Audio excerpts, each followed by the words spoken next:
They are corrupt court. So I will end my case right here. I believe, Oga CM, you want to interject?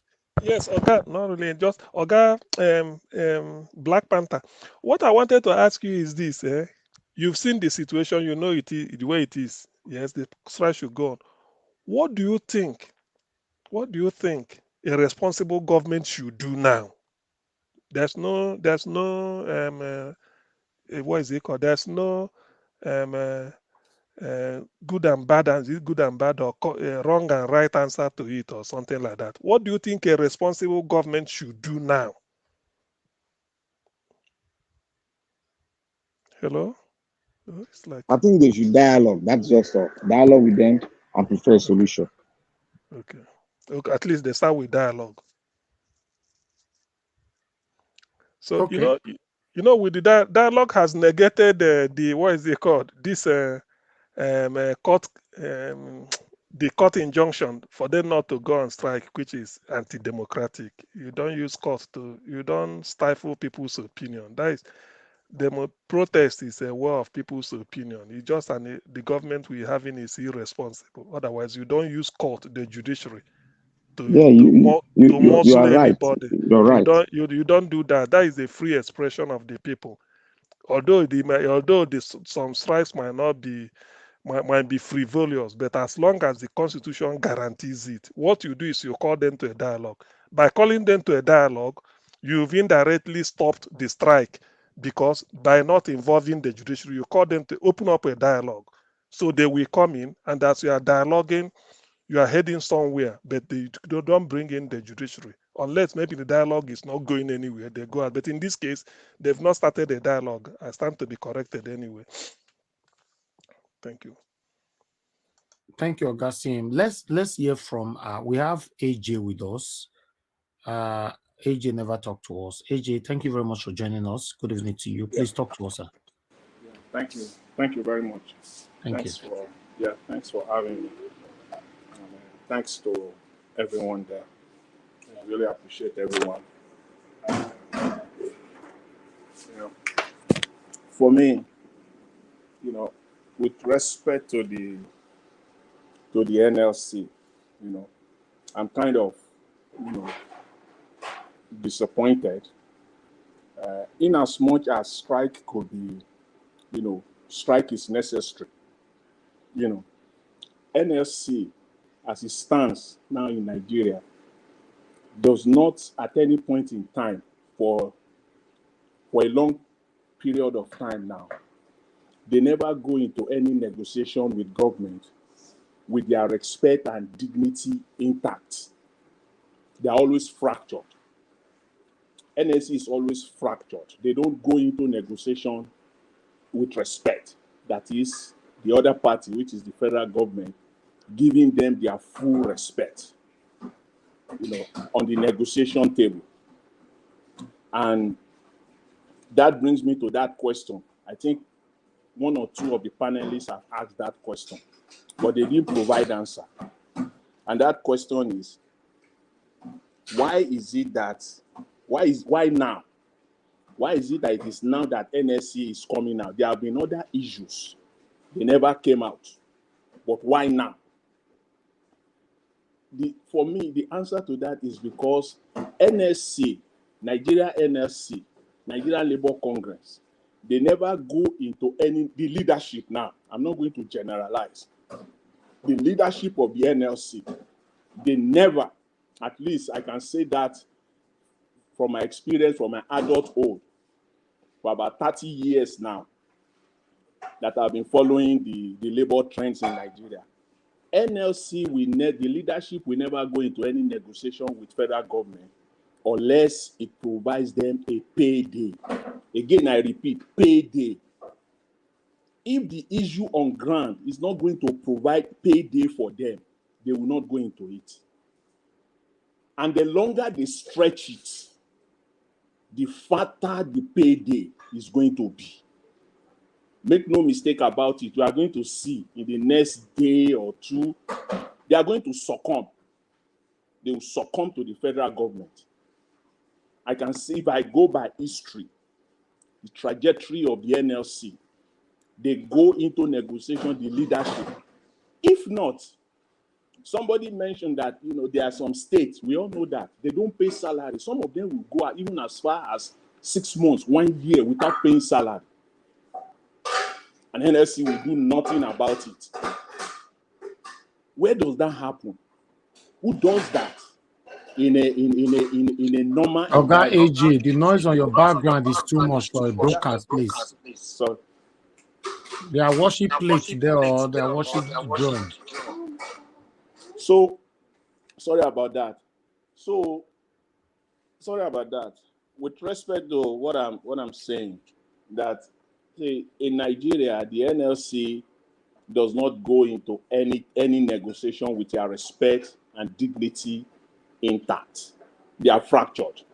And the federal government know that weakness, and they capitalize on that weakness. Each and every successful government in Nigeria capitalize. This is a new government. They are not even 1 month, 10 days old. They know that weakness and they are capitalizing on it fully, 100%. They are going to negotiate because NSC is coming in with that weakness. The longer they stretch it, the fatter the payday for those leadership of the NSC. And they are doing that at the detriment of the ordinary, vulnerable, poor Nigerians. That is the problem we have here. It's not that strike is okay, but unfortunately for us, that is where we find ourselves in Nigeria at the moment. You know, the industrial court, you remember, if you all recall, they did the same thing with ASU. They went there to go and get an injunction against ASU. But ASU prevailed over them because there was this substantive agreement with ASU. And so whatever they can run to the industrial court is not going to hold water. In this case, NSC has no standing at all. I don't know how Falano, I know Falano is their chief legal man. I don't know how he's going to go about this, you know. So that is the issue with NSC that I have with NSC. NSC just doesn't go into any negotiation, you know, intact, unless that issue provides a payday check for them. And one of the very good one is always when it comes to subsidy issues. That's when the opportunity is there for them because they can drag it, because everybody will be attentive to it. It has that national coverage. Everybody knows what is going on. So they can threaten the government with strike and everything like that. And at the end of the day, it is all about, they settle them and everybody go. You will see what will happen. Mark my word, in the next day or two, NSCU is going to settle with the federal government. They will not, nothing will happen. Nothing will happen. You know? So again, I always like to come up with some, you know, with solution. I know that a lot has been said with the issues on subsidy. You know, it has been, you know, that subject has been well beaten today, you know, on this panel. But I would just like to add to it, you know, regarding what the question that I don't want to dwell on it again. I have one or two things to say, but it will kind of be, it's going to be repetitive because it has been mentioned and discussed extensively today.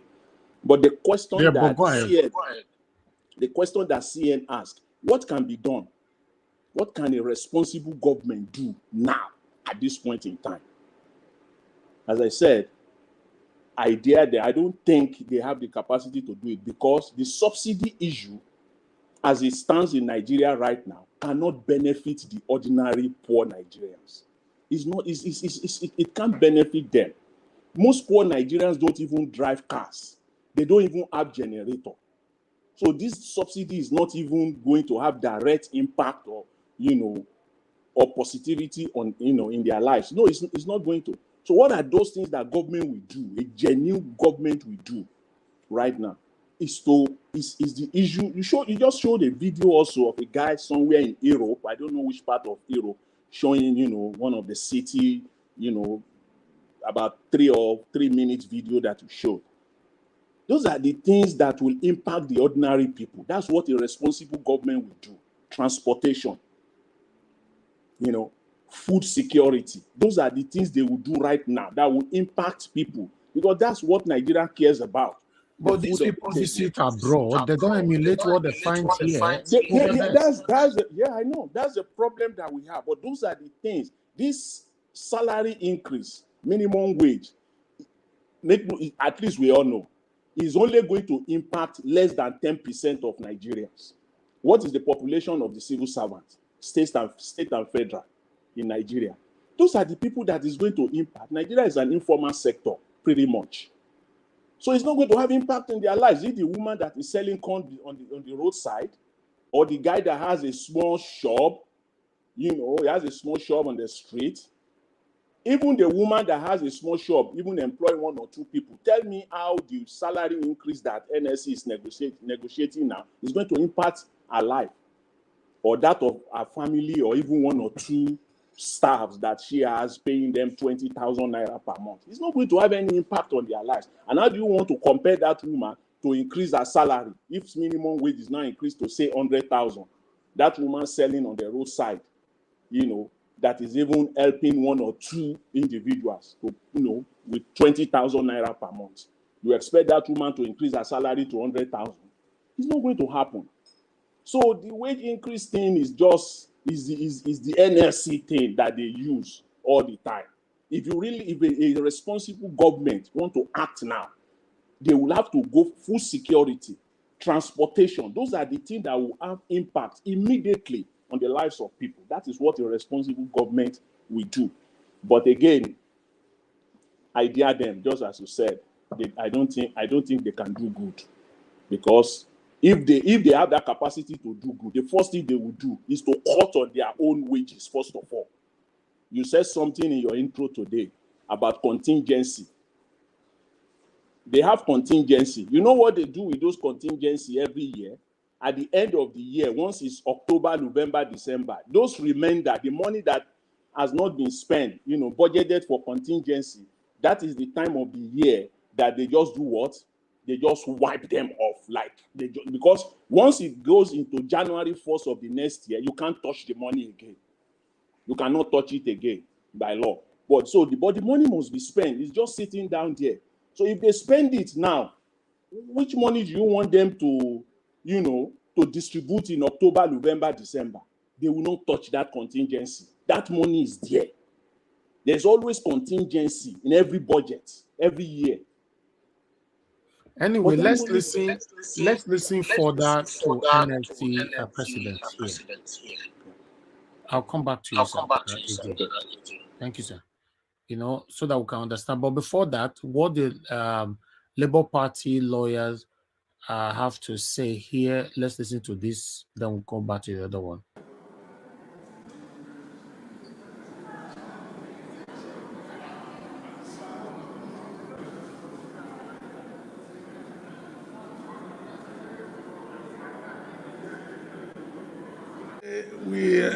At least I was lucky today to have a bite, and for today we were able to tender a total of 8 states. There is from EC8A for 8 states. I tendered 5, while Dr. Azinge tendered 3. Out of the 5, my own state, Imo State, was one of those that at least I tendered their election results for 8 states from EC8A.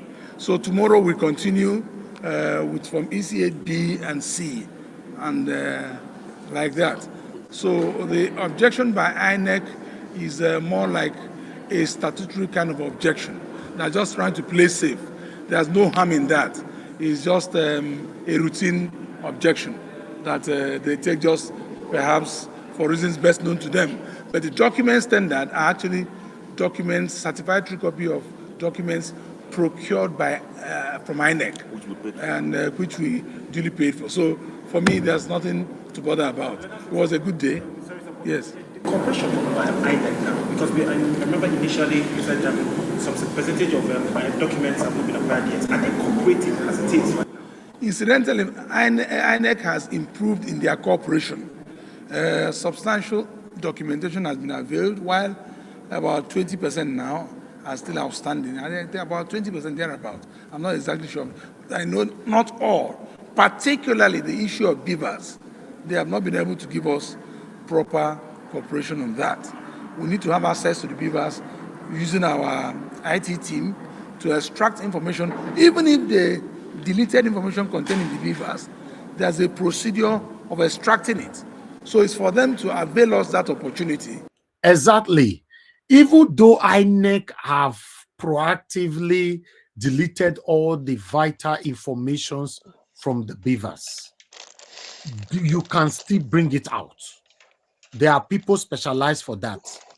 In every gadget, there are people specialized for that. So for INEC to be hiding the beavers from Labour Party till now, for election where we do since February till now, then you know that these criminals really have something to hide. You know, let me finish with this. And the rest will be containing the beavers. Operation on that. We need to have access to the beavers using our IT team to extract information. Even if the deleted information contained in the beavers, there's a procedure of extracting it. So it's for them to avail us that opportunity, and the rest will be done in court. On the final note, the council started listening to inform us about the pending motion. Can you educate us more? No, the motion is a pre-hearing application we made, pre-hearing application, but then it wasn't taken then. Somehow it was overlooked or was missed. They mixed it up. So we want to just take it, and then it's about interrogatories that were served on INEC for them to answer certain questions, which would aid the trial and presentation of the case of Labour Party and P2B. So I believe they will certainly have to avail us those answers to those questions which were posed in the interrogatories. Interrogatories have been served on them. It doesn't have any negative effect in your case? No, it does not. It will not. Certainly those, but it's just to aid, just a procedural issue. Nothing to fear at all. Yes, thank you very much. Now, here I'm nothing to fear at all. Okay, meanwhile, I would like us to quickly listen to the NSC president here in details.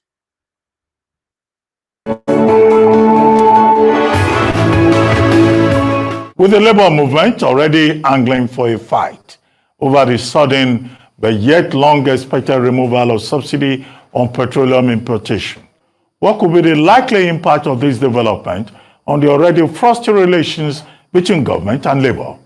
Joe Ajero is president of Nigeria Labour Congress, the umbrella body of Nigerian workers. He joins us now to rub minds on the plight of his members, most of whom are already feeling the heat from President Tinubu's subsidy removal pronouncement. Good to have you on the program, NSC President Joe Ajero. Thank you very much, sir. Well, very quickly, you must have listened to Dr. Fawibe, who is an expert, oil and gas expert, more than 50 years experience, a major player in the industry. And he has provided us with a justification of subsidy removal, as government has also done. But NLC, which you lead, Nigeria Labour Congress, is saying it will shut down Nigeria on Wednesday. And government is saying, come to the negotiating table, let us talk. You had a meeting, it yielded nothing. You are supposed to meet again today. What is going on? What is your minimum demand? And are you making any progress in terms of dialogue with government? Thank you very much.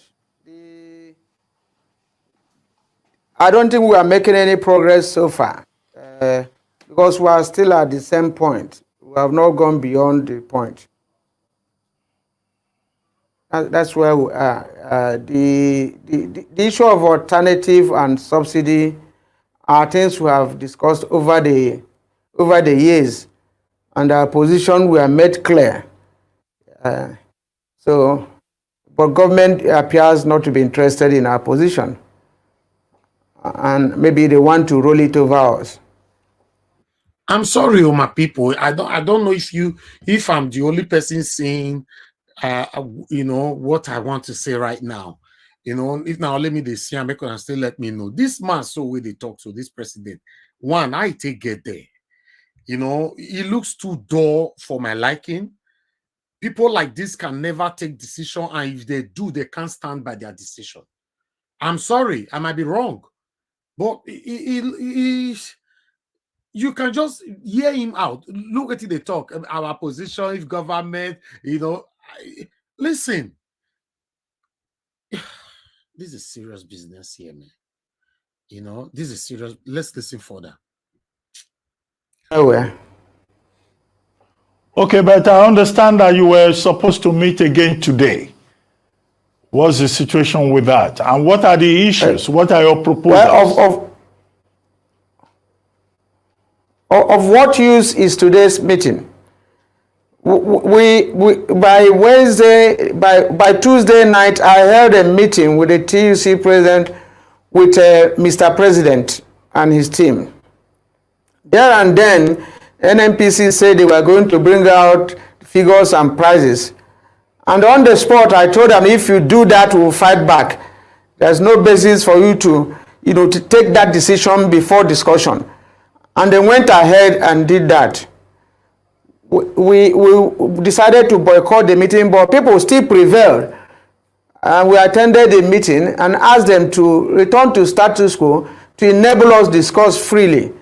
And up to now, they have not done that. So what are we going there to do?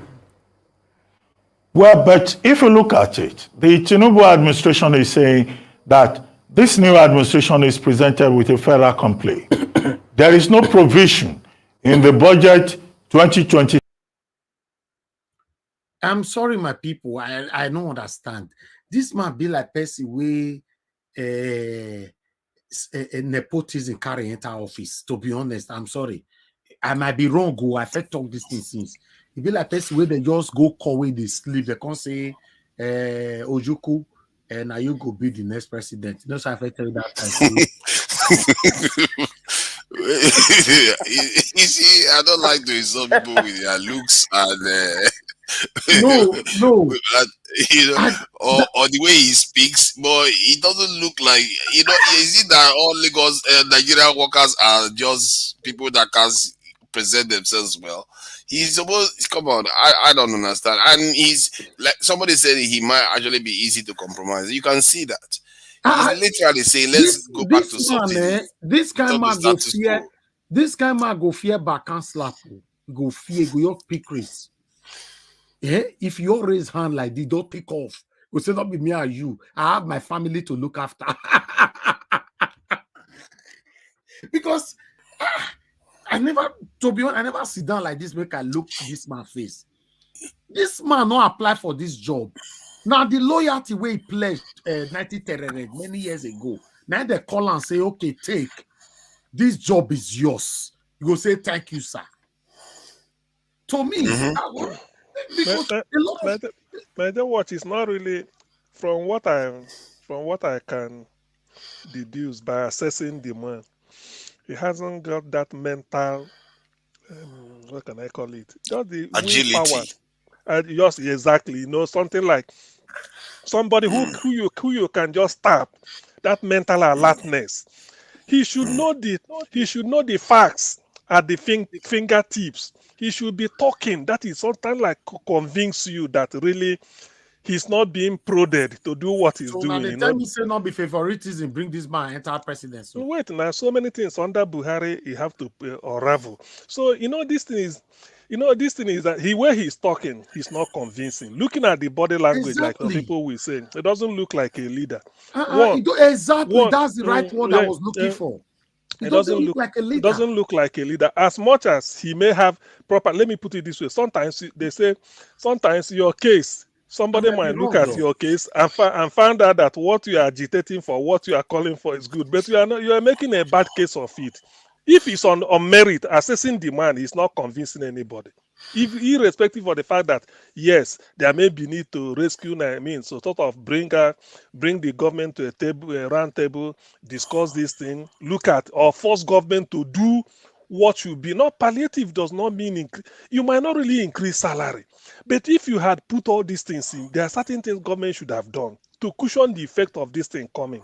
Whereby what you give in, when you now increase the way, increase the price of petrol, people will say, in the end, I have alternative. I can use this, and while using it, they may marginally feel the effect. But the way this guy is talking, I don't know. Probably there may anyway. Nobody knows how he came into being.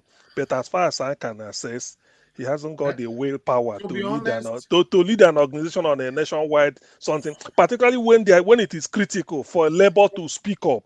He's not.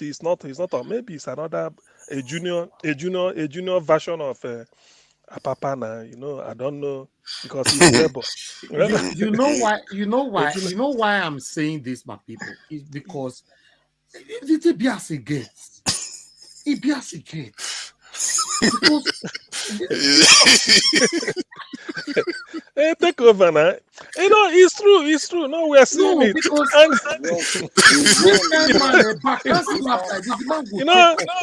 He's a joker. It's like a joker now. Anybody, you see, Naija, what, get this thing. Anybody, the moment you get to either TVC, AIT, channels, and Arise, you have arrived. This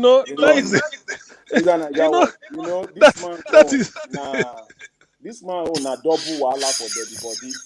Make them bring her here. Make we grill her. Make we grill her for Naija Watch. You wonder why he doesn't want to show up online. His own a double wala for dead body, because NSC is weak already. They now have a weak leader going into negotiation. They are dead on arrival. Thank you, AJ. Thank you. You see, for me, Nigerian government, you get the way these people take deal. All these people, if you check it, if you really, really scrutinize the people that is rolling us, I bet you 60% of these people, 60% of them, they got their position based on the previous or their loyalty they pledged in many years ago. Yeah. Okay, let me tell you something, guys. Are you aware that somebody today in Nigeria have been promised that he will become a governor of a state in the next 10 years? And that promise, they will make sure they keep to it. Wow. This is how it works. Though you're looking like they'll say, you now governor, you they go, no worry. You, everything you don't do for me. Now governor, why you put you? This is what we are trying to change. This is the narrative, the satanic narrative that we are trying to remove. That's why the fight right now is between the light and the darkness. I don't really know this man. I don't want to judge him, but based on what I'm saying, he looks like a man that cannot take actions. We asked him, why are you not in the meeting? He was like, what is the point? What do you mean, what is the point? For the Nigeria workers, not long suffering people, you don't know why you should be there? And the president, for that matter, not be secretary, president. See the way they bend head, they talk. I don't understand though. I would like us to hear from Mr. Joseph, who just joined us right now. I can see Mr. Joseph Uwansu. Thank you very much, sir, for joining us. Please let us know where you join us from. Please, you are muted. You are muted. Let me see if I can unmute yourself. Okay, yeah, I did it. Okay, where are you joining us from, sir? I'm joining from the United States, Houston, Texas in particular. God bless you, sir. It's good to have you on the panel. Please talk to us. Thank you very much. I've been following you guys, and thank you. You're doing a great job. And then good evening and good morning to the panelists, depending on where you are, whatever the weather condition is and the time is. I salute all of you. What I was trying to put across is the fact that the strike that NLC is trying to orchestrate actually might undermine the tribunal's efforts. This could be another contraption by the Tinambus to scuttle the process going on. I was thinking that if there is a prolonged or protracted strike, it might affect the judiciary, the labor force in the judiciary section, and that might hamper progress that we have made or are about to make in determining who is the true winner of the election. And that's my take. And then we should not try to encourage them to go to the strike. And that's the way I'm looking at it. I might be wrong, but that's my whole thing. Think about it. Thank you. Yeah, thank you. Nice one. You spoke quite clearly. Compared to that, the union this leader that doesn't seem to. Personally, I will go in and start arguing for all kinds of things. Loan guarantees to small businesses to be able to transition from petrol generators to solar panels, pay the palliatives for longer and higher amount. Just demand more. Yeah, but he doesn't even want to go. He says return to status quo. You mean bring fuel subsidies that is killing the Nigerian economy back? Jesus Christ. I don't understand the guy. It's like some of these people, he just wants strike. Stuff happens and you want to go on strike. Come on. You have to be more serious. See, that's the point I was trying to make, because he who thinks about fighting someone else has a way out. And then the Tinubu's have been working behind the doors. They're using people in the likes of Papa to scuttle whatever is going on at the tribunal. And then so also will they use other apertures or avenues to make that point clear, that they want to stop whatever is happening at the tribunal to the advantage of the Tinubu's. Think about it. These people can do it. They can use this as a way to, instead of getting a verdict, to scuttle the process. Yeah, then suddenly the timeline might have to be extended again. Nobody needs that too. Then we cannot, the constitution says 180 days. If it goes past 180 days and beyond 180 days, there's nothing we can do. There will be no result, and there's nothing to go to the Supreme Court with. And the court goes and decides inconclusive. What happens? Of course, and that's it. Tinubu continue staying there. That could be a very, very dangerous outcome. I think, because they could. Courts do, decide things to be inconclusive sometimes. Like, okay, we can. There's no decision to be made here. There's not enough sufficient evidence, and it's a mistrial or whatever. Then they will have to. Because we have a timeline here, 180 days. Once we go past it, because as a result of strike, there's nothing we cannot change. We cannot turn back the hands of the clock. It's gone past 180 days. There's nothing we can do. And he just had one meeting. He just had one meeting. What is the rush? He don't want to have another meeting again. He just wants strike first. Come on. Well, if someone is compromised, they do whatever it takes. Like Papa, nobody knew that he was going to come out there to perform the nuisance that he did. Yeah, please, can I come in a little bit? If the Labour Party, the Labour Union, Labour Congress, if they've been active under Buhari all this while, if they've been up and doing, then calling for strike would not have been a problem. Exactly. For me, because strike is the proper way to get the government's attention, especially when they are being corrupt. Politicians sometimes they live in utopia. They forget where they left off. They forget campaign promises. They lose touch with reality because they now live in the midst of affluence and so much wet. They are exposed to wet. So the strike is a factor to bring them to the reality, to bring them back to their senses. But because the labor union in Nigeria has been compromised for the past 8 years, whether they were bullied by Buhari's general as a military general, the DSS was really at work against anybody who criticized the last administration. So I don't want to make excuses for them, but they've been so docile, they've been so lackluster and lackadaisical. So this is why everybody is asking them, according to Madam Rita, for them to enter house because they don't count anymore. We are used to not having a Labour Congress anymore since the days of Adam Toshomole. Thank you. They did say that that man that came to I don't know what I would call it, confession. He did say that many of these people, they collect money bags. That was the term he used. They tried to convince him because he thought that everybody, they were all together, they want to go and protest. And then they just called him and said, you know what, we are all taking money back, so you need to come and take your own. And that was the end of it. And the politician told them that they will have an agreement on. He was so specific that what they are going to do, they will pretend as if they are still opposing the politicians, but then they will go and, you know, specify. In a way, they behave like controlled opposition, which is what we see happening before us regularly. And like someone, like the last gentleman said, that this could be one of the ways they want to use to scuttle the processes too. So the way they operate, they have proven themselves to be very, very, how do I put it, incapable of changing anything in Nigeria. They've just messed the country up even further from their actions. So that's why for me, I came to the conclusion that they are both, them and the government are in bed. Because if they were genuine, our healthcare system won't collapse the way it's doing.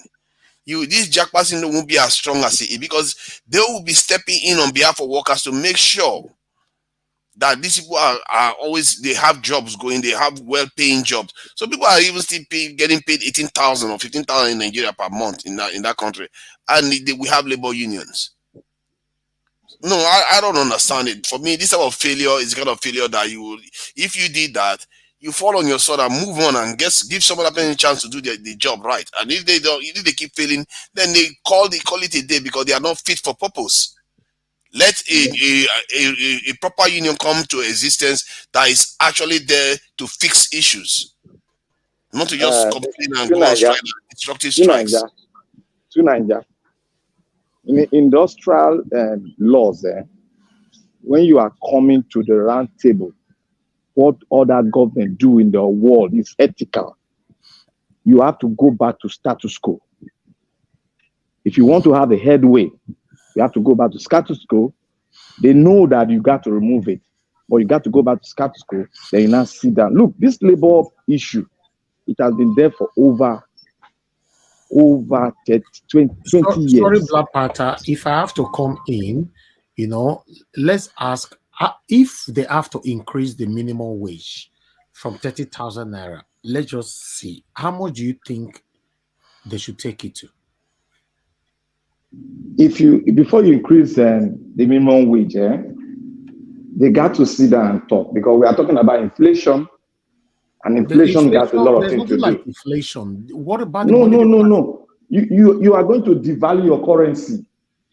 There's a process you got to look, and there's a structure you got to look, and the statistic you got to look before you now peg a minimum wage. If you peg a minimum wage of 100,000, structure and the process with the salary they are paying those people in.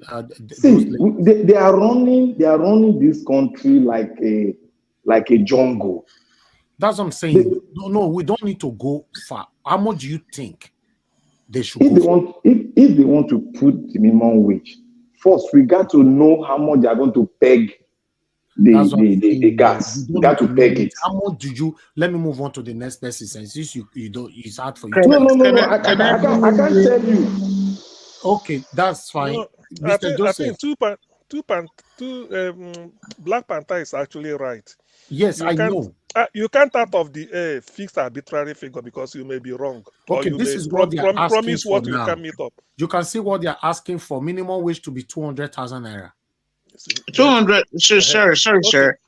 For us to say $200,000, that's okay. But sorry about that. 200 naira, but there has to be equitable distribution of goods and services to match that. We don't have it. We don't have productive capacity, in the sense that we don't have anything on ground. Okay, now the 200 is saying that 200,000 can never be possible. It can never be possible. What about you have to first of all calm down the fuel subsidy issue, a palliative, a cushion that would stabilize the problem before you talk about increments. What can be possible then? That money, this is my formula to this. That's my approach. that money you are going to use, because eventually they're going to start printing money like maybe Venezuela again. You see, that money they are thinking of using to move it from 30 to 200,000. Use that money, provide Jobs. There are certain things you don't need to give people money. People might still come to 35,000 minimum wage, but when they look at the facility, maybe something alternative to petrol, there. People are suggesting electric cars. They say it's coming down in Lagos. I don't know. The rail that is Lagos State has built since, I don't think it's functional. Dangote refinery, nobody's here. So the thing is that this government is just a bunch of confusion. They are not honest to themselves. If you pay this money, to be honest with you, the exchange of naira to the dollar may come to 5,000 or 50,000 naira to the dollar. Yes, now you are talking. It will become Venezuela. Why I'm saying this is that in terms of income, before you talk of income, you talk of productivity. Both of them goes. It will become what? The naira to dollar will become what? 50,000 naira to $1. It has been overtaken by events. It has been overtaken by events. I don't want to repeat. I don't know who is listening. No, but the thing is that it will be very bad. So when you talk of income, you talk of productivity. They go hand in hand. That's why when you come in, to be honest, like in the West, they don't suddenly increase salary like that. Provide the thing. There are amenities. That is what government is there for.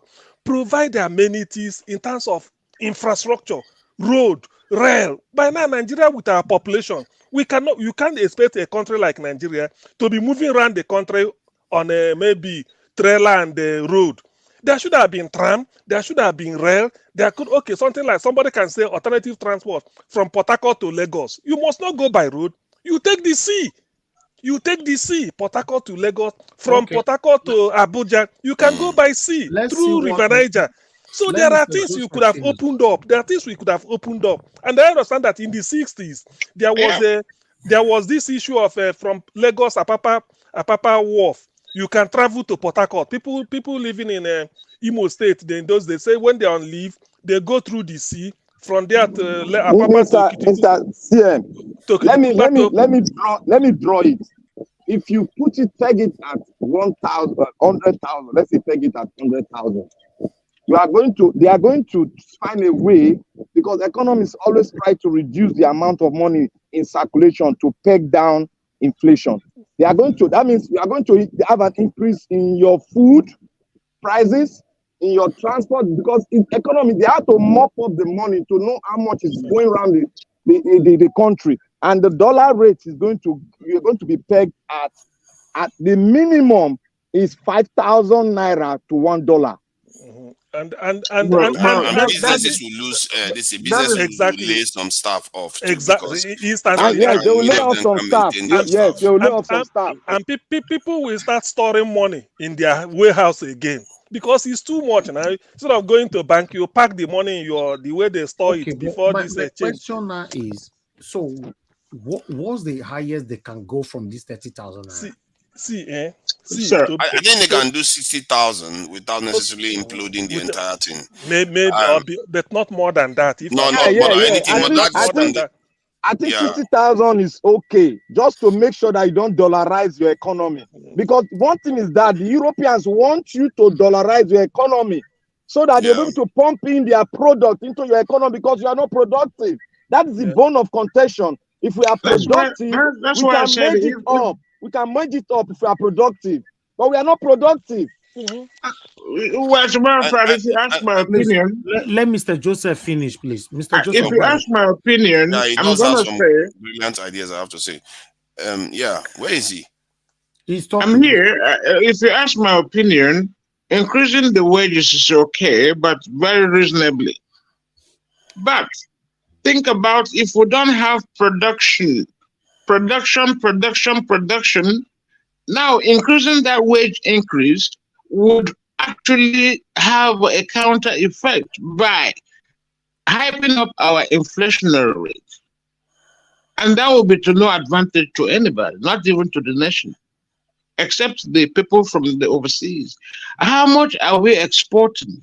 We're not exporting much to earn revenue. We're not doing all that. So what are we increasing the money for if we don't have increase in those equitable increase in those productions that we can use to cushion the effect of whatever consequences come from that increment? We're not doing that.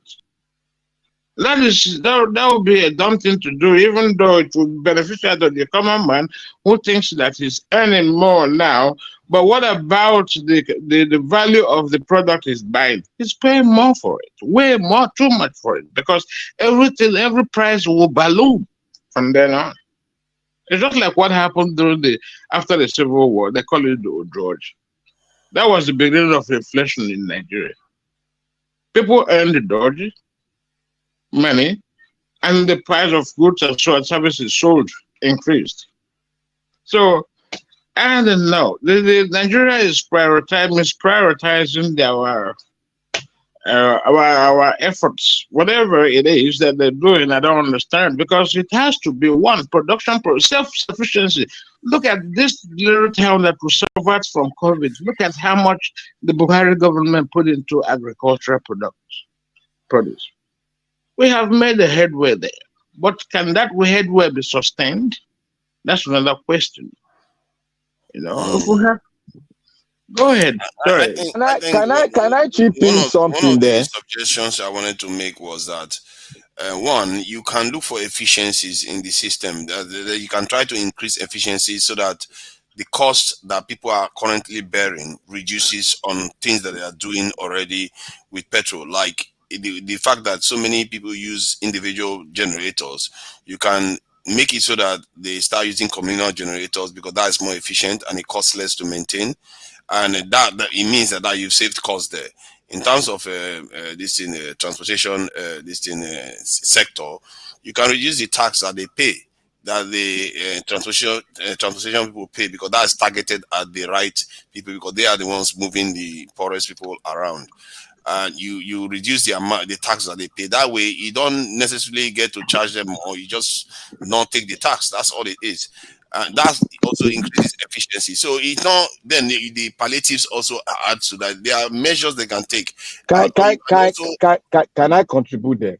You see, this subsidy you have 15 seconds, please. Just 15 seconds. I wanted to add one point regarding the communal generator one. Because to buy the communal generator is also very expensive, because they tend to be bigger generators. You can also give loan guarantees in the bank, so that when banks gives this loan out for these like marketplaces, you don't go off.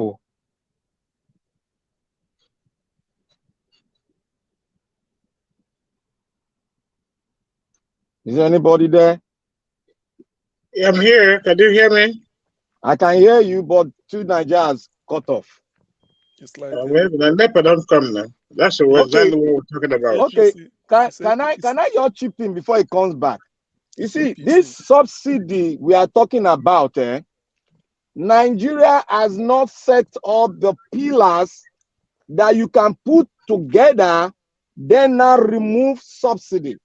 Of course. Okoje-Iweala set up a pathway to remove subsidy during Obasanjo's term. They refuse to follow that pathway. That is why we are having this problem. You don't just remove subsidy. Venezuela did it, and the economy was dead. Within 4 years, it crippled. People should go and look at nations that have done it, and you will know what the effect it is. There is echo. There is echo. Yes, echo, yeah. Is it okay now? No, yeah, go ahead. It's okay now, yeah. Okay, we need to. Subsidy is not about palliative. Palliative cannot cushion the effect of subsidy. Emergency palliative cannot cushion the effect of subsidy. This is giving loans. For how long?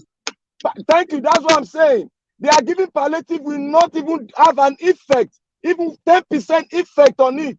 Even you setting loan cannot have effect on it.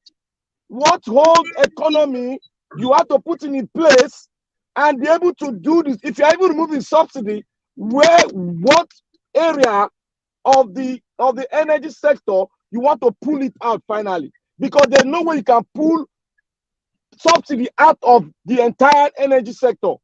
It is not possible, except It not is to not, kill the it's not economy. been gradual thing, a gradual thing, this little inch by inch by inch by till That finally is you remove it. it. God bless you, sir. That was what Okonjo-Iweala wrote down for Obasanjo, but the people that owns Nigeria, they refuse, because Of course, if you it's remove subsidy, beneficial to them. They like if to you create the if you confusion. remove the That way they subsidy will go. now, look at what they are looking at. If you remove the subsidy now, Nigeria will be more poorer, and they will get hold of Nigeria when it comes to election. They will not start distributing money. That is what they want. They want to make Nigeria more poorer so that they can be able to hold their mind That's what and I'm tune telling it the you. way they want. The so-called cabals are the ones orchestrating all this music. That is it. So subsidy is is a long time investment you have to have, that you can gradually pull it out. You don't put something out like that, just like that, one day, boom, it cannot work. The There's no common way man in the world suffers. it cannot The work. common man suffers seriously. The It common cannot man will work. suffer the effect more than the You will rich. just you will just kill your economy. If you are entering transportation for 5,000 naira, just tell me what is going to be the dollar rate. I had some information. People at Abuja even can't go to work because their money, their salaries is not really something that can transport them back and forth. I called a sister from Ojota to Ikeja. It's 5,000 bucks. Well, what for? So there's no how you can do that to your economy. If not, Venezuela is just at our doorstep. Where is this crash coming from? Black Panther. Yeah. Mr. Black Panther. Mr. Black Panther, please, can I interject? Can I interject? Yes, you can. I'm not the one speaking now. You're just talking Can freely. I interject? Go ahead. Go ahead. You know, good evening, everyone. Good evening, Man, everyone. your line Want to is thank you seizing for up. the privilege. You know, today I was telling one of my friends, we are both here in Kuwait before he left. He went to Nigerians.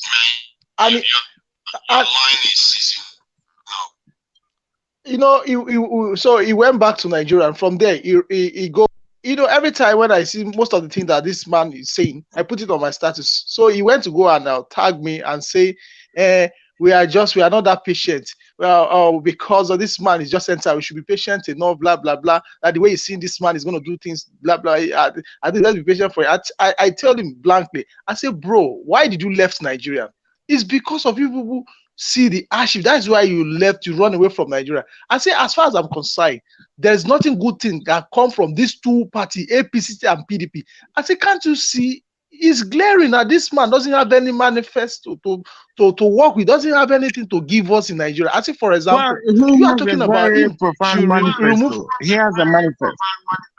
I say, this man, you see that, okay, he's talking about subsidy. I say every country that remove their subsidy, they have constant light, and Nigerian cannot do anything without light. Every work aspect, barbing salon, all these things. I say there is no light. Then somebody went to go and say he wants to remove, of which the subsidy, we all know that that thing is a scam. They have been sharing that money, they do not subsidize anything. It's only the fools that they want to fool. But we know the truth that that money that they are calling subsidy, it is scam. People, they are eating it. So I say, okay, now they say they want to remove subsidy that Nigeria will work. Okay, how will people sustain their businesses? How will a lively will be? You want to have some fresh air in the house. You have to put on your fan, electricity, and all these things. Your work and everything, your business. There is no. I say, look at the country that did. I say every country subsidize their fuel, so we should not deceive ourselves. I say, bro, just try to open your eye. I say, I'm so surprised that you so more educated and somebody come and because of somebody come from your tribe, you started supporting them. It's been glary. If you know that, okay, this man can do it. Why did you leave Nigeria? To be honest, a lot of us run from Nigeria because we cannot cope. We need a better life. That's why we go. So you cannot come and be telling me that, okay, this man will do it. Okay, if he was going to be doing people in diaspora that is supporting this man because maybe he comes from their tribe. But I say Nigeria now should be beyond tribe. We should go for somebody that have credibility that can do it for us. Nigerians 63 years very soon. and nothing has been achieved. Most countries that Well, surrounded us have constant light. Most of the countries that can I surrounded come us in? have light. Okay, before then, let me just drop it now. I say most of the countries that surrounded, I was talking to one of my neighbor, Ghana here. He told me that their light, even though we know that Ghana too is not that, they are suffering somewhat. He said, but light is something that everybody, he said, even inside village, I was so ashamed. Inside village in Ghana, they have constant light. I was like, what is this? So you imagine the suffering. So you can go ahead, sir. You see, that of Nigeria, light is very basic and essential. This is echoing. There's problem for your end. Your end have problem. Well, let me turn off the. Hold on a minute. Has the problem persisted? No. I think it's better now. It's better now. Okay. What happens if we don't have electricity? How does the people at the malls survive without electricity? How does the common man who grinds paper in the market survive without electricity? The cost of fueling that little machine that he uses to grind crayfish is a problem. It's going to be a problem. How many market women can afford to grind their crayfish or pepper or tomatoes? See, we have a problem. The physiological needs of nature has to be in place before you embark on huge subsidy withdrawal like we are embarking on it now in Nigeria. You do that. The subsidy is not something you do overnight. You have to plan ahead of that. Either you have to, even if you have to remove it, but it has to be very gradual. People will not feel it the way they are feeling it. All of a sudden, that's a sudden death type situation. Bam, there is no subsidy. From Ikeja to Ijora, 10,000 naira. Okay, maybe he has some products he wants to go to Ijora to sell. How much is he going to sell the product? He's going to sell the product enough to make the 10,000 naira to come back and have a little profit to cook for his family. We will have to put these things into consideration. The affluent will not suffer it, especially those working with the ministries. They make money, they buy fuel, they travel, ply the streets, and they do whatever their job assignment requires of them.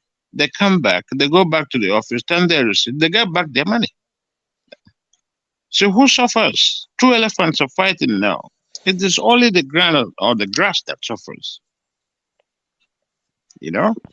The way we do things in Nigeria is too sudden and too unplanned. My brother, let me tell you the shocking thing. If you now remove this subsidy like that, then your transportation is now 5,000 naira. Let's say average transportation from Ojota to Ikeja is now 5,000 naira. Then, if you are paying 5,000 naira already, you have devalued your currency. How much is your salary? 30,000 naira. How much is your salary? Now, you are going to kill your economy in this way. The buying power of an average Nigerian, will he be able to buy to make the economy run? The answer is no. Then industry, because the buying power of the people is not high, it's not average, then companies, people start losing their job. Then you now have what's called closures of companies that have come into your country. Because of this, companies will not be able to come in because your currency have been devalued in such a way that it cannot really stand in the international market again. It is gone. Now your economy is going to be based on dollar. To use dollar in your economy, that's what you're going to be using. That is what you're going to be using because your currency is dead when you start using 5,000 from here because they're going to kill 200 naira. You won't see that again. 100 naira, you won't see that again.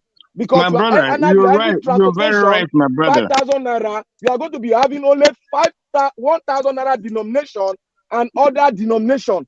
They will kill 200, 100, 50, 100, they'll kill that. So your currency devaluation has come down to a state of anarchy first, and then your country is in crisis. Remember what happened to Greece? That is how the economy died. Their currency was devalued to a state whereby they have to take off some currency notes out of the country. And now started bringing big one where you have almost 100 of their, let's say for instance Naira, you have 100,000 in one paper.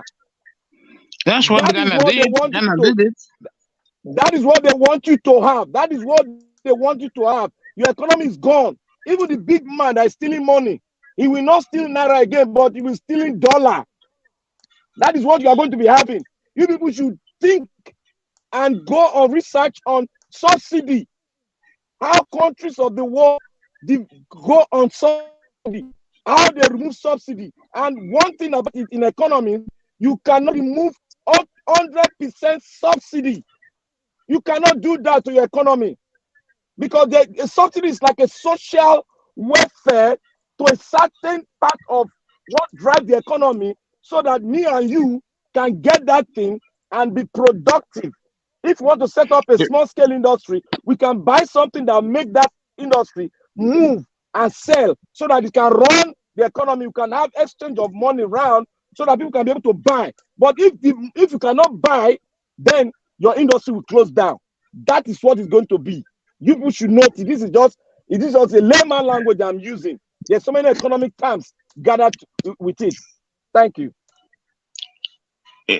My brother, it's unfortunate too. It's unfortunate we're going. This is basically the bottom, or maybe the last phase of so-called Nigeria, or it's the last straw. The making We're of on the last straw now. The last straw, yeah.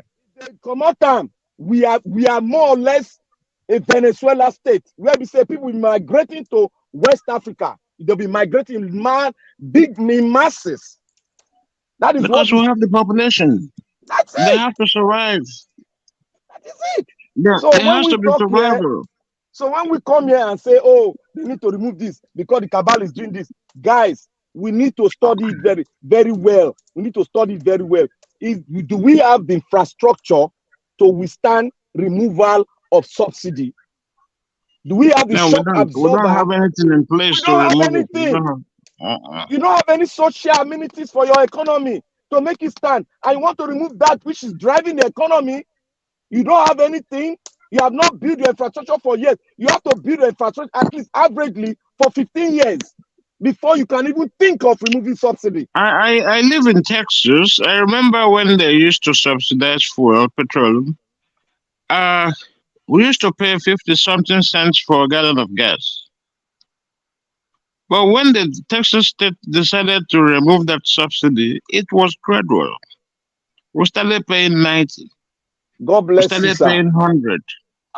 We started paying, before you know it, now it's a free market now. You see? But it was gradual. It was we have more refineries in Texas. A lot of refineries. No, don't worry about that. They impoverished the refineries to enrich themselves. Okay. They know what they're doing. Oh, and we are clapping hand. Oh, remove subsidy. If you remove it, there will be no Nigeria again. If you don't know, they are building. Mr. Black Panther, can I interject 1 minute? You just remind me of something. You just remind me of something. So in the discussion of me and that my friend, can you hear me? Go ahead. So somebody is leaving something on. It's echoing. Yes, I said you just remind me of something of the refinery.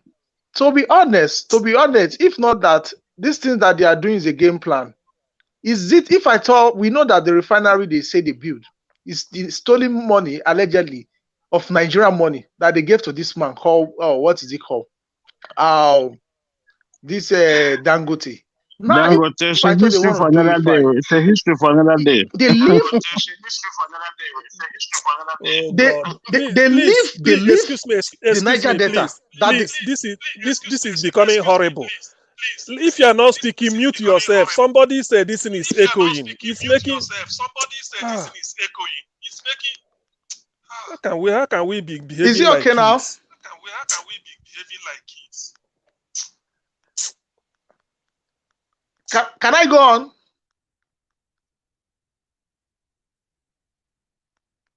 If you have your mic on, please mute it. This is not a banana republic, man. This is not a banana republic, man.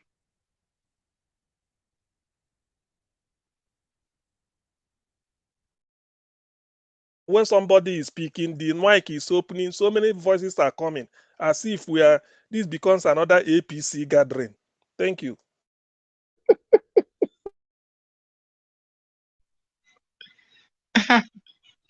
Who is speaking? Who is speaking? Go ahead. Go ahead.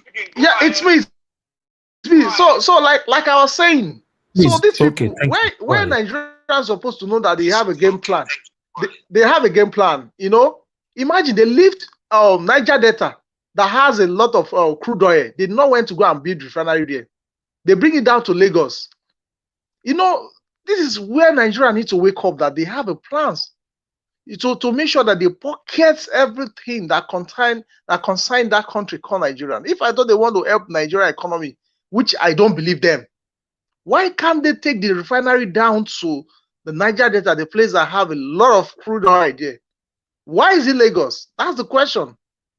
Because the guy, you know, some people are not sensitized. The guy was telling me that, oh, the reason why they brought refinery to Lagos, that they say is going to serve a lot of, what is it called? Constant light. I say, brother, refinery is not generating electricity.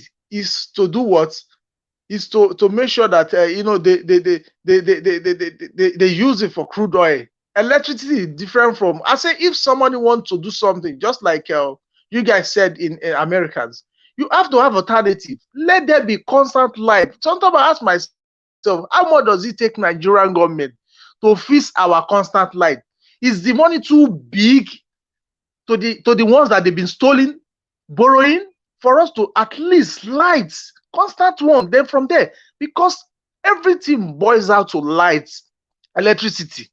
There's nothing you want to do in life without electricity. And this is where everything start crumbling. Once Nigerians get it right to make a constant electricity, I tell you, every other thing will be put in place. Without that, all these things that they are just doing, they are just deceiving themselves, because you cannot do anything without electricity. So I told the guy, I said, you guys should be sensitive to everything that is playing. I said there's no good thing. In fact, I tell the guy, I said there's no good thing that can come out from APC and PDP. I said, don't you know that these people are the ones that they are pocketing Nigerian money? Now you are telling me because the guy come from your side, you know. I say, look, I'm not a tribal bigotry. I say I like somebody that have something that wants to help to. I said the only person that has a credibility in all these candidates is Peter Obi. And I told him, as far as I'm concerned, there is no good thing that APC and PDP can render us. I say, imagine how many days in office. See how Nigeria have been lamenting. I say, even the time of Buhari, that when he comes, he first start like an angel, which he deceived so many people. He deceived them as if maybe he's the Messiah. But he's not tough. The way this guy just come in power, the day one, day two, people are started lamenting. I say, is it the same person that is going to give a Nigerian new Nigerian, a better Nigerian? I say I say very soon, I'm going to remind you, brother, that this thing I've been telling you before. Can't you see it now? So this is the level whereby a lot of people are still in darkness, are still believing that any good thing can come from these people. And I told you, I said, brother, to be honest, there's nothing good thing can come out from these people, because these people are evil. They've been borrowing money up and down, sharing it among themselves. The one that they've been saying they recover from so and so person, where is the money? We are just hearing it from our ear that, okay, they recover money. And all those money, if they are being sincere to themselves, all those money that they've been collecting from people that launder money, where are the money? I said, this is something that our eyes should open. I said, Nigerian youths have been keeping silent for long, but now we cannot take it any longer. That is why we don't need this agbado. The only person we need now to survive Nigeria, even though it's not going to be as quick as, because to be honest, Nigerians has been damaged beyond. In fact, I don't know how many years it will take anyone that will be in power with sincerity to repair it, because to be honest, they've crumbled our nations. So I try to sensitize this guy. I say, if you know that, okay, you have faith in this guy called Tinubu because he's from your tribe, whatever. I say, why did you leave Nigeria? I say, brother, to be honest, you run because you don't believe, you don't have hope in that country again. That's why me and you run away from there. So these are the kind of people that we need to be sensitized, because I know that most of us, as some of them as a friends, that they still believe that anything can come from this evil man. I eat from here. Thank you. Yeah, thank you. Because nothing good can come from him, because everything about him has been crooked right from the beginning. His name, oh gosh, it's echoing.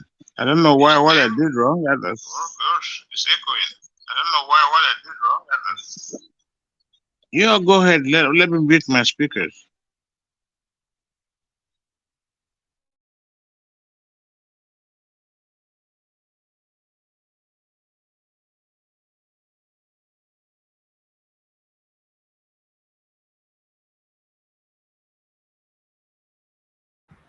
What's happening? Everybody's quiet.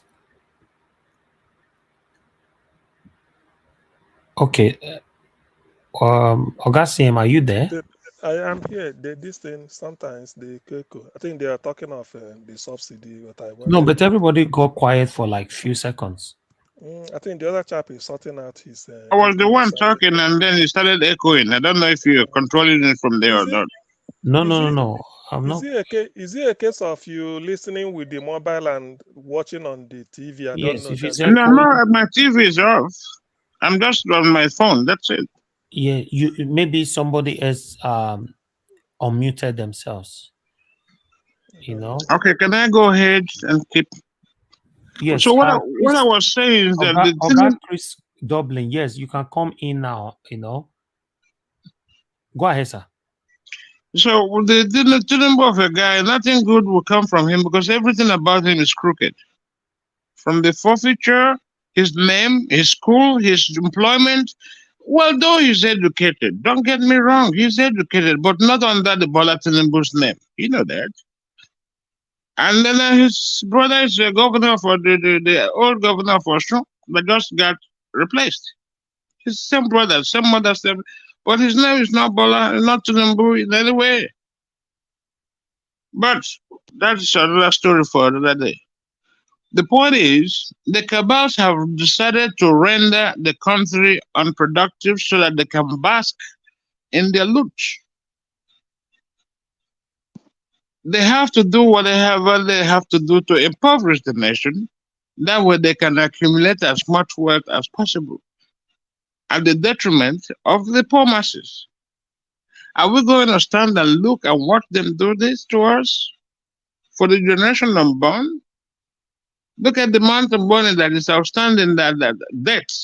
Servicing the debt alone is almost 100% GDP. What kind of a system is that? That's a kangaroo system. And people want to perpetuate the same process that has brought us this far. It's wrong. We need a change. We need dynamism in the process. We have to start from somewhere, even though the country has been bastardized, both economically and politically. But we can start from somewhere to repair this process, this country. That's what I think. Even though it's going to take some time, even if the Messiah comes today, he has to start from somewhere. And everything is so bad that it will take time to get this country running as a country that's going to be recognizable in the future. Can I interject a little bit? Go ahead, sir. You see, when we are talking in Nigeria, the government should be very, very, very grateful that we are talking. You know what is going on now in Senegal? No, sir. They just did the election and they put somebody that did not win the election. I'm just seeing it now. They are fighting like they've gone into the streets now. This one is not fighting, just they carry tire houses, they bring down houses. The electricity is gone. If we should go and see Twitter, it's burning Twitter now because of election. What we did in Nigeria, we are sitting down quiet. Senegal, the small country, is fighting now because the person that won it, they say no, you cannot get there. So we should be grateful to God that we are talking and we are following due process to get our mandate back. When people come online here and start speaking, blaming the Nigerian people, oh, blaming NSC, blaming this, we are not speaking to the fact. Then we are not patriotic enough. So we should know that we are following the due process to take our country back. Just Senegal here, election. They are fighting now. The military has gone into the streets. They have been fighting the military itself. So many things is happening in Nigeria that we need to know. We need to really know and really do research on and really come out to really educate the people.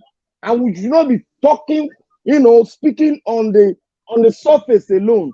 There is something at the base that we need to dig in, study it, and bring it out. If we continue to buy this idea of not having our own kind of way of doing things, like what Mr. CM was talking, that we should do things our way. Let them, if they don't want to accept, to hell with them. As long as it functions very well, it makes us drive our economy. It is our own. It is made in Nigeria. We are enjoying it. It is ours. When they are ready, they will come and buy our idea. But if we keep on doing what we are doing now, we don't want to follow we don't want to follow process to come and define who me and you are. There's going to be a big problem ahead of us. A very big one.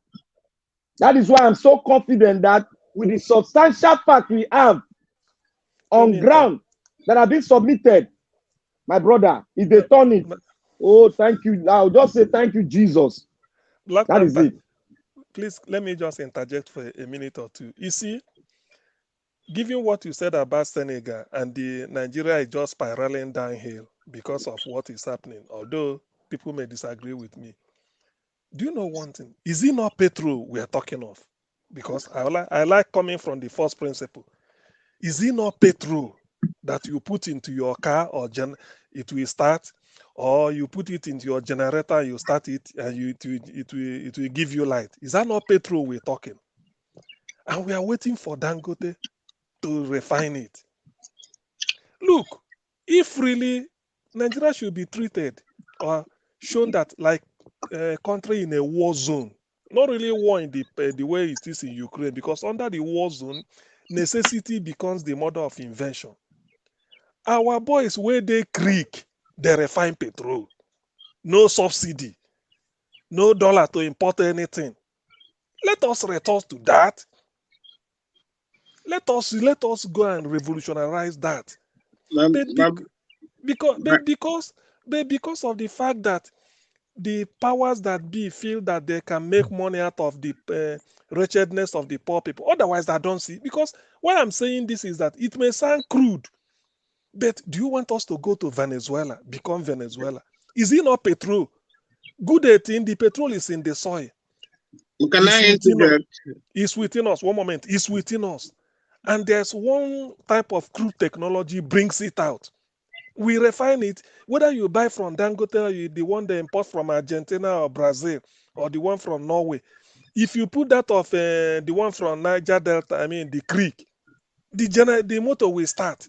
Why can't we go to that? At least it doesn't involve dollar, exchange rate, nothing to export, nothing to import.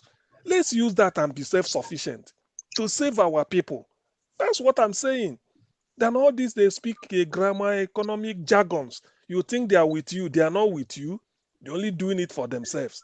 Can I tell you one story, Okay. please? See, during the war, I was little though.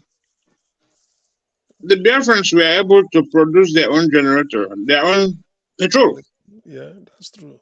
That technology is still there, but we don't want to harness it because of the fact that harnessing it would mean absolute anarchy and uncontrol. They cannot control the petroleum products.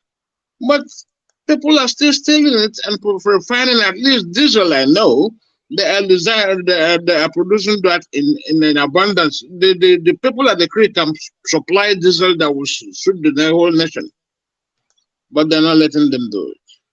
That's technology right there, but it's true. Why not encourage them? Why not sharpen it? To harness the best out of their ingenuities. It's not too far-fetched. We can do it. We can learn from, even Google it. You learn how to refine petroleum product to produce gas, even though it might be a little more complex because of the technology involved. But back in the days, we had good ways of doing it. That's what I'm trying to say. So you guys go ahead. Thank you. It's sad. It's sad. It's sad. If really, to be honest with you, Nigeria should call for, because why I'm saying this is this. You see, why I'm saying what I'm saying is that when you are if you are in a dire state like Nigeria is going into, do anything to help yourself. Do whatever is possible to help yourself. All this idea of this, because when they talk of this, I wish this petrol is like river. You go to river and fetch water, isn't it? You don't care whether it came through the pipe-borne. Okay, well, it is good to have water through the pipe-borne system so that you open your tap and you get water. But whereby it comes to a situation whereby the person supplying it from the water works is demanding one type of salary, or you can't afford it, all those things, can't you go to the stream to fetch water? When you fetch water, if you feel it's dirty or whatever is this thing, that's what they call alum. We used to put in water in those days. You put alum into it, swell it, the thing will just sediments down. You get the water you want. At most, you said okay, the water you drink comes from the water works, treated. You open the tap, you drink off the tap. Because of the issue that you can't afford it anymore, or for one reason or the other, can't you dig out dog water, put it in heat it on what at temperature of 100 degrees or boiling, allow it to cool, you sieve it, you drink it, it's fit for drinking.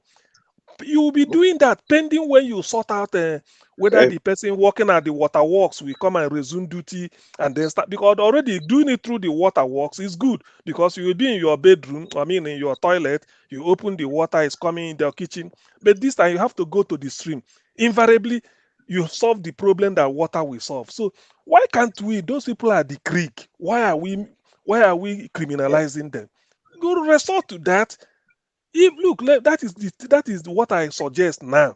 Resort to them, because what you need is petrol. If you can get petrol from them, it starts with your car, so be it. Then things can then come normally as you are cushioning the effect. You now know what to do. Nigeria should start looking in ways and let us start behaving as if the whole world is against us, so that we can think. That was what gave Biafrans. That was why Biafrans thought, yes, because when the world is against you, they were bombing Biafrans air, night, and air, land, and sea blockade. Then you think. So let Nigeria behave as if the whole world is against us. Let us think what we can do. Can I just answer? First, they have to, if they don't take care of their security first before they start doing things like that, what you are going to find is that whatever you are putting together, they're going to undermine it. And I also said that regarding this thing, that process, the Nigerian government, given the way they are behaving right now, you have to have the government that wants to do that. The way these ones are going to behave, they are not going to manage it very well. You know, Port Harcourt recently, in River State, they were having this thing, fumes, dust, black dust particle coming down. If you think that one was bad, allow it to go nationwide. You're going to have serious problems.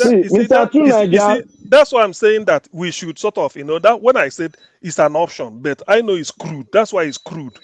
There's a way to do that. It's not really, okay, now we waited all the years for Dangote refinery. Look at what they are talking. No, I agree with you. I agree with the fundamentals that we should do that. We have to have the right people with the right mindset. If you have nationalists in place to do it.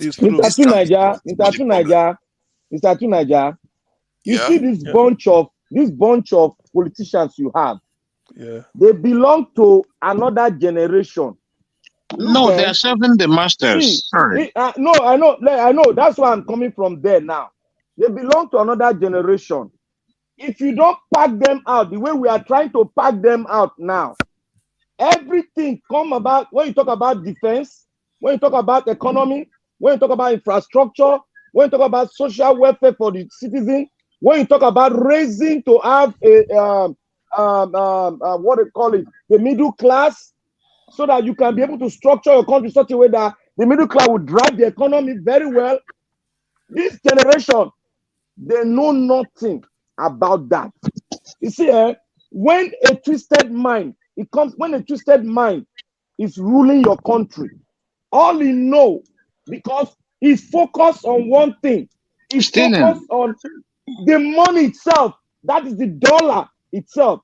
How to take the dollar to himself, and he doesn't even think about you that is down there because you are not existing. That is what happened in Venezuela when the system was running AY.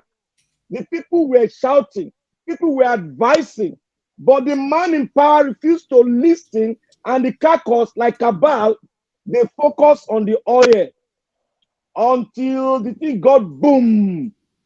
Now there's nobody in control in Venezuela. Arms struggle is high. People buy arms from everywhere. You can't even stay. They are migrating to America now. The state was able to be compromised. If when you do these sort of things, if the state is able to be compromised, you can't succeed in the process. You have to have, like let's say Brazil wanted to do this, because Brazil is part of BRICS. It's very, very hard to compromise Brazil from that point of view. And if anything, it's going to even make Brazil double down and even become stronger as a military. Brazil has almost 4 million people altogether in their defense. This is the kind of stuff. No, Brazil has a well-structured democracy itself, and the economy is well developed. The problem they were having was corruption and drugs. Was corruption and drug, which is still perpetuating its head in Brazil very now, because some Americans cannot even travel to Brazil because of the way the arms are going around and the kidnapping and other things that are going on there. It is happening there.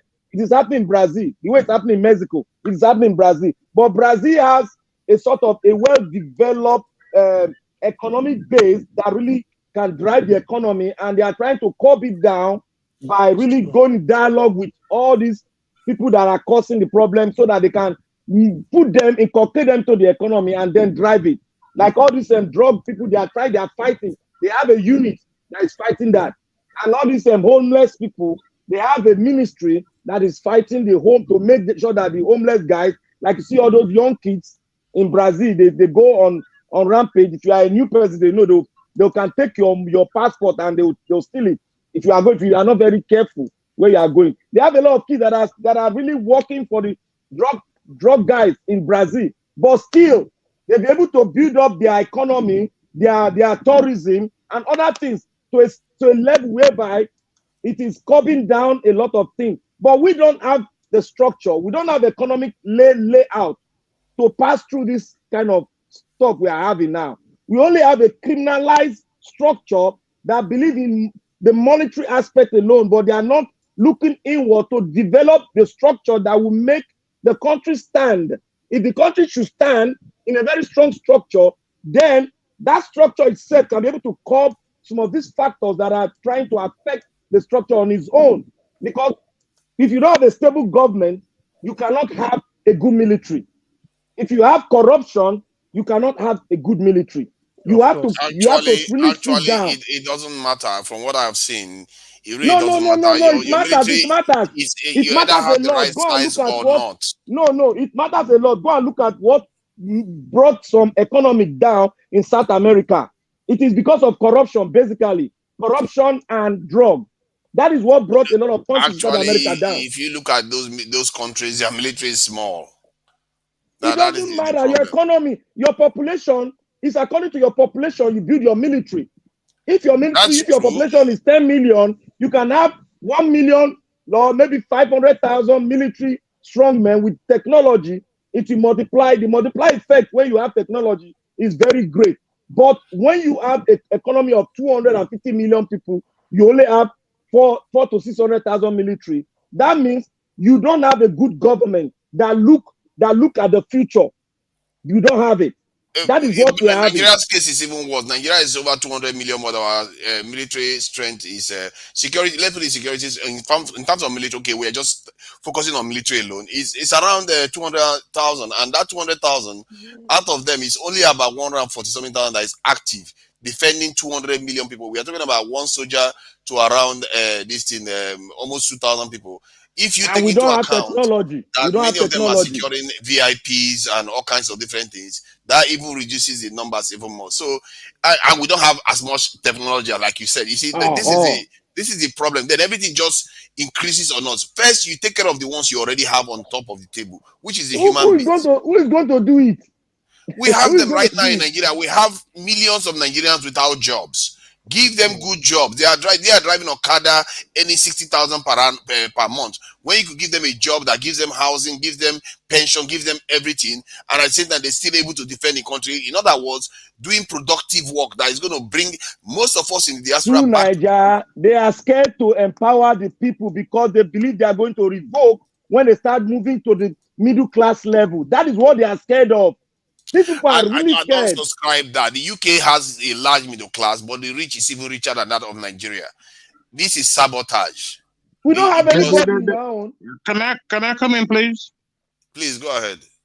You see, what is happening in Nigeria is what happened in India a long time ago.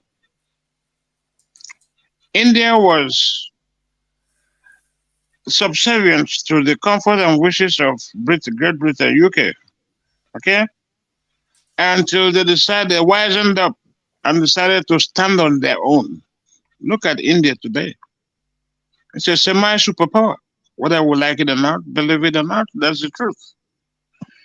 They have intelligent people that are very creative. We have geniuses here in Nigeria, but unfortunately, the government has never looked in that direction to harness whatever potentials each and every one of us have. Yeah. I live in Texas. If you go to NASA, for instance, we have tons of Nigerians working there. And I'm talking about working people that walk around the city with security, government security, trailing their movements, because what they have upstairs, they don't want to share with other nations because they are engineers. Dr. Philip Emeagwali, for instance, was the man who developed the superconductor to be able to carry the internet today the way it is. And then Dr. Faludu discovered the cure for sickle cell, but his laboratory was broken in and all his all his papers, computers, everything stolen. Sorry, I don't want to stop you because you seem to be saying very, very important things. This doctor, who is he, and when Dr. did this Emeagwali. event occur? Dr. Emeagwali, Philip. Dr. Emeagwali Philip. Okay. Yes, he's from Onitsha. He found the cure for sickle cell, and That's Doctor. No, the sickle cell is Doctor. Excuse me, I forgot the name. But Dr. Emeagwali did that of the superconductor. Dr. Fadulu. It's a Yoruba man. It's a Yoruba guy, yeah. It's a Yoruba guy. He discovered the cure for sickle cell. His office was vandalized and all his documents stolen. When was this? This was a few years back when I was in the college, about 10, 20 years ago. Wow. Yeah. And today now, the cure for sickle cell, we don't have it. The guy that performed the surgery on a little child that was in the it was a fetus yet, not born yet. Then he extracted the fetus, brought him out, operated on him.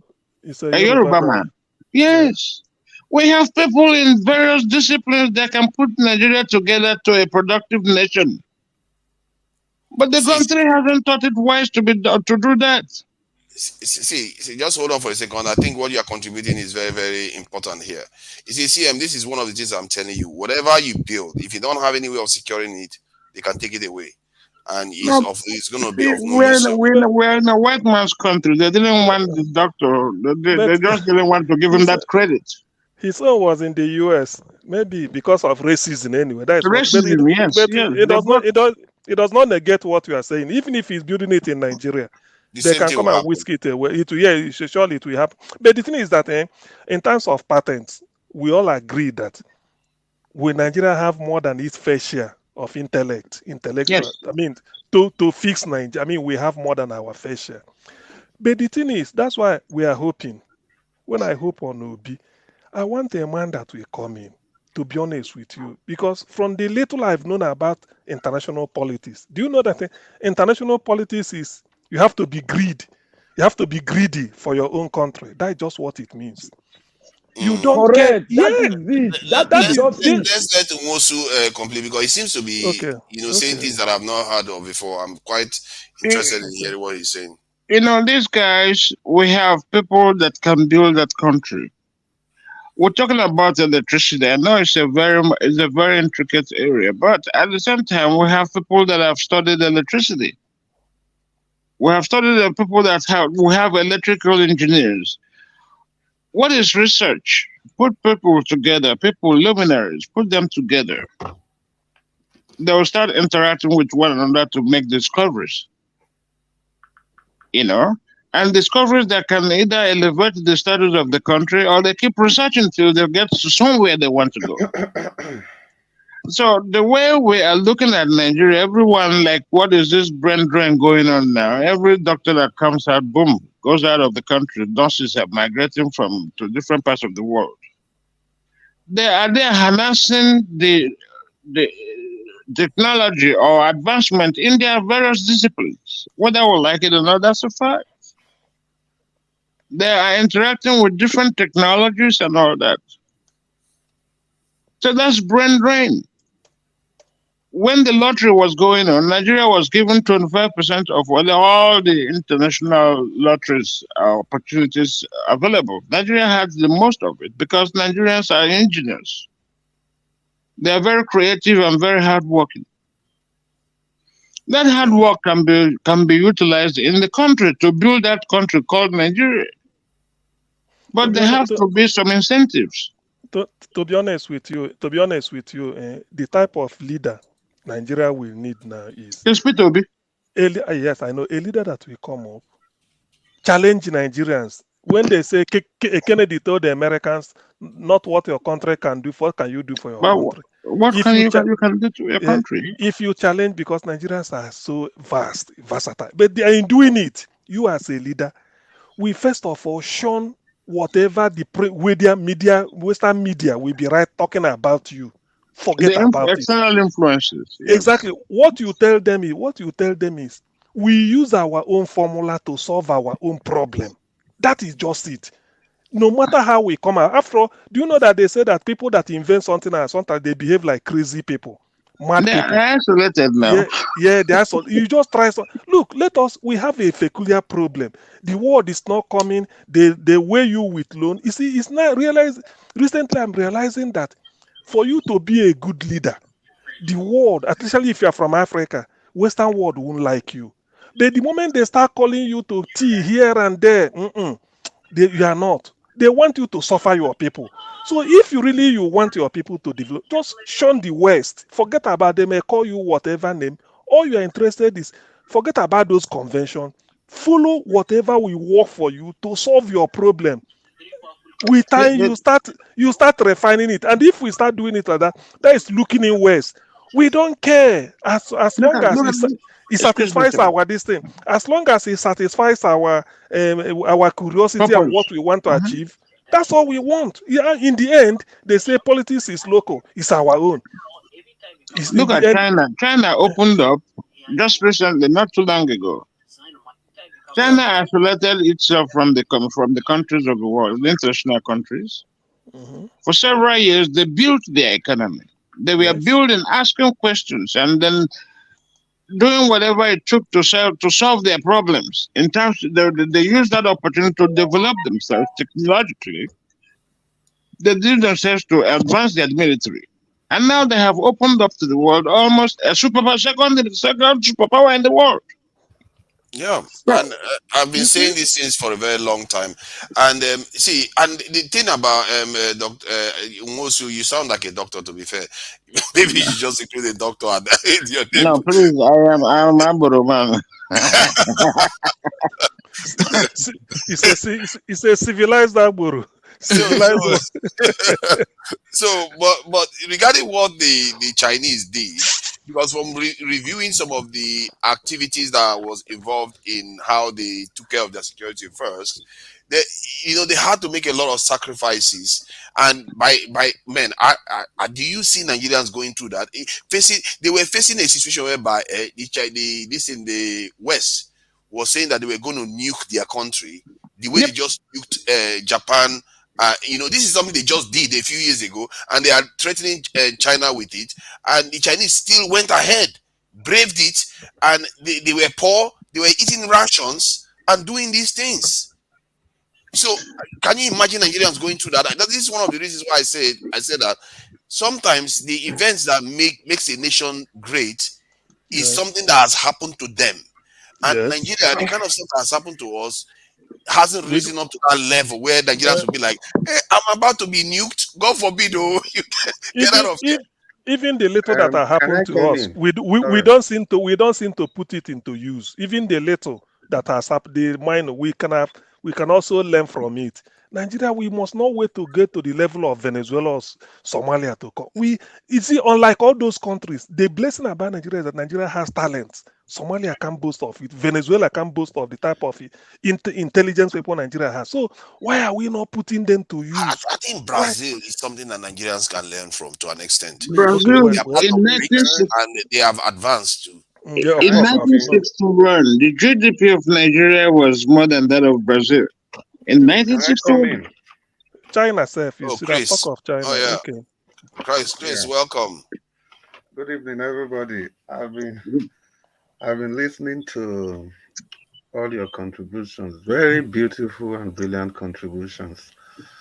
Well, to Nigeria, we are trying to ask if Nigerians are willing to go through what the Chinese went through, and other nations that emerged from the arches. I'm very sure Nigerians are.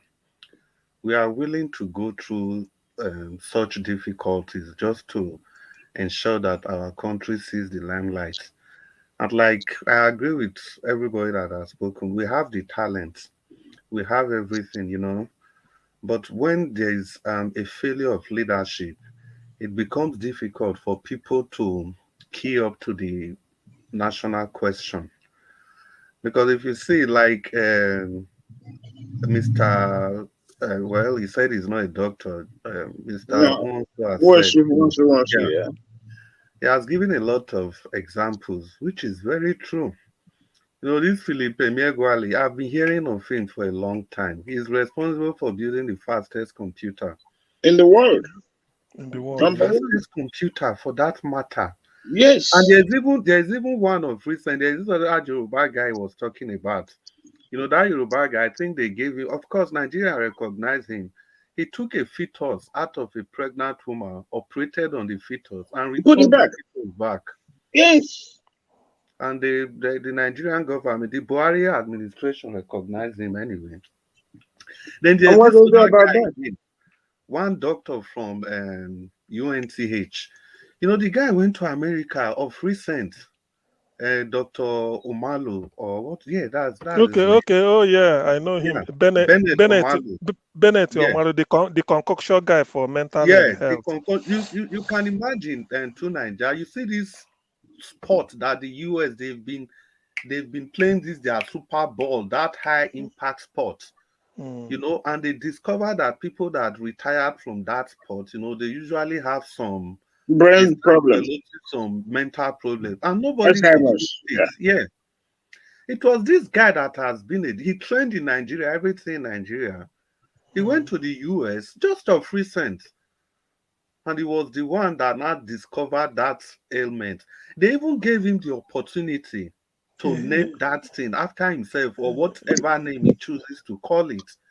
But the guy, he was humble enough and he named it, I think it's called chronic traumatic, whatever. You know? Yeah, that was the name. So they gave him the opportunity to name it. It's a patent. He has the patent. Probably in future, in future, he may win a Nobel Prize for it because it's original. It's looking like that. He had the right. They even made a movie. This guy, Will Smith, played that guy's role. They made a movie for him. All these things I'm saying tonight, they're just like 10 years ago, 10, 15 years ago. Now, the department, the state where he came from, the pathologist of that state, for example, the state where he discovered this in the US, for example, assuming he discovered it in Ogun State. Now, he was now made the chief pathologist of that state.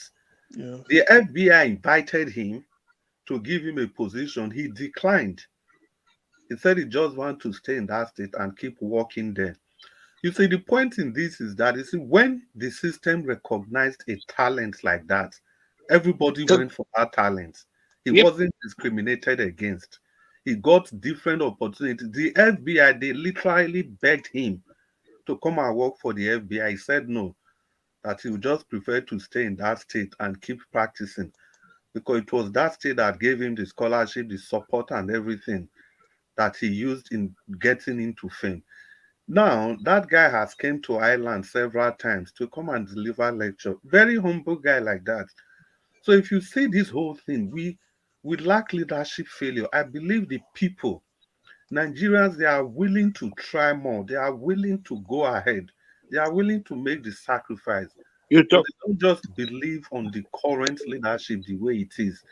So in my belief, and that's what I hold dearly, I believe that if a new leader, somebody with a seemingly different approach and characteristics to all these people, if that person comes on board, you'll be surprised at the level of sacrifice Nigerians will make. That was why I called in earlier when we were talking about Peter Obi saying that the people, the ones that are remaining, will continue.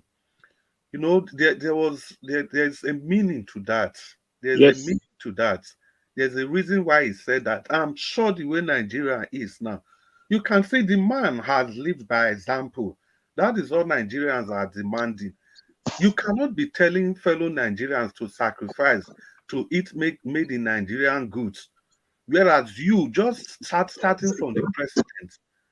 How can you encourage your people to be loyal to your country when the president, if he's sick, he goes to these foreign people, go and stay with them, go and use their health facilities, and he comes back, he will not even bother to build a befitting hospital to take care of that ailment that took him abroad in the first time.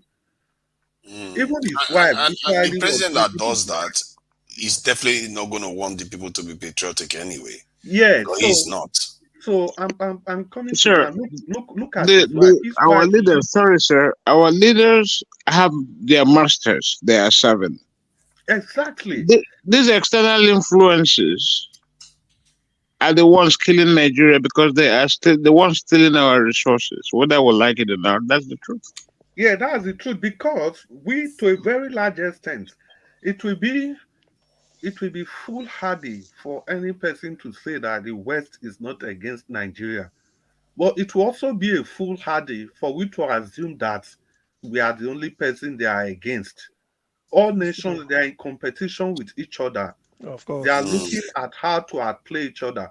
So if your leader decides to be stupid, they will take advantage of you. It's as simple as that. The whole world is like a jungle. It's survival for the fittest.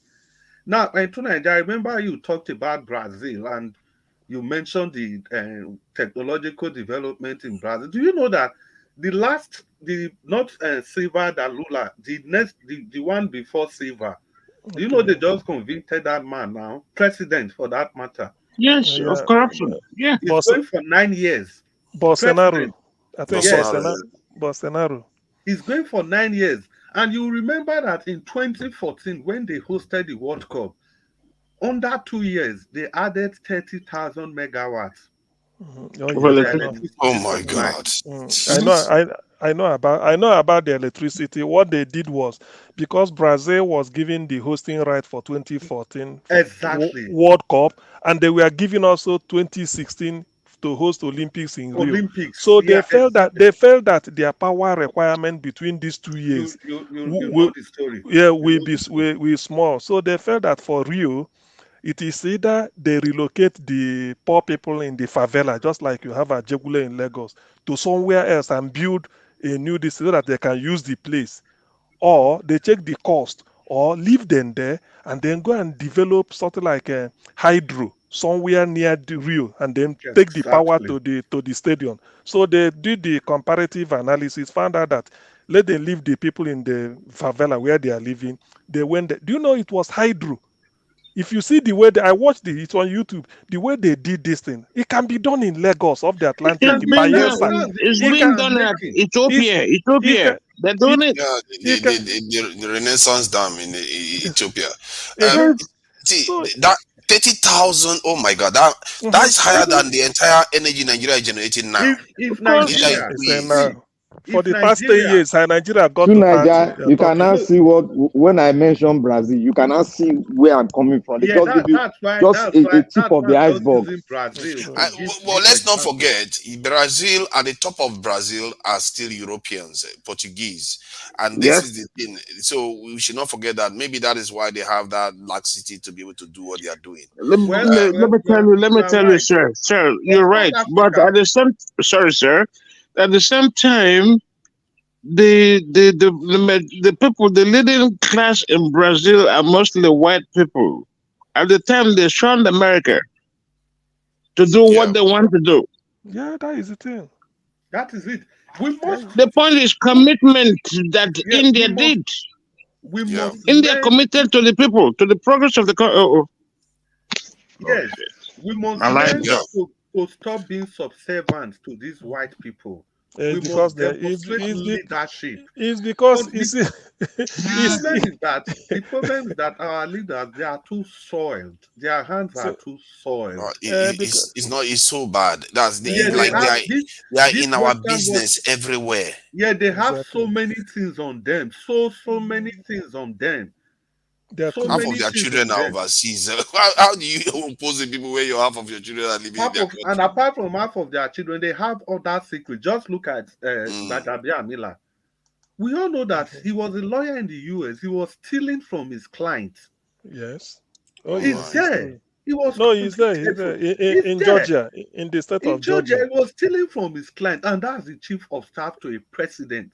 Is this a fact though? Before we start making he refunded. Yes, exactly. It's a fact. He refunded the money.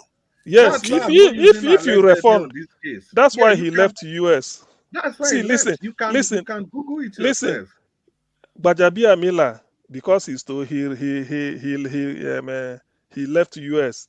Dakpa Abiodun of Ogun State he used fake dollars. Went to prison in Florida before going back. Omoagege in California, they did. I mean, if you start naming them, you see that is the issue we're having. It is not that the West knows. If I'm not owing you, I don't have any skeleton in cupboard with you. I can insult you. I can do anything. But if I'm owing you or somehow we have a deal, I will be soft pedaling, and in fact, I'm compromised. That is the issue. Okay, can you imagine the likes of, let's say, all things worked out, Ekweremadu become somebody in Nigeria? Tell me, how can you sit down and be telling Ekweremadu this how to handle the Western world? He will say no, because he knows all his accounts, his houses, everything, and they have his dossier. So when they come for one type of thing, if you say they expose you, and then they may even use it to even frustrate you. But when you are clean, you don't have anything. You don't have it.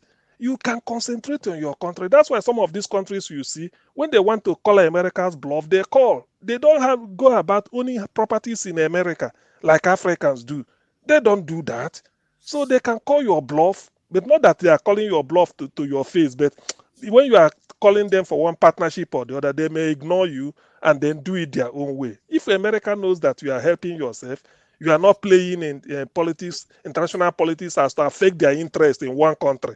They don't care. You are doing your thing. But at the level Nigeria is now, what we need is somebody who will look inwards, tap our talents. Let us first get out of the wood. Start from the scratch before we can now get to whether we want to dictate what happens in Africa. And some of the strategies, let me just add it, some of the strategy we could use, because this is something that I've thought about before, because we have a large diaspora, like the Nigerian diaspora now in America and in the West. And then we also have the greater diaspora, the African American, that we don't even interact with. Many of them are Nigerians. I even saw one video of them. They were talking about it just today. Many of them, because they are wondering why is it that 60% of them, they are checking their DNA, find that they are linked to Nigeria.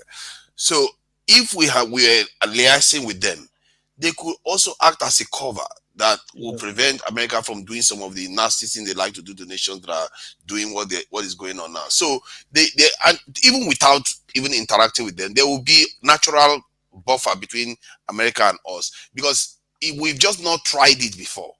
If we did it, America will come for us, but not the way they will come for like other countries, because they know a large proportion of their population, including a large increasing amount of Nigerians, they are going to be there and they are not going to like it.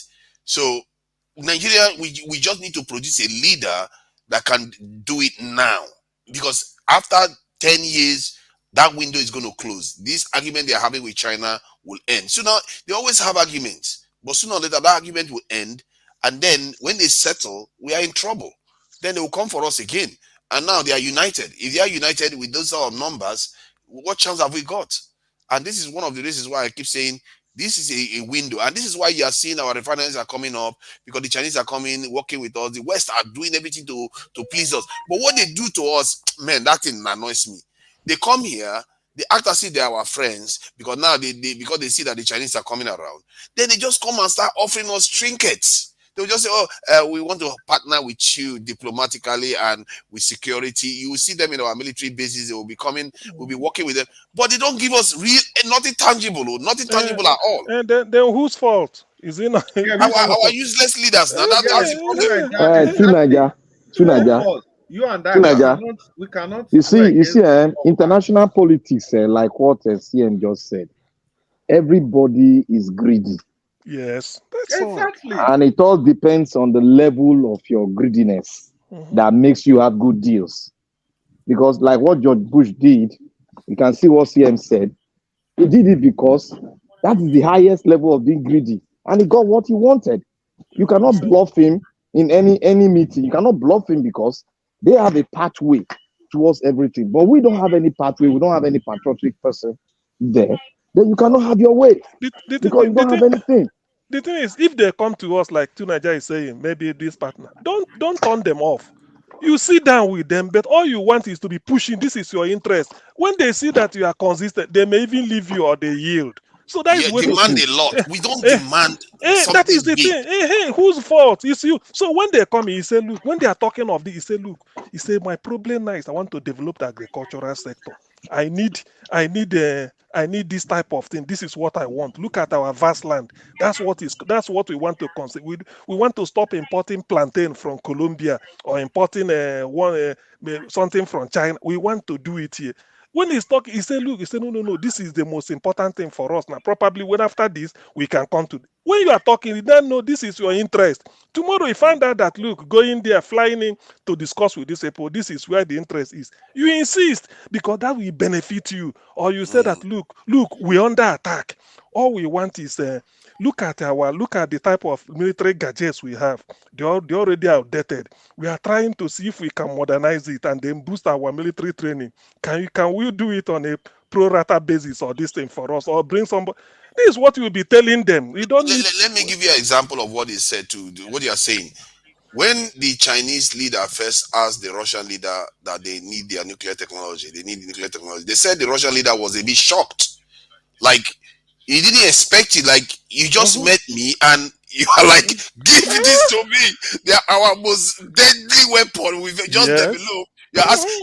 That's their most advanced weapon. Oh. They're telling them to give it to you.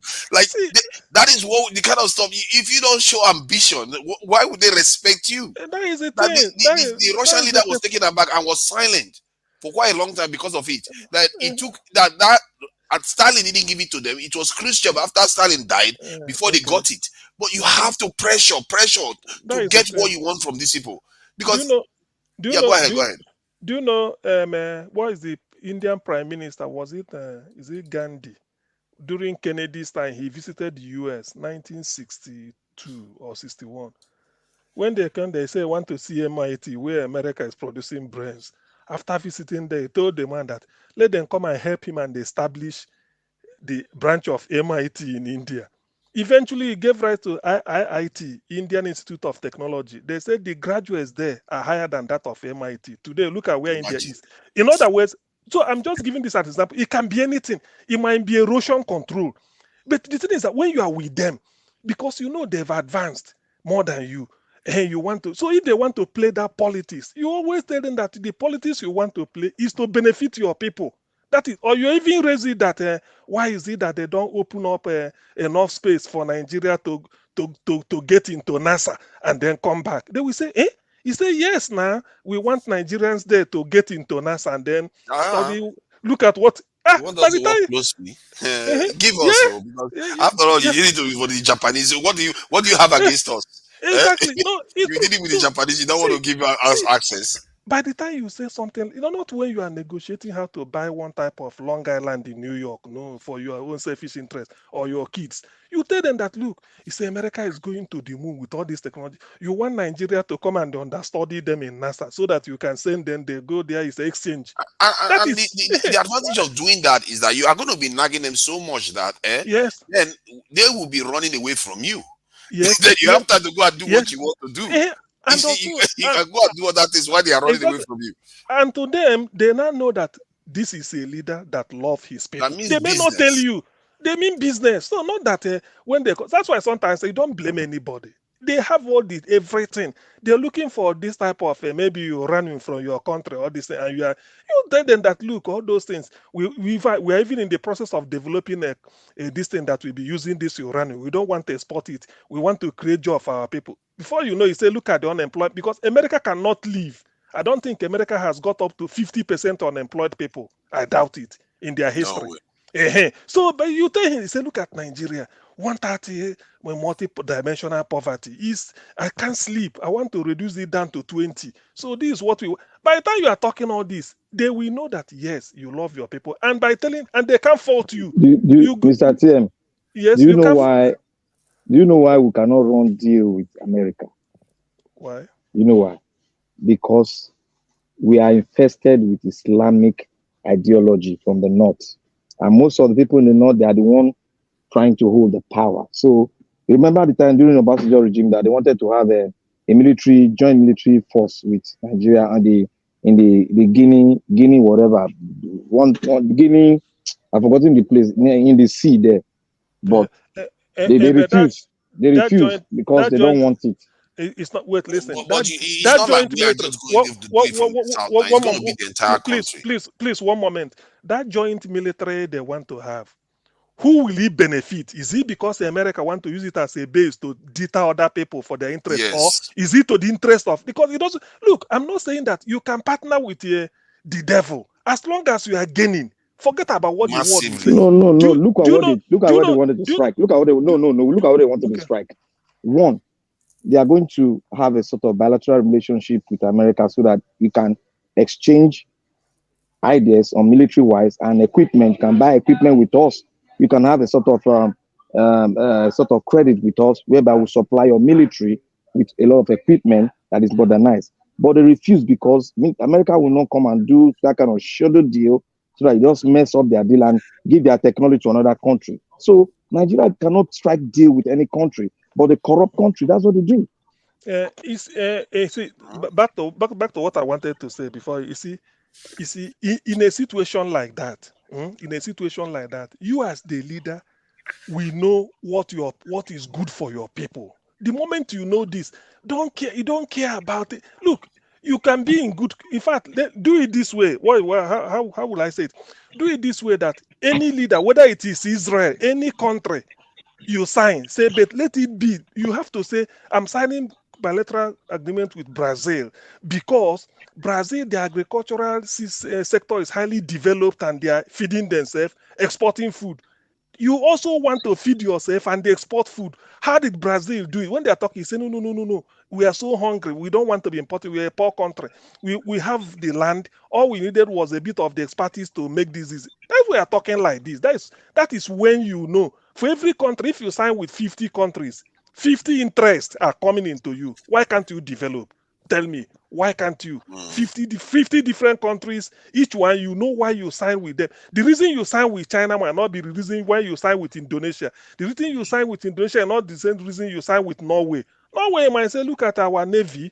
We just, because you have this, you people know how, what is it called? Offshore fishing. We want to develop our own. We are in the Atlantic coast. Even if not for anything. Look, there is no way you will do all this. You won't succeed.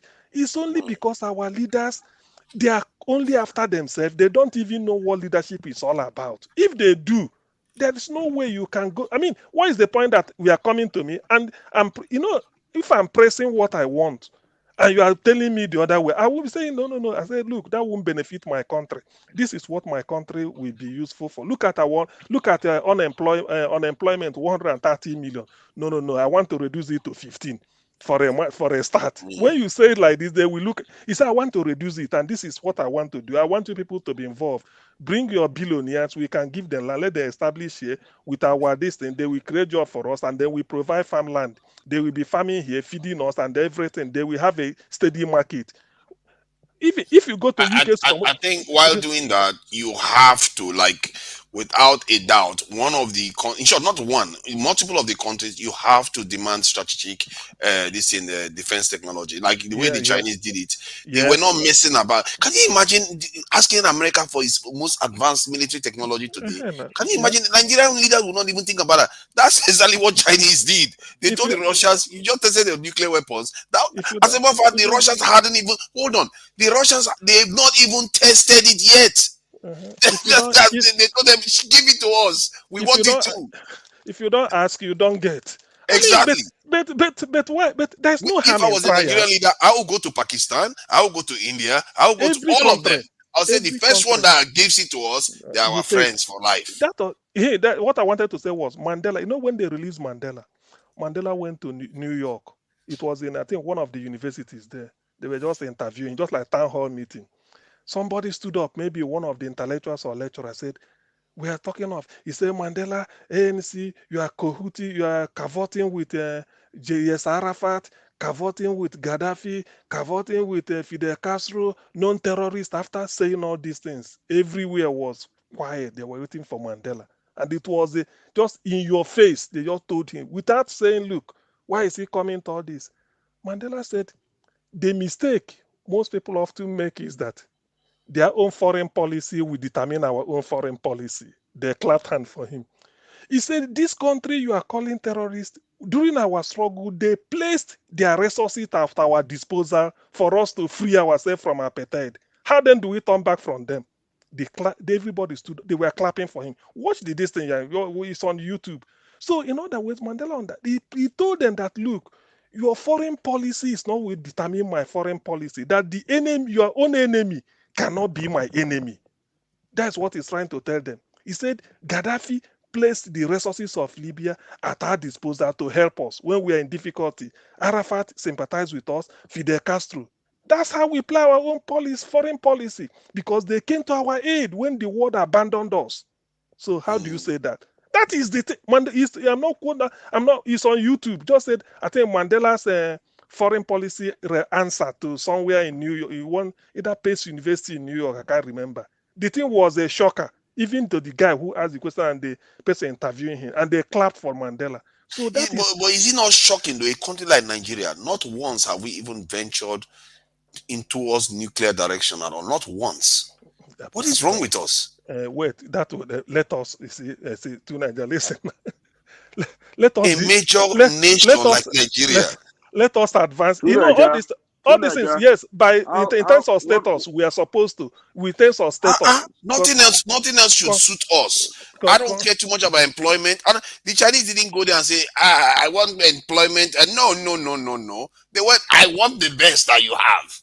Give me your and the Russians gave them their ballistic missile. That's the whole thing.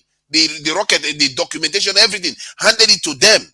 Because if you don't make this, you have to recognize that if somebody is your friend, they will give you something that is going to allow you to help yourself. These people that are coming to our country, they are not helping us, and our leaders are not even making any demands of them. Your leaders, can I come in now?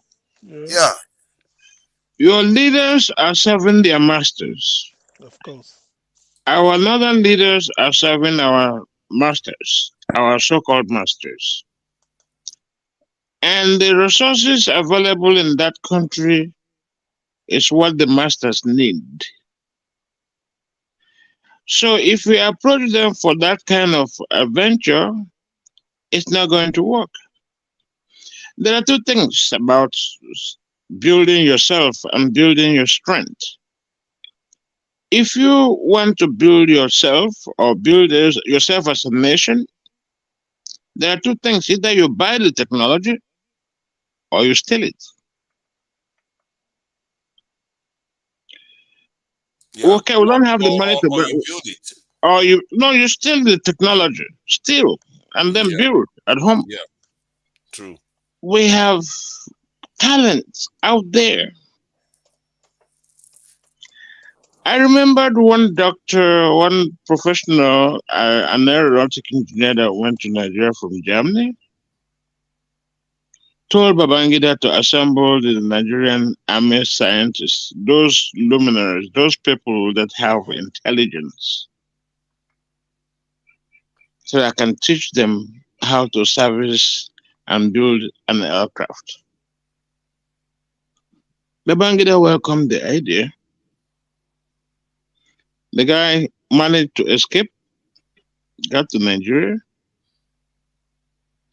and he said he was not traveling, that they should assemble them in Lagos so that he can be lecturing them somewhere hidden in Lagos, at Lagos. He came to Nigeria and waited, no people to lecture. The next project was to go to NDA to lecture. I said, no, I am I'm a very secretive guy. I cannot show myself. I told you guys in advance that I'm not going to be moving around. If not, these people will gun me down.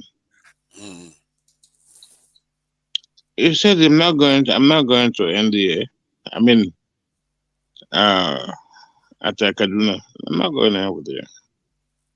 Secretly, some people smuggled him out and then went back to John. He wanted to cheat the Nigerian people so that we can at least service our aircraft in Nigeria. You see? Now, what happened was that there was our big brothers out there that are the masters have advised our leaders otherwise. Don't do it. Yeah, never develop. Because we'll always bring our aircraft. Nigerian Airways was flying then. We'll always come to your place to service it. That's more revenue for you guys. What happened? The guy absconded, went back, and they killed him. Wow. So you see, it's such sacrifices. These are true Nigerians trying to better the country. Does this man have a name? I don't want to say it. Sorry. Okay, that's fine. You know, they really screwed that up. We have people that can do these things. We don't have to. We have enough knowledge. Even if we have to experiment on it, and we'll keep experimenting until we get it right, or it will doom us. As a nation that is committed to better ourselves, we can do it. It's doable. It's not far-fetched.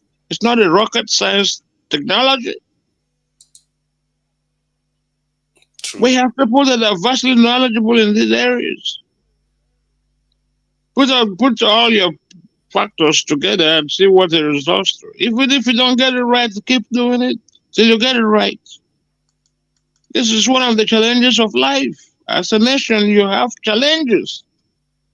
You don't remain docile and when people wait for people to spoon feed you.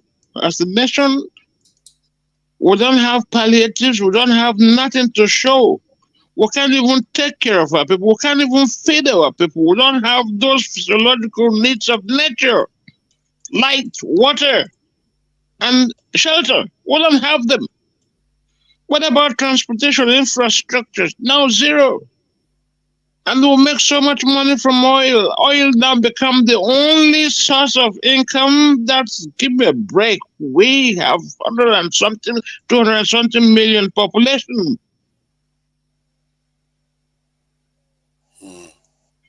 If you listen to these political aspirants and listen to my brother Bitobi, it's like day and night. Maybe I'm being biased because I'm an Igbo man, but it's like day and night, my brothers. At least this guy has the people. I remember one story he narrated during one of his election, before the election even, about when he came to Harvard University, I think it was Cambridge University, to do a course. He paid like 4,000 something, 48,000 something pounds to attend the course. And the professor there was really very good. And he was talking about other nations. P2B asked him, why don't you talk about Nigeria? He said Nigeria is a great country, full of resources, and very generous too to the world. He said, I think P2B took offense and didn't want to show his frustration. After the lectures, he met the guy. I said, why are you not talking about Africa, Nigeria, and then the giant of Africa? He said, okay. He brought out $100 from his wallet. So, get me the highest denomination of P2B brought. I think 1,000 or 500. By then it was 500. He said, can we exchange this? P2B rushed and grabbed his $100 and gave him 500. He was happy. Then he said he multiplied it in his head and see how much profit he made. The professor said, you know why I did that? He said, your money is just a piece of shit. This is real money. Your politics, politically, your country is dead. Go home and change your country. That was when his political aspiration began. Go and change it. See, if you have a good GDP, your money will become something. It's going to be worth something because of your hard work. But if you leave it the way it is, it's a piece of shit. That's a point of reference. My brother, if you have to aspire for anything good, like this electricity, for instance, a big challenge in that nation. If we don't have electricity, you cannot attract industries. With the way fuel subsidies removed, how many people, how many companies can run their generators to make products? Very few of them, or even none. They'll quit along the line. Then how are you going to sustain your people? We have leaders The leaders don't understand what is going on in that part of the world. People like Buhari came in and then Islamized all the appointments. He made ministers and that and that and that and that and that and that and people that have not been trained in that area. We're not asking you to don't take whosoever you want, but let some that person has a comprehensive idea of what type of job you are relegating to him. So he can be good at it. These people, this on the job training for them. So they goofed. He himself doesn't know anything. I remember one of you guys quoted yesterday, do you know something? I don't know, the guy that quoted something about Buhari's inability to know to lead or whatever. Quoted somebody. If you don't know, you don't know. If you don't know, why should you be there? Why do you aspire to be there? Because it's your turn. He got his turn. Today is Tinubu's turn. Supposedly, till the judiciary proves him otherwise, we don't have a direction for the country as a whole. We don't. We don't have any. This is our bus stop. We don't have it. Anarchy is about to take supreme in that country. These bastards are praying the streets, kidnapping, killing people. Like now, we don't have any kind of deterrent. God have mercy on Nigeria. Really, it's very annoying. It's very annoying to even think about what's going on. No, I mean, the common man, the older people back home, and those that are they cannot walk, they cannot drive Okada, they cannot do anything. The older generation of people, their children have been trained in the colleges, in the universities. They do not have a job. There's the older people still feed them with what? The younger women today take to prostitution as a way of making ends meet at home. Because they can watch their mother, father that trained them go hungry. I'm not justifying that, but that's necessity is the mother of invention, isn't it? You know, and people are not concerned. Most of these people, I remember Sanusi, Sanusi at the time he said they were having this Northern Elders Forum meeting. He stood up and talked eloquently about the atrocities the so-called Northern leaders are committing with their own children, not educating them. On the national TV, to the so-called Northern elders, it was an abomination to say, a thing to say. Don't say it like that. The next few days, they throned him as an emir and sent him on an exile. He's a man that is practical, pragmatic, that understands the economics. Harvard-trained economist. No, he's not. That's what I heard. That's what I heard. He went to school with. He only studied at ABU, and then did a master's in Islamic studies at one's university. Oh, okay. It's not Harvard. What did he go to do at Harvard? He did maybe in all those normal courses they do. Like all the normal courses. Okay. That's where he met El-Rufai.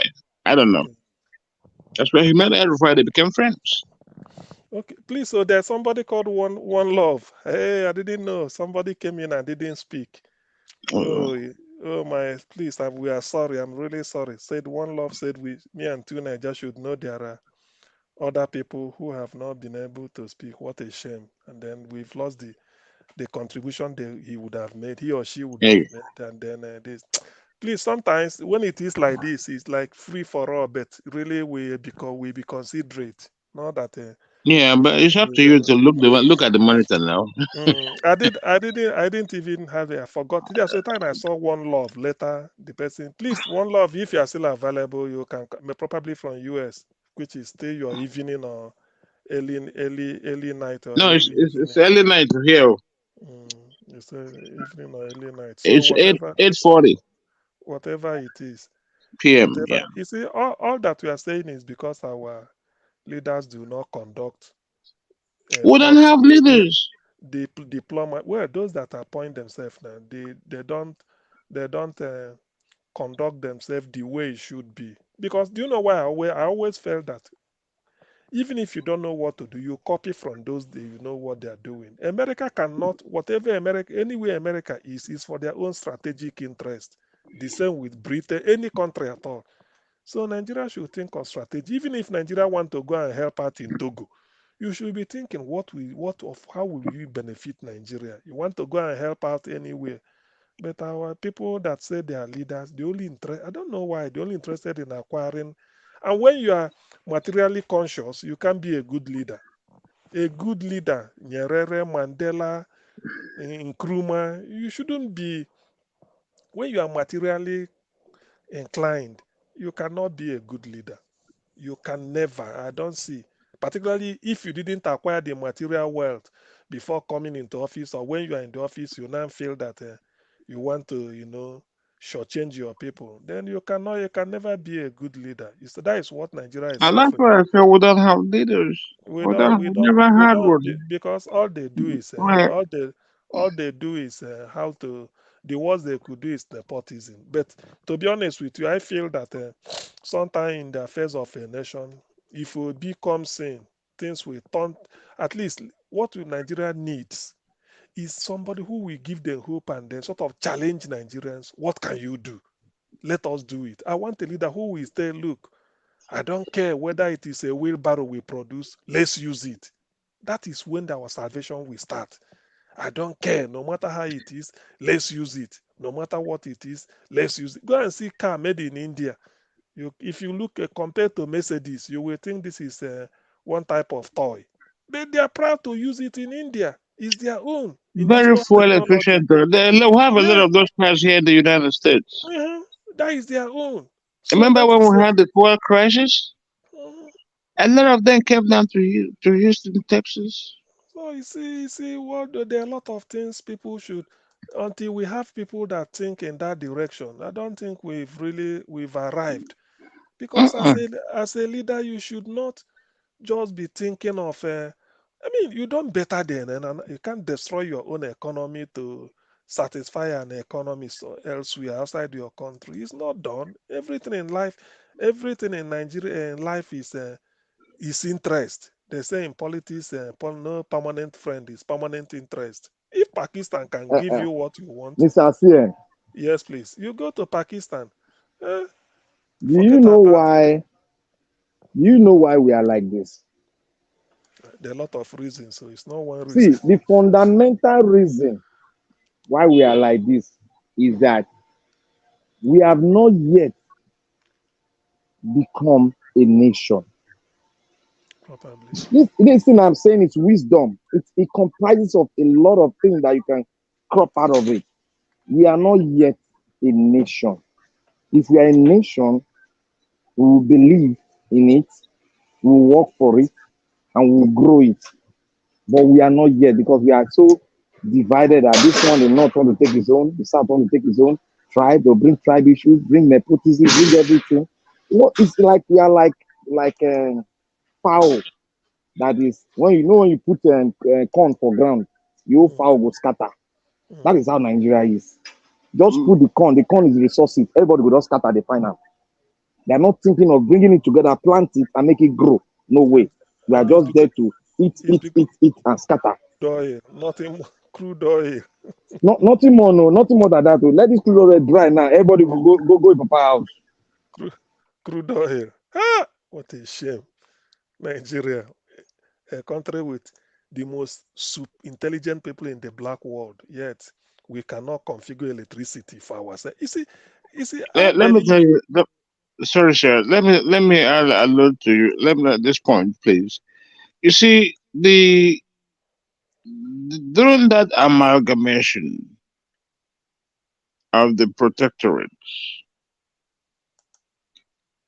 power was relegated to the Northerners. I'm sorry, I don't want to be sectionalized or sectional, but that's the truth.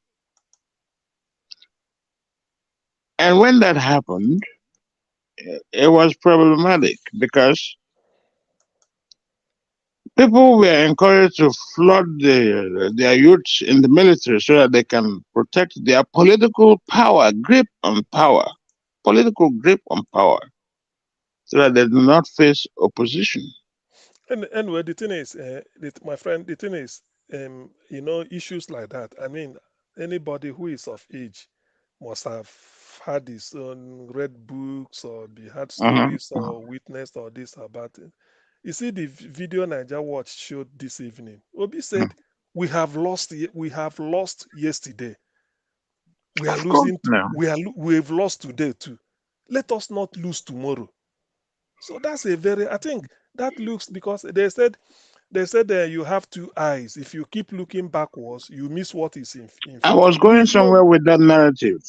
Okay. So these leaders at the time do not have that drive to change their environment. All they wanted was to usurp power and hold on to it. Let me give you an example. Let me digress a little bit. Boko Haram sprang up. That's something that has been brewing over the years. We don't want Western education. That's what the meaning of Boko Haram. Now, how are you going to build your nuclear plant with the Boko Haram in charge? Have you thought about that? How are you going to build schools that can impact the children of the country to develop them into productive citizens if you're Boko Haram? No, it's not possible. So these are the people leading us. They don't care about quality. They care about their presence there at the helm of affairs, dictating what happens and what doesn't happen. My brother, if we don't get a leader in that country that can understand the plight of the country, that can take the risk of running that country as if that's the banner bus stop, take the risk, move all hands on deck, let's build our nation.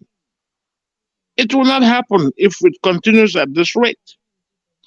Bola Tinubu might be able to do it. I'm not saying he's not competent, but he's of age. He's not healthy. If he were healthy, it would be different. If he won the election, it would be different. But if the mandate is stolen from someone, give it back to him. Let's see how he goes about doing this business. This is a business that is requires a whole lot of ingenuity. It's a process. The process of getting the mandate is on course, and from what it's on course. I know. I've been following it up. I am very slightly elated. From what happened yesterday, INEC is already indicting itself before the world. So that means that INEC is admitting to guilt, to being 25% now. You see, this is a case of, I mean, how do I put it? So let me explain it. Something like, how do I say it? You know, all those ones, fella, they sing that time, say, you be thief. I know be thief. You be rogue. I know be rogue. Okay, you be arm robber. I know be arm robber. Okay, you not thief. You go, yeah, you change it again. I am a thief. You are not a thief. So imagine a INEC lawyer asking a PDP witness. 25%. Atiku didn't get up to 25%, and you want us to declare him winner, isn't it? And I like the response the young man gave him. He said, but you, the person you gave the flag or the certificate, he said you reach 25. You see, that's a way God works. It It's not defines a, the purpose. it's true. So you There's see, so many things that has to be to play out to decide that decision. So let me tell you, that is one of them. The Constitution explicitly said that 25% in FCT is necessary. see. Two, So INEC has confirmed the fact that 25% well, is it came from the necessary. mouth. According to Jesus, he said the mouth have said it. Imagine. You see, if Obi hadn't gone to court, that's why they say, Obi, don't go to court, withdraw your case. Now look at. So that is a case now. INEC. Oh, oh, Chineke God. Well, it's oh, my okay. dear. So If we don't have a leader that can champion the cause of Nigeria, we'll have a problem in the future. The problem is already looming in front of us. Disaster. the problem is already here. It's only that let it not get worse than this. I wish if Obi is in the saddle. Do you know one thing I've noticed is, the thing about Nigeria is that all these ones they are talking. I don't know now that Tinubu is there. Are they still stealing the crude oil? That is Of another course. thing. Of course. You see? He has to recoup his money. It's going on right All here. the money he spent in the election, he has to recoup it quick because he doesn't know how the tribunal's case will turn out. You see? That is the thing now. He has already collected the money budgeted for June, July subsidy. Subsidy is paid for. Which is in the budget as a law. Paid for. By Buhari. Now you're going to negate all that to still impose the cancellation of subsidy. Who paid? What about the crude oil that's already on ground? Paid for. So you see, there's a lot of things that some of the, you see, there are some problems in Nigeria that will be cured with body language. Just say P2B comes in today, got sworn in, and then the body language shows that he's ready. He doesn't want, because if as a leader, at least in Nigeria, if you are not interested in stealing public money, that is the thing. There must always be enough for you to make impact. There must always be. One thing interesting about what P2B said, he said he knows the problem already is there. The problems are there. He's not going to go there and start complaining the problem is that. Already, Tinubu has started complaining that they left him an empty purse. P2B understands the problem. How he figures he's going to configure that, we don't know. But he said he's going to get in there, knowing that the problem is there, and then salvage the country. Whatever he is, a mathematician or as an economist, I don't know. But we need somebody that is dedicated to revising the course of this country. The trajectory we are headed on to now is disastrous, whether we like it or not. It's the truth. Of course it is now. It is. It is. It is. And then it's a shame that Nigeria, with all our resources, human resources, the world respects our ability to work hard anywhere we go and they What excel. about the resources on the ground? Well, that one I may not really. Well, let's just take that. No, listen. Go Google Mustafa's. Mustafa was one of the guys for what's his name that killed everybody. What's Abacha? Listen to his tape. His interview with Brekete family. His exposition. Google it, Mustafa Brekete family, and listen to him. Take your time. This guy knows TM, have you more not than. listened to that tape? TM, have you not listened to that? I have. I think I have. My brother, Jesus go listen to Ram again. If you like, say no listen to Ram. Listen to them. You know, so that we have all the world needs, and that's why they're not going to let stability reign in that part of the world. But we are the cause anyway. So of course, we are all afraid to die. We are all afraid to die. Look at what happened in Senegal. Somebody said now they are on the streets. I think if you are going to be looking to be leader of a country, that should not be something that should dissuade you from the interests of your nation. You have to be ready for anything that comes along. That is the whole point. Because if you can be, if I threaten you, you will back down, then your nation is in trouble. That's what we are doing. Because of the tribal the differences, the academies. I'm Hausa, I'm Yoruba, Mibo. The youths are not supposed to, are not being the youths that are supposed to be. I think to change it, there's an opportunity that has happened in the last year with the obedient movement doing what they are doing. And if the obedient, first, they've taken over Labour Party, which is, one of the steps that needs to happen. Then they go and start taking over like this in NLC and all these institutions that are out there. If they are able to take over those things, now they also have a leg in politics, a leg in the trade unions, and start forming alliances. Now you start seeing nationalists technically becoming prominent in the system. And the more they grow in the system, the chances are that the government, even when they are in office, they will have to do the bidding of those nationalists. And sooner or later, the nationalists will take over. As long as the need to fix the nation remains there, that is what will propel them to take over the country. As long as they are able and defend their interests. Because it depends on what you want in this life. Personally, the way I look at it is that if you don't, most of the other countries that did it, they have something driving them. Our own case is our sufferhead. And I always ask myself whether that is enough to drive us. Because just sufferhead is not, some people will just say, as long as the suffer goes away, it's okay. Tunaja, sorry to interject you. Something bigger that needs to be put in place first. Sorry, go ahead. Tunaja, I'm not talking. I just wanted to go and do one research. I wanted to go and do a research on El-Rufai, the meeting he had with the Islamic cleric and the people of Kano State. Just go and listen to what he said there. Then you come back to us.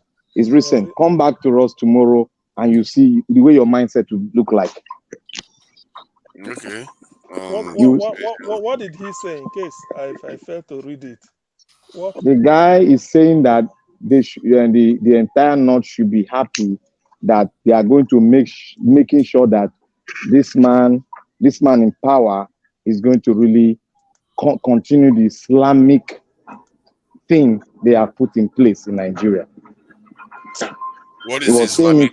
You mean the Sharia law that they have already? Sharia or any plan they have to continue to succeed in Nigeria because they are the one that own the country. He actually they are the ones that own the country. Yes, that's what they are saying now.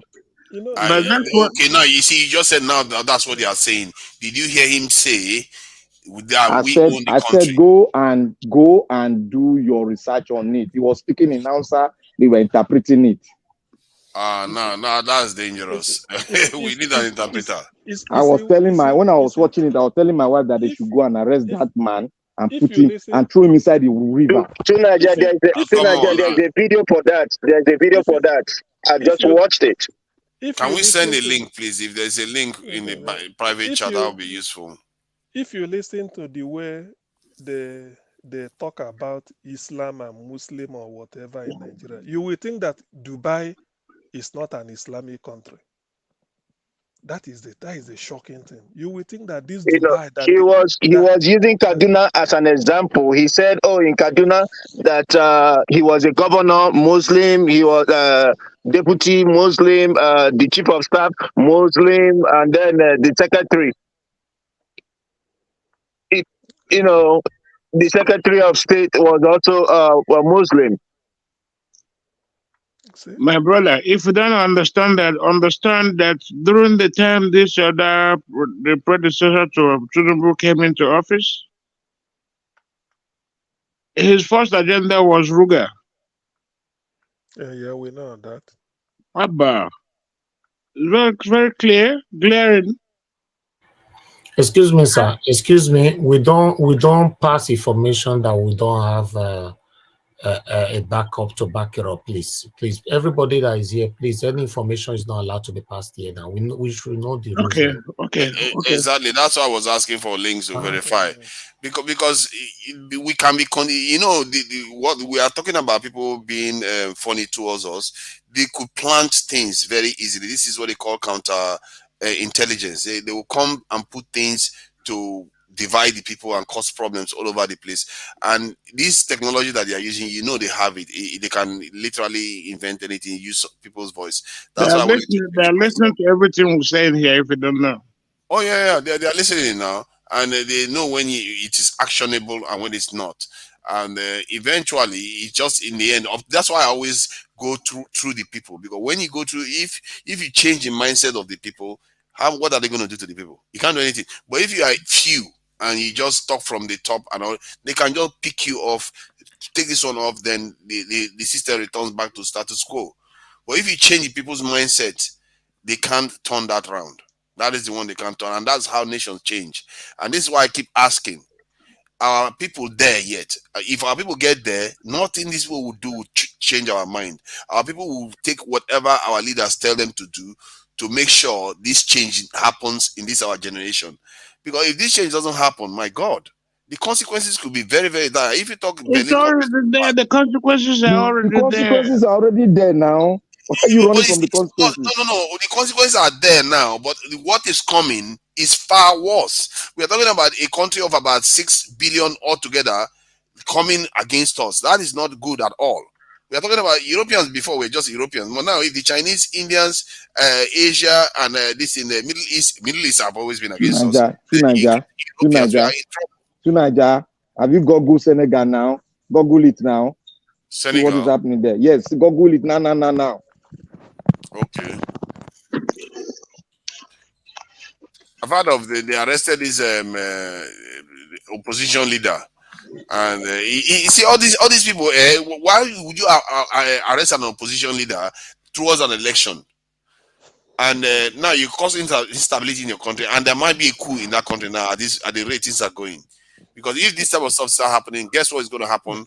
Military is going to step in. That is Africa. That is Africa. African democracy. First of all, you arrest opposition and keep in the cooler before you do. You only want yourself to win election. What kind of people are these? And later you will declare it free and fair. You declare free and fair and declare yourself the winner. Landslide. If you don't like it, go to court in the end. I mean, how can you hold opposition leader? As long as it's not a security threat. Even if it's a security threat, let the constitution, let the law take its course. And not for you to give order because you are the incumbent and you feel somebody is challenging you. Wow. Do you know the conviction that they give to the opposition leader? The opposition leader was convicted for immoral behavior. Imagine. Towards an election, immoral behavior. That's the one you got. And the people protesting on it and burning stuff up. That's not immoral. To put your country through that. That's democracy. The behavior of some of these leaders, they are such a sellout, and people have always said that Macky Sall, I think that's his name, or the Senegal, that Senegalese president. He's a big sellout to the French, and he's the one doing all these things. Useless country. It's a useless country, you know. They are right next door to Mauritania. He has already sold out, and the country wants to now bend the country towards French government. That is what they want. What they did in Cameroon. That's what they want to do now. That's why they are resisting him. They were part of the group that sabotaged the West African currency, the eco currency that wanted to come on stream. These groups of leaders. Are they still selling turning the country to France? When I think some days ago or weeks ago, I listened to the current French president going to United Nations to apologize to what they did to. I don't know. Somebody must have watched it with us. He said they apologize for. He called Togo. We are sorry. They abused. All the West African with French speaking. He apologized. Can I come in here? Most of the West African countries that are French speaking have their central banks in France. Yeah, we know that. We know that. That's wahala. Before they do anything of like infrastructure building or something, they have to take permission from their masters. AKA Cameroon. AKA Cameroon. Why don't you just give him a suspended sentence and get it over with? All these lead, what kind of judges do this now nonsense? By the way, because the judiciary is compromised. What is moral? What is moral inside it? That the guy The wants to take judiciary is over. compromised. It's like what's going on. Just all this selection going on in Nigeria didn't start just with Bola Tinubu. It has been there for a long time. But this time they have met with a resistance. We'll say whatever I would like about Nigeria, though. I don't think this kind of stuff where opposition leader is just coming out suddenly you bring a trumped up charge against him. If it happens in Nigeria, people are going to lose it. That's when what they wanted to do to Peter Obi. And they didn't try it now. But Obi was able to calm the situation down, obey and respect the law that he's fighting. Yeah. Obi knows he has more than enough evidence to present, assuming the court will be fair. He has more than That's enough the judiciary compromise. I mean, the judiciary should be fair, and then I'm glad they're beginning to define it. Adjudicate the way it should be. Wow. I'm just looking at the report from 2 hours ago that says that Ghana patients in danger as nurses head for NHS in UK. See, these people are hemorrhaging our country. They are hemorrhaging it. See, can you imagine if the person that invented the, let's say, this is space rocket was they took him with the brain drain or jackpot syndrome and moving to another country. That country would not have it, would it? This is what they are doing to Nigeria. Nigeria, in the last 5 years, was beginning to see a trend where tech companies were beginning to rise in Nigeria, and guess what? They swooped in and removed most of the brains in Nigeria. And then even the companies that are founded in Nigeria, many of them have massive shareholders from foreign distinct countries like America, the UK, and other countries. So this is how they hemorrhage economies. And all this is happening right before our eyes, and we don't even recognize it. It's really horrible because those people, many of those Nigerians that left Nigeria now, they could have gone on to build things. They are all gone. Tunaja, you know one special thing about Nigeria? Let me tell you, let me be very free and fair. One special thing about Nigeria is that Nigeria is a reserve of brain. Look, as we are speaking right here now, we have reserve of brains that are building software right inside Nigeria, right where we are now. But they have not moved out of the country. Mostly but for foreigners. That's the problem. We have not moved that. They are building software for foreigners right inside Nigeria.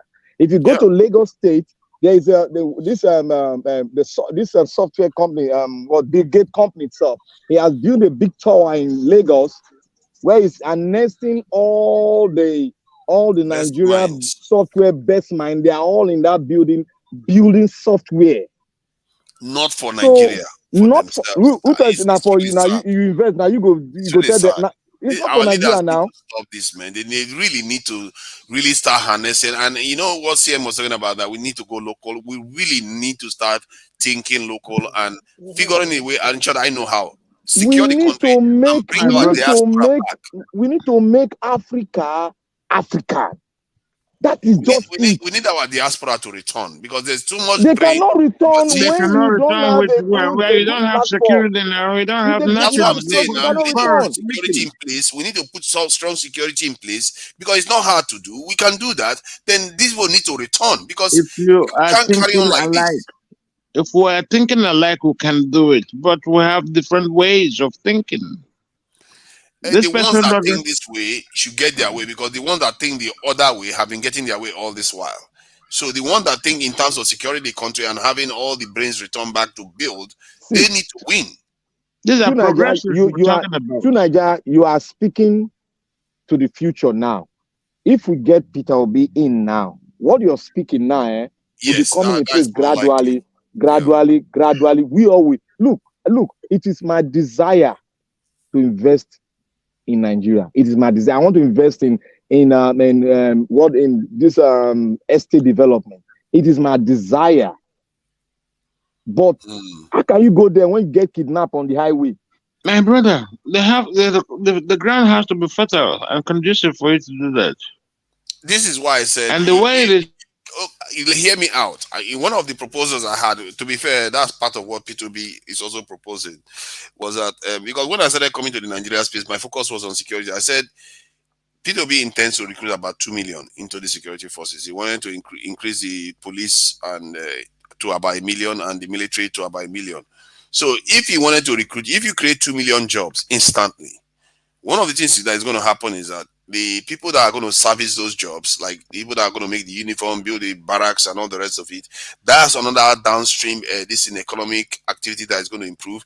Then the security in Nigeria is going to improve, which is also going to stimulate this in business activities and economic activities, farming and all the rest of it. And because the surrounding is going to be more secure now, you're going to have this in the diaspora start returning even more, coupled with the government actually deliberately seeking them out, incentivizing them to return to the country. You're going to see their own investment come into the country, plus foreign direct investment, because now the environment is more suitable in terms of security for investment. So the security investment will pay for itself, more than pay for itself, and add more value to the Nigerian economy. This is doable. And in technically, this is the kind of plan let me give you one shocking thing now that will shock you to your bone marrow. Let me give you one shocking thing. And I want you to go and do your research on it. Nigeria presently, as we have now, if you go to this place, it's called Ota. There is an industrial estate. There is a Nigerian America. I don't know whether it's British America. I don't know whether it's British Nigeria or American. He's a Yoruba guy. He's building, you know, this tank that the military, they when you want to go and fight, you enter a bulletproof tank, you move to the war front, that they'll be shooting, but bullets not going to penetrate it. I forgot the name of they call that vehicle. Now, present, there's a name they call in the military. You put your Humvee, just like Humvee, yeah, it's Humvee. Yeah. You put your troop in there, about 20 or 30, they will just drive to the war front directly. They will enter there, they will start. They'll be shooting from the top. No, but you won't see the person shooting. He will just be they will be driving. More than 30 of them is inside. Now, presently, Nigeria is the only African country that is building it now. And we have two companies, one in Ota and one in one Igbo man, one Igbo general. Is the one that built the one in Ota is a Proforce, and the Igbo general is the one that built Odogu, this thing. God bless you. God bless you. You know, the man presently, that tank has been tested, and presently it's one of the best. It can compete with the American tank now, as we are talking. But what do we have now? The Nigerian government are not ready to make it open, because the one in Ota is supplying Niger, is supplying Ghana, and is supplying Senegal. Presently, as we are talking now, Nigeria is even building ships now too. We have everything to start. We need the people to come back, because we are already building. We are doing some things already, but we've just not gone strategic yet, like something big. Government need to invest in them. That is when the whole thing will start. Because if government does not show investment in them, other people will not come in. Like what Peter Obi did with Innocent Motor. He said, Innocent Motor, can you produce one? Can you give me 1,000? That is what we are talking. If government set a pace, you see, if it's flourishing, other people will come in, because now we are going to be doing we are going to be investing in our local content. And if government will be the one that will start it by saying all commissioners should be driving it, then all processors should be driving it, then we'll now have our local content, which other countries will like to, buy from us. What is the yielding now? We are producing now. It's yielding foreign investment, foreign currency, and now thereby making the value for our currency be very strong. Military equipment we can take over Africa in terms of military equipment, but our government is not doing any headway. Exactly. African countries will be buying our own equipment, and they will be patronized, and they are going to also need our patronage in terms of helping them secure their country. If you have 1 million soldiers, like just 100,000, you probably outnumber the amount of military soldiers in Benin Republic, Togo, and Ghana put together. Ghana has 15,000. So Nigeria can really become a heavyweight if we decide to pull our weight. And African countries, the truth is, they are looking up to us. They really want us to succeed. And you know what that does? It means that if other countries want to deter Nigeria, you will see African countries will not want it. they will back this thing. They will push against those nations that are trying to this thing deter Nigeria from doing what it is doing. Because if you look at Zimbabwe, yes, African country didn't come to Zimbabwe's rescue financially, but when the Westerners were looking at considering military action against Zimbabwe, South Africa was 100% against it. All the countries around Zimbabwe was against it, but that was not the case for Libya.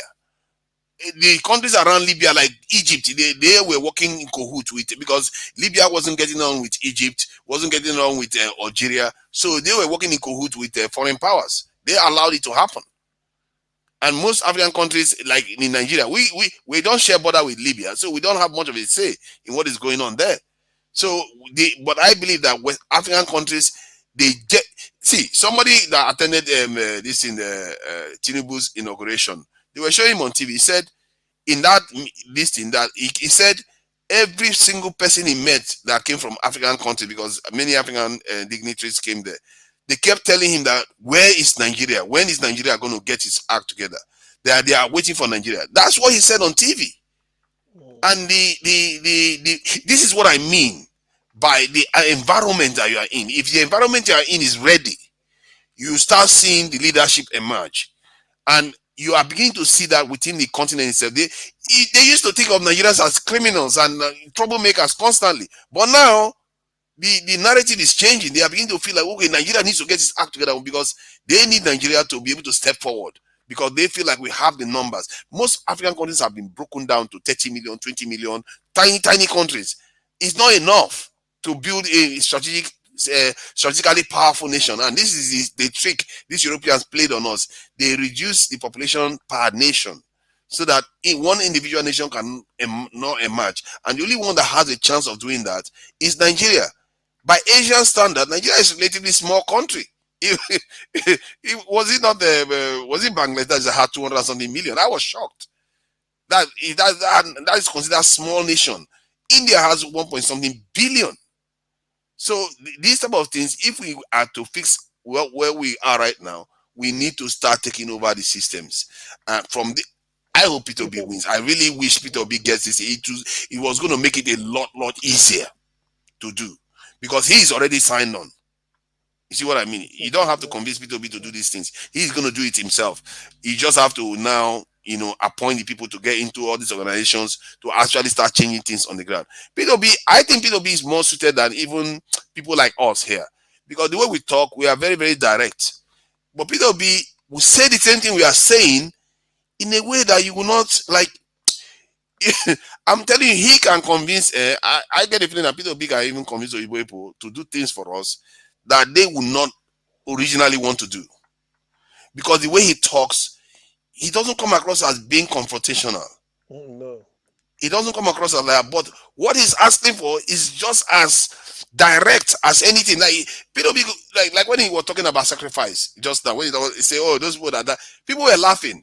But if I was the one that said that, I was like, big sacrifice. You pay, people were like, how dare you ask me to make a sacrifice for what? For what nation? But Peter Obi would say in such a benign way. You see that speech Peter Obi made that Nigeria Watch played that speech, I love to listen to it every seconds. That speech, it brings my memory back to the speech Martin Luther King Jr. was making then. He was keeping hope alive in us. Keeping hope alive inside the people is greater than even what we ought to see around. You see, he made mention of one thing. He said, look, they said when I wanted to buy the car, they said they drive the car, we have not tested if he fail on the road and everybody die. He said, look, if it's going to fail and everybody buy, we'll continue from there. You see, that's a man that have an African idea that they can grow their own thing. The thing I like about Peter Obi is that he doesn't need anybody to convince him on something that he knows is good. That is just the thing. So he doesn't care standing alone. He said whenever he comes home from work, the wife must have had what transpired in the office. He said, Peter, why are you always quarreling? Why not allow them? Why rest, take your life and be used? Why not allow them? Are you going to change? He said, look, migrate. But you see, they are doing the wrong thing, and you want me to allow them? No, I can't do that. No, instead, let me stand alone. I think uniquely, P2B is a product of Nigeria because it's almost like a perfect replica of what should emerge from the southeast. Because the way he comes across, it's almost like he understands Nigeria in such a way that if you come across too brash, especially from the southeast, nobody will pay attention to you. So Exactly. he is almost as he's evolved to know how to talk to Nigerians. And because Nigerians are, do you know me kind of people, do you know who I am kind of people, the way you can disarm them is just like P2B's evolved to disarm people like that. And that makes him very, very formidable. It's almost like he is like somebody that can make a change, but you don't see it coming. Do you know one thing? Do you know one Look at what secret? Soludo did. Look at when Soludo was trying to, say nasty things about P2B, and look at the way he responded. The way he responded wasn't mean, but at the same time was also devastating. Exactly, yeah. Do you know one secret thing? If Peter Obi gets into power, let me tell you one thing. Everything, every grudges, every tribe in Nigeria has against the Eastern Bloc, all of them will go away like pure water. Because that thing is, that wall is the wall they don't want anybody to break so that they can see the real thing. They believe everybody from that side is the enemy of the other people. But if this man comes in, hey, they will see that wall will break and they will not see the open thing that their people don't want them to see. And that will create a good atmosphere for us to come as one again. I'm telling you, if this man, oh God, if this man not Nothing be, is for the sure. tears will come out of our eyes. If This man is P2B, the only man we have now. I was saying the other day now when they were swearing Tinubu in, I said if P2B was the one that was being sworn in, you will see half of the people in that square will be in tears. You will see the entire nation will be. People don't know. That's one of the reasons why I supported P2B. People don't understand the power of what it means for him to have been elected a leader. He would have really moved Nigeria one step forward in that my own clock that I have.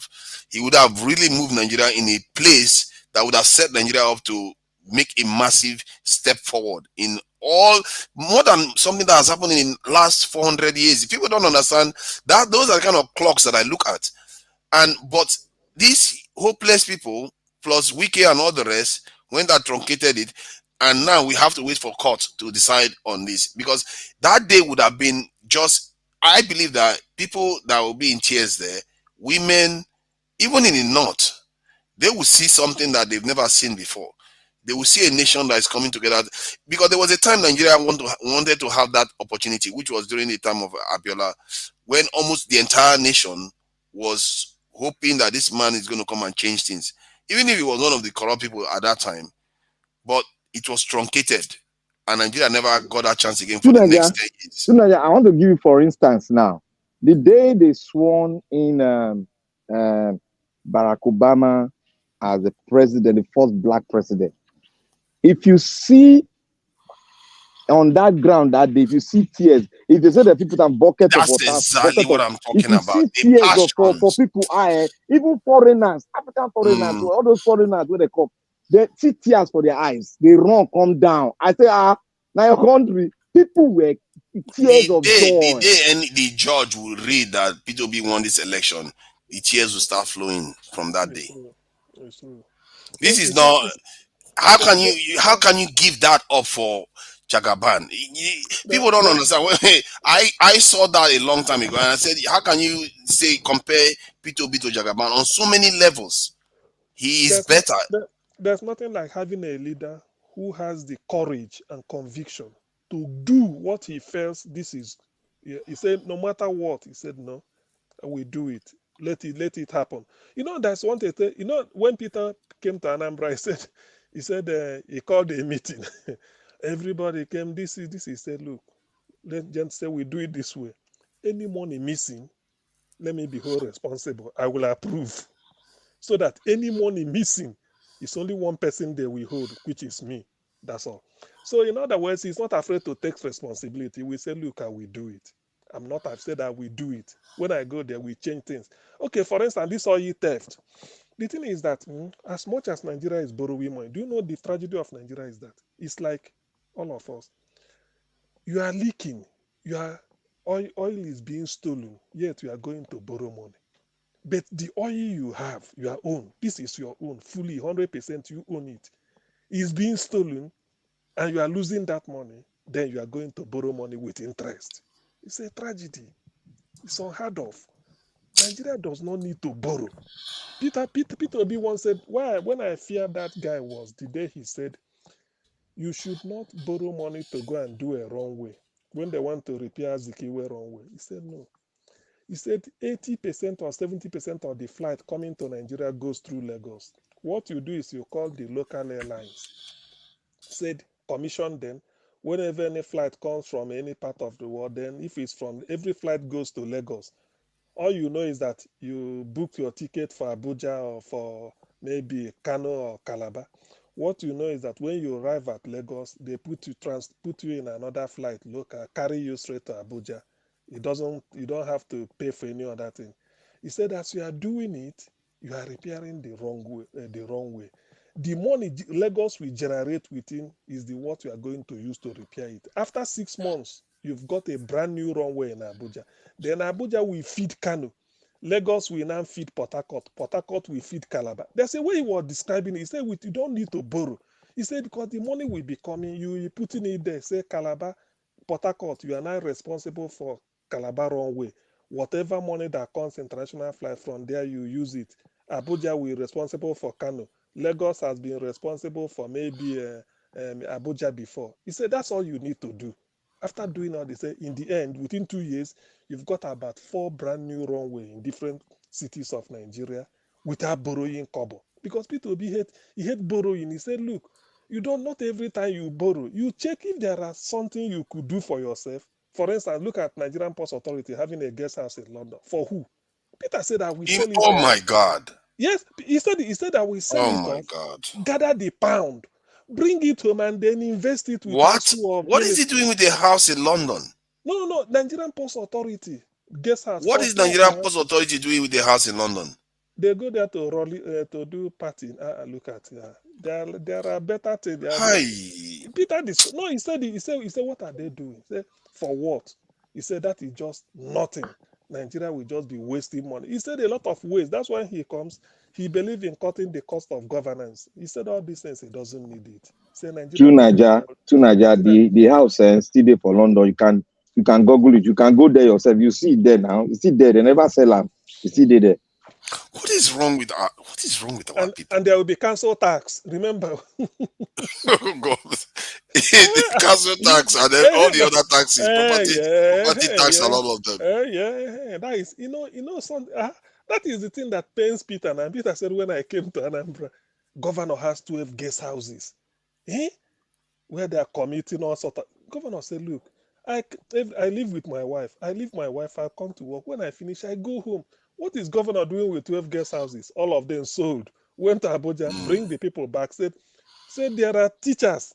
In fact, do you know why you not know a leader? If you don't think more of yourself, if you don't have time to acquire material wealth, if you don't think towards that, you will succeed. Can you believe how Peter Obi changed on the education in Anambra State was?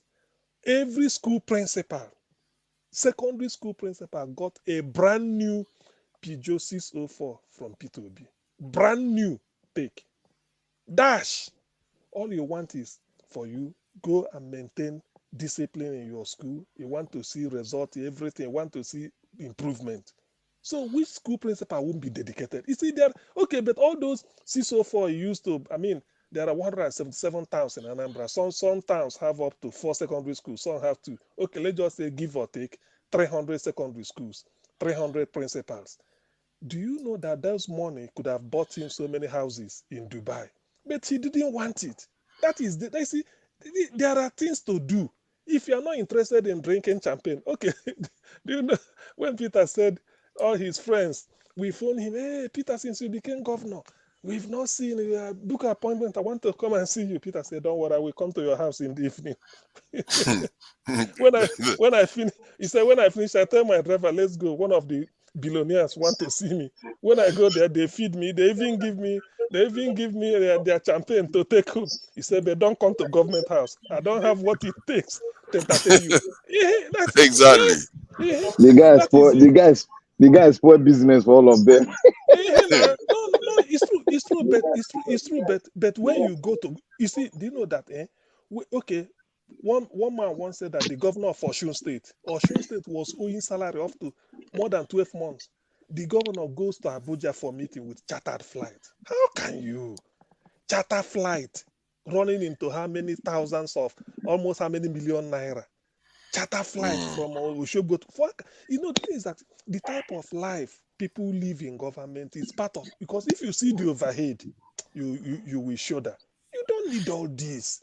You don't need it. You buy, they say this latest bulletproof car up to 10. They will line up. For what? What are you using all those things for? One or two is vanity okay. upon vanity. And you're wasting public money. That's a waste. Some of them is just to be washed every morning. They just be, a driver, even the dog in your distance, and then every time you are your wife is in Dubai to do shopping or is going to Singapore. These are state money. P2B said no. Prince Akwache has been quite quiet with your tall hat. And Jude is here. Is it? I don't know which Jude this is. Is it the Jude or Kabu Kabu or Jude? Jude, is that you? No. I don't know which Jude this is, because this is Almighty Jude that is here today. Is it? Are you the real Jude? This is Jude. This is Jude, man. What's going on? Oh my God! This is the Cameroonian Jude. I don't know. You don't know him, eh? He's a troublemaker now. Don't mind him. What do you think about what you've heard so far? Don't start with that, all the problems alone. Go ahead, please. Oh, I want to be very grateful for coming into this panel. I think it's my first time into this panel, right? I've heard you guys talk about Nigeria. Yeah, I'm a Cameroonian, to be precise. From the English side of Cameroon, Bakassi, to be precise. So, this is the thing. When I hear Nigerians talk about politics, especially African politics, it's really amazed, man. Like, there are problems that Africans are facing, and these problems are particular to every country. What we face in Cameroon, you face it in Nigeria, you face it in Senegal. It's the same issues. All these problems are recycled. When we talk of who is controlling what currency, the thing is, Africa do not control anything in Africa. We do not. We have the pretext that, we do these things that, no, we don't. It's going to take us so many years to move from the stage that we are to progress. Because what we see, we think we are really dominating the market in Africa, but it's being controlled by Europeans from behind. It's just the fact that, Nigeria is doing this, things are doing this, we are doing. No, we are not. We are not. The Europeans control us. They use us as dumping grounds, and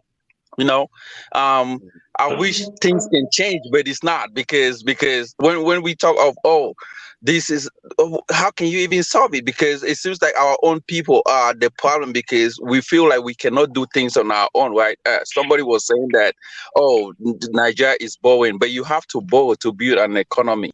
You cannot live on what you have, because you're not going to sustain. It's not going to be sustainable. If you want to build like one-way flight or airplanes, you cannot do that, because if you don't have the money, you have to borrow. You have to buy things, part, and all these things. So it's going to lead to borrowing and a lot of things. I've been to different panels. Me and two Nigerians know each other. I don't talk much, but I just want to say, Nigeria, Cameroonians look up to Nigeria.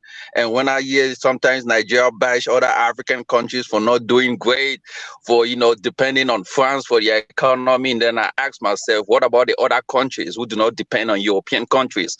Why are they not progressing? Why are things not changing?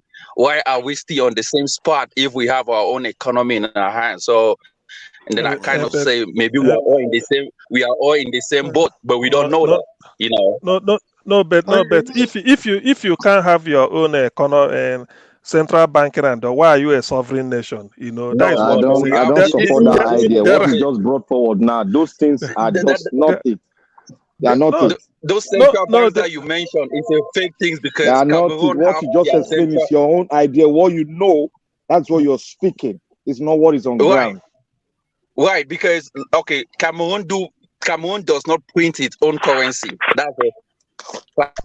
It's being printed in Europe, France. But their central bank is present in Cameroon. It's called Banque des États de l'Afrique Centrale. You can Google it. It's situated in Yaoundé. I think they have the central bank governor who is there. I think he's from Chad because it's a central bank that governs like the Central African state.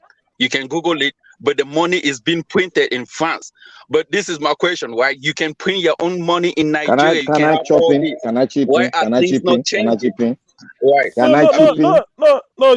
You cannot suddenly dismiss this idea of sovereignty in which you print our own money. That maybe Nigeria mismanage the economy because they print. What of others that do? No. You're supposed to have your. That's why you're a sovereign nation. There are a lot of things. There are a lot of characteristics that has to go with sovereignty. So the fact that maybe because I made a mistake does not necessarily mean that somebody can use it to justify maybe being a dependent or still be tied to your the colonial power Apple No, strings. there's no country in Africa that's even sovereign. If Can you I ask me, can I and I come can in? quote, I Can I can give come you a in? lot of things about Nigeria that you will say, Yeah, Can I oh, Black we come are in? not Panther, Can even I come go in? sovereign. ahead. You just let Can I come in? Black Panther go for a bit. Yeah, go ahead. You see, he just gave an analysis. He just rushed through the analysis because that is the content he has seen and he has heard. I am telling you from a personality who have worked in the United Nations and knows that Cameroon complained about it. The Cameroon has a central bank, but Cameroon does not deposit its currency. Like what they use, they don't deposit in that place. They deposit in France. They take it in France. In France, Then what they is the have an use of the agreement. central bank? They just that one's sort of a makeshift for the people to see so that they don't go gaga. But the main thing there is Do you that have a proof? Do you have a proof about that? everything there is being done in France, and France will give them back their money and they are going to pay interest. Yes. Interest Hi. on it. That is what they are doing now, and that is So my question, Wow. Mr. Cameroon. why is Nigeria Interest not on your developed? own money. No, that's fake. Mr. That's Cameron, fake. Those Mr. are false Cameron, information. Those are that is false information. Those are false information. You don't have proof of it. You just hear people talk and you want to make a my point. It's brother. not No, things it's that you not. find on paper. You know. this is not a false information. This one is online. You can It's Google it. online. You Google it, my It's brother. online. You can It's Google it. online. I'm not giving from false information. No, I'm not gonna come here and argue, right? I mean, what he said, maybe that's his own opinion because I'm from, I've It's not watched my a lot of. I've opinion. been It's to not my different comments. opinion. Listen, This thing is can I done come by in, please, Cameroon gentlemen? woman. It's not my opinion. Please, Can I let's come let in? the elders have a say. Yeah, please go ahead. You know, the thing about governance in Africa as a country, we are independent on paper, so, Exactly. but we are not truly independent to make our own decisions. Exactly. There you go. There's something that happened in 1786, I believe, in America, well, in the world. This Jewish family called the Windsor colonized the world directly and indirectly. He had 5 sons and 4 About the daughters. Rothschilds. Yes, sir. He had 4. These are the people controlling the world and the currencies in the world, not even Nigeria controlling Naira. Whether we like it or not, Google it and find out for yourself. The Rothschilds instituted the first central bank in England because England was owing them so much money because of the French Revolution. It's something that has a long story, so I don't think we're cut out for that. But Can the I point I'm trying to ask make, this brother a question? I want to go ask him ahead. a question about. He said, if you are sovereign, you have to have everything sovereign, right? Why do we speak English in our countries if we had independence from a country? Why you had independence, but you kept your language, you kept your system of government, you kept all these things, and then you claim you are sovereign? It makes no sense.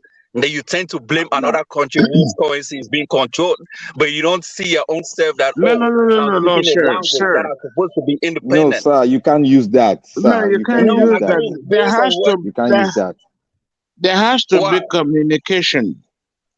they have, but you have a language that you I were have speaking before the I do colonial have a man came. language. I do have a language. Let me tell Why? you, we're still serving our masters. That's what I was saying. We are independent, but not entirely. Not it's in its entirety. There has to be communication, and we were taught to communicate in English as a lingua No, no. franca. China was colonized by British. A lot of countries were colonized. Malaysia was colonized. India was colonized. A lot of countries. It wasn't just Africa. But guess what? They sweep away these colonial languages and kept their languages. And Because Africa is still lacking in this domain. they had true leaders. That's what I was talking about. Nigeria. We never had a leader that is patriotic enough to risk his life to salvage the country from this grip of the south of the western hands. We have So to when have true leaders. When exactly. Kwame Nkrumah tried it in Ghana, what happened? They sent him on exile. He died in exile. People that talked about uniting the African country to be one, to function as a country, the United African Union, they were really chased out of the countries and suffered. So what are we Exactly. talking about? We don't have that strength to do it, but now times have changed with a new breed of intellect, individuals with a lot to offer. That is why we are having this conversation. The way Nigeria, which is supposed to be the giant of Africa, is derailed. It has derailed. Exactly. As a Cameroonian, we look up to Nigeria, but this is the thing. When Yes, we hear Nigeria has Nigerians derailed. speak, right? Nigeria has We saw Nigeria derailed. as that country to save others, but it's Yeah, not happening. It's it not is. because It is not happening. Look at what is happening in Senegal. Look at Cameroon president lives in France and administers governance from there.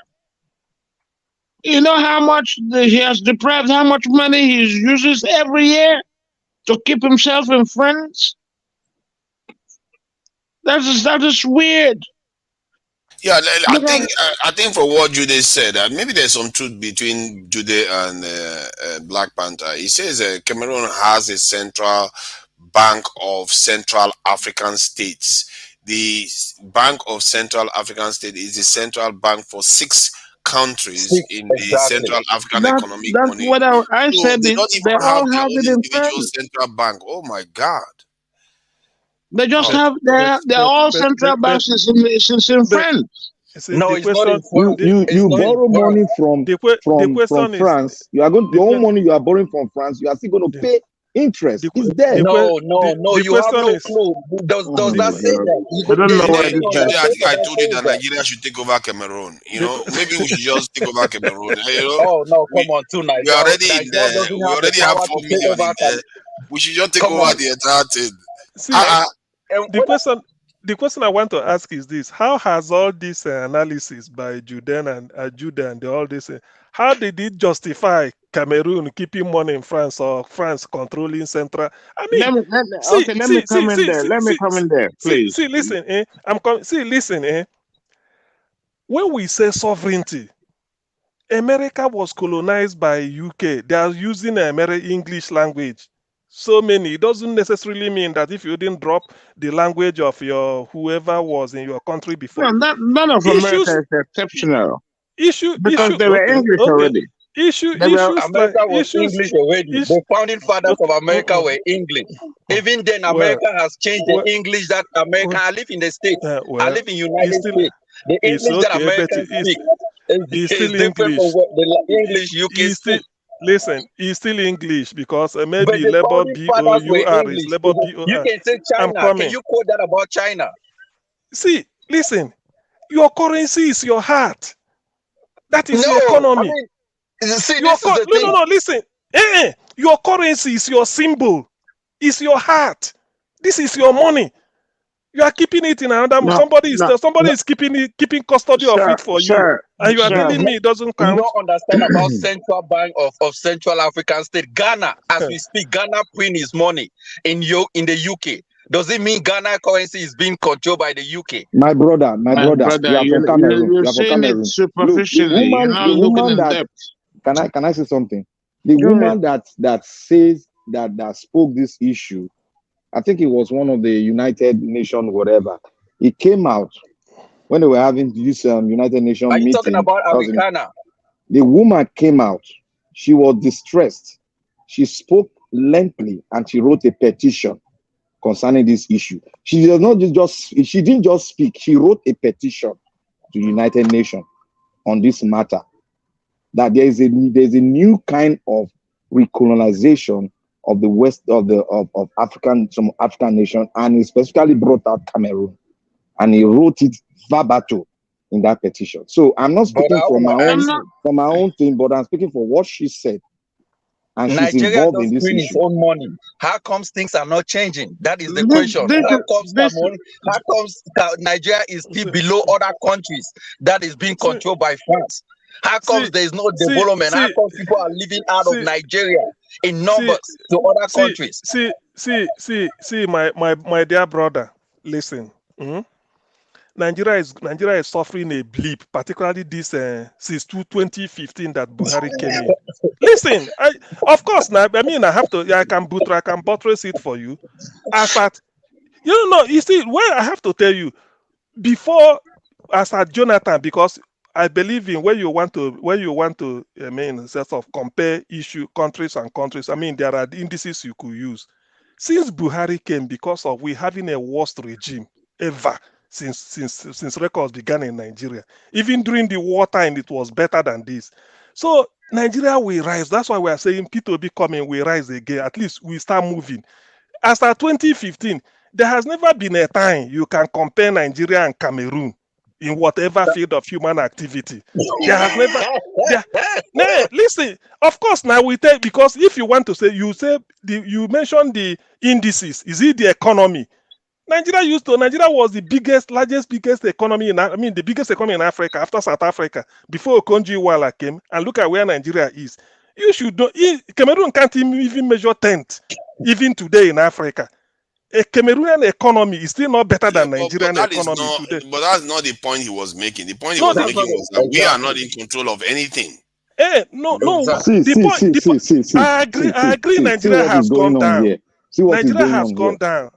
See what is going on here. Nigerian development, you cannot compare it to that of Cameroon. Nigeria is far ahead. But the system we are doing that is affecting us is just the leadership system. Nigeria is far, far, far ahead. If you talk about the technological hub, we can't place it in Cameroon. You can't place it. They don't but have their life anything there. expectancy is well higher than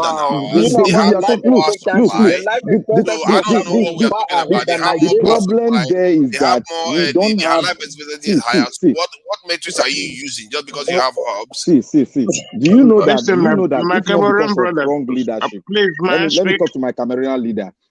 My Cameroonian brother, do you know that if not for because of the leadership problem we are having now, Nigeria already has been officially made the hub of Africa.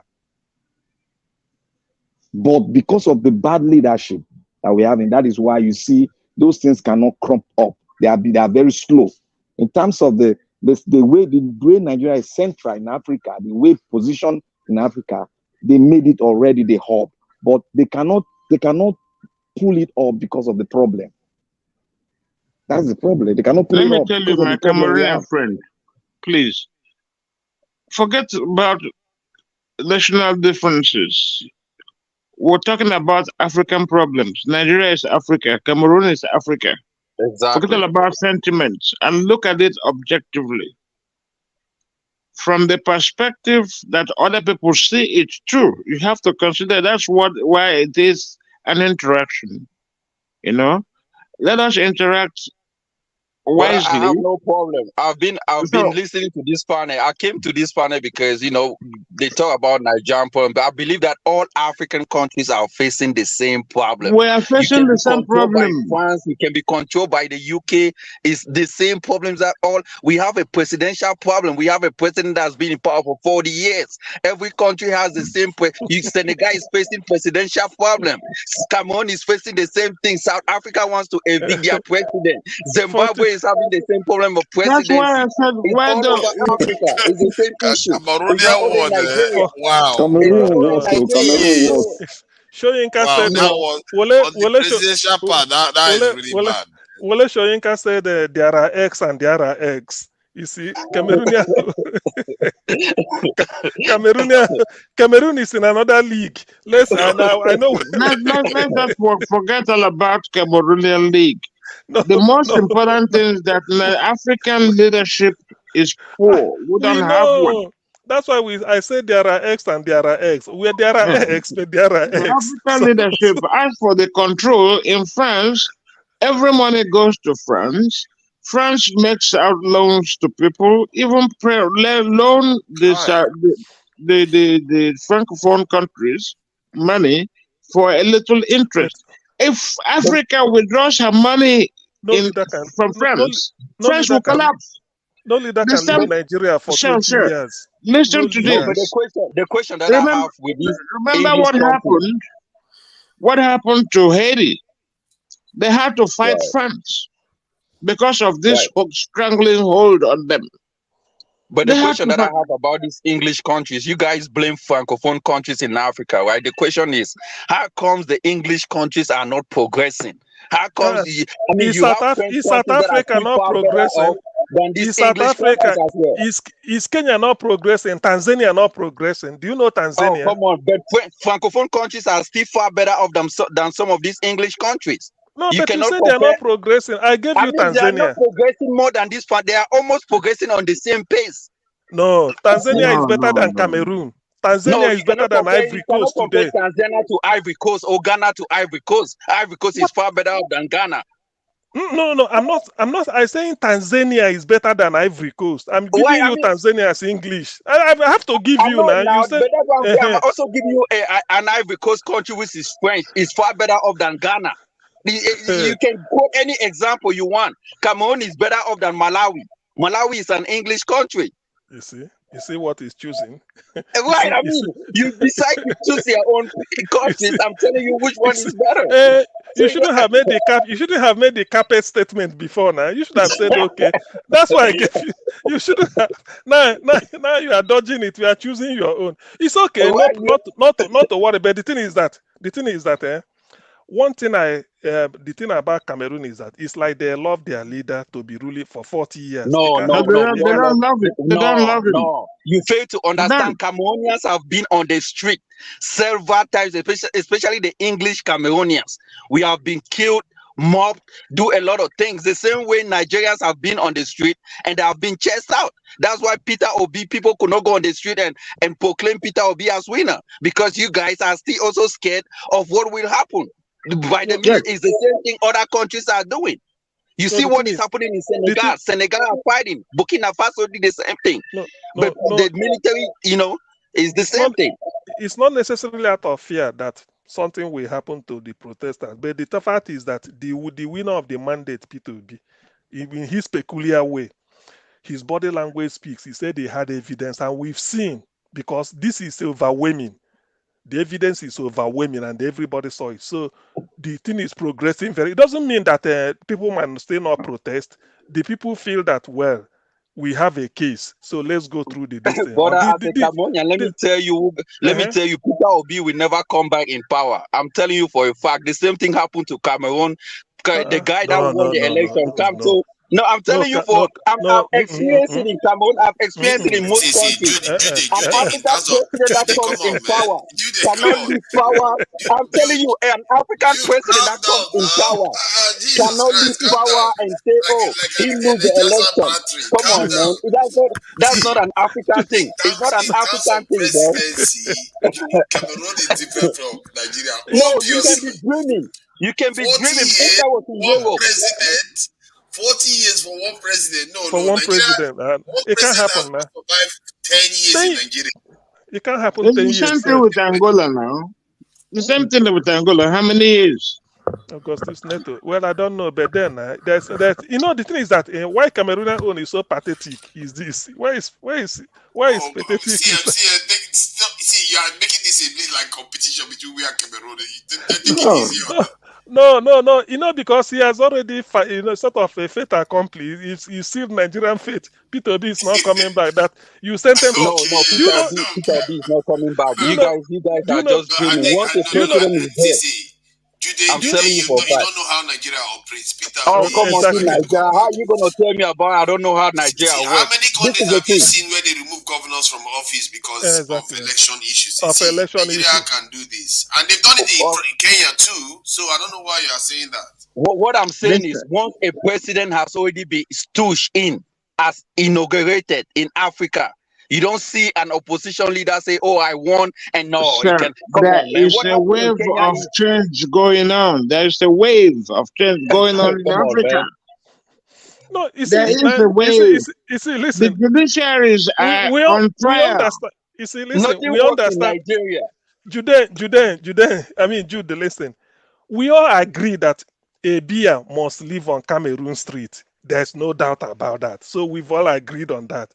Since 40 years it's been there. So, but that does not mean that because it is there that you are wishing Nigeria can't be like that. It can't. No, come on. It cannot.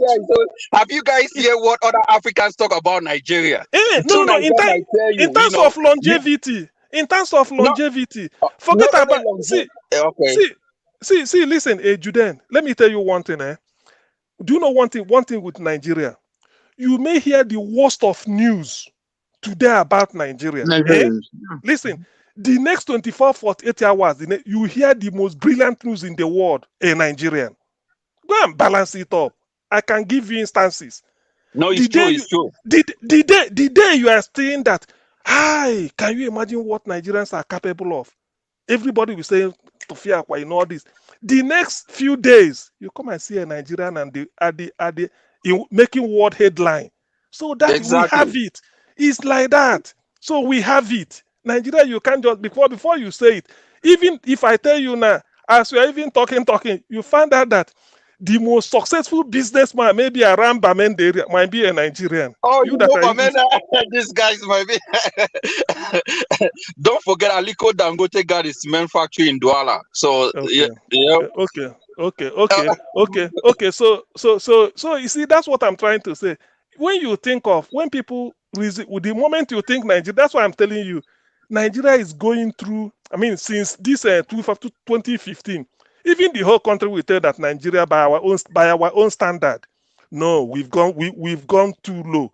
But Nigeria will spring up. That's why we're waiting for people. When it comes up, the material is there. It's just for him to show it's just for him to show the body language. Nigeria will explode. I'm telling you the truth. It's as simple as that. Because my friend, the Cameroon friend, Nigeria, the Kabars don't want people to be there because of the change that is coming. That is the thing. We have my brother. Let me speak to that, my Cameroon brother. We reinvent ourselves. Let me speak to you. You see, when it comes to Africa, there is a role Nigeria played. And when it comes to the political atmosphere in Africa, there is a role Nigeria has played. And like what they were telling you, you cannot compare Cameroon and Nigeria, but you can say they are African countries together, they are brothers. But when it comes to role they've played in the region and in the Africa as a whole, Nigeria has played a very big role, which has put themselves up there. In Nigeria, you cannot have a president who come and rule for 40 years. It's not possible. There's a rule, there's a level of things you can do. But we know we have our own problem. But there's a limitation to them because of the basic problem of Nigeria, because of the wealth that we cannot really get hold of. That's our basic problem, because we don't have a real leadership that can nurture that wealth and make it be well distributed along everybody, because Nigeria has a very versatile ethnic group. So you cannot compare both. You cannot. I wasn't comparing, brother. I wasn't. No. I'm trying to sense you. I'm trying to sense you, not that trying to say you are doing it. I'm trying to sense what you are about to go into. So in comparison, when you are comparing now, you can say the way the African mentality, how they think in politics is the same thing. I'll agree with that. But in terms of practically going in there, Nigeria have witnessed more military regime than Cameroon. Yes. And Nigeria has suffered a lot of even more than what Cameroon is suffering today. But in Nigeria, you cannot stay more than, say you want to stay 30, 20 years. It's not possible. There's a limit you can take. Nigeria is a very peaceful country, and they can endure something. There's a level you can endure. But because of the nature and the multi-ethnic group we have in Nigeria, so you don't expect us, Nigerians, to have the same mindset with Cameroon. But there's one thing we have: we're all African, and we don't want to get our country exploded.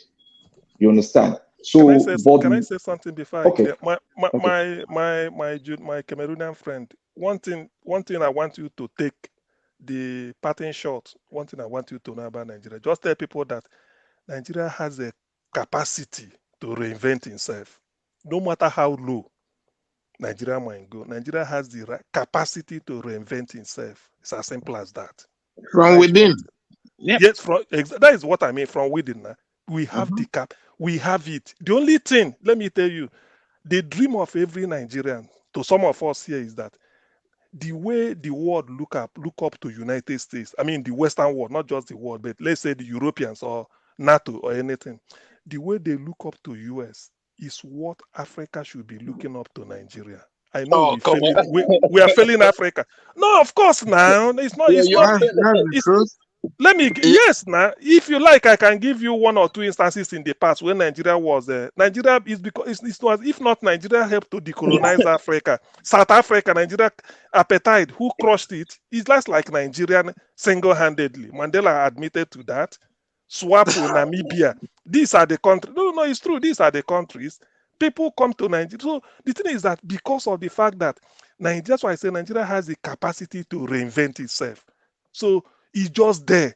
The moment you give up on Nigeria, Nigeria will surprise you and then turn around and come back. Maybe we crash again, but this time, because of a generational shift, the class of 66 to 70 that prosecuted the civil war held Nigeria hostage politically, in terms of either they go through military and want to come back to civilian. They're recycling the leadership. They recycle. Yeah. So by nature, we couldn't sort of get rid of them through decree or whatever, but God has taken it, age has taken it to. Some of them are dying, some are one or two left, some have died. So naturally they have to give way, and they are giving way.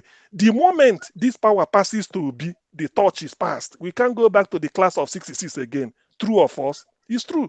The moment it passes to be for 4 years, we can't go back to the class of 66. Then Nigeria will have a breath of life, a breath of fresh air. And mind you, whoever fights a war will always have that bitterness, no matter what. You will either, do you know why most of them held hostage to power? They said, we fight to put this country together. We united it now, and they don't want us to, so they will use it to come in. Some will even remove and that's why today they all have oil wells. Some of yes, now some of them they share the oil booty. Some of them will even say, "Look at my back, look at sharpnel, look at my hair. I lost one of my foot. You see, I'm limping. It's because of civil war, all the sacrifices." So gradually, but all this is immaterial.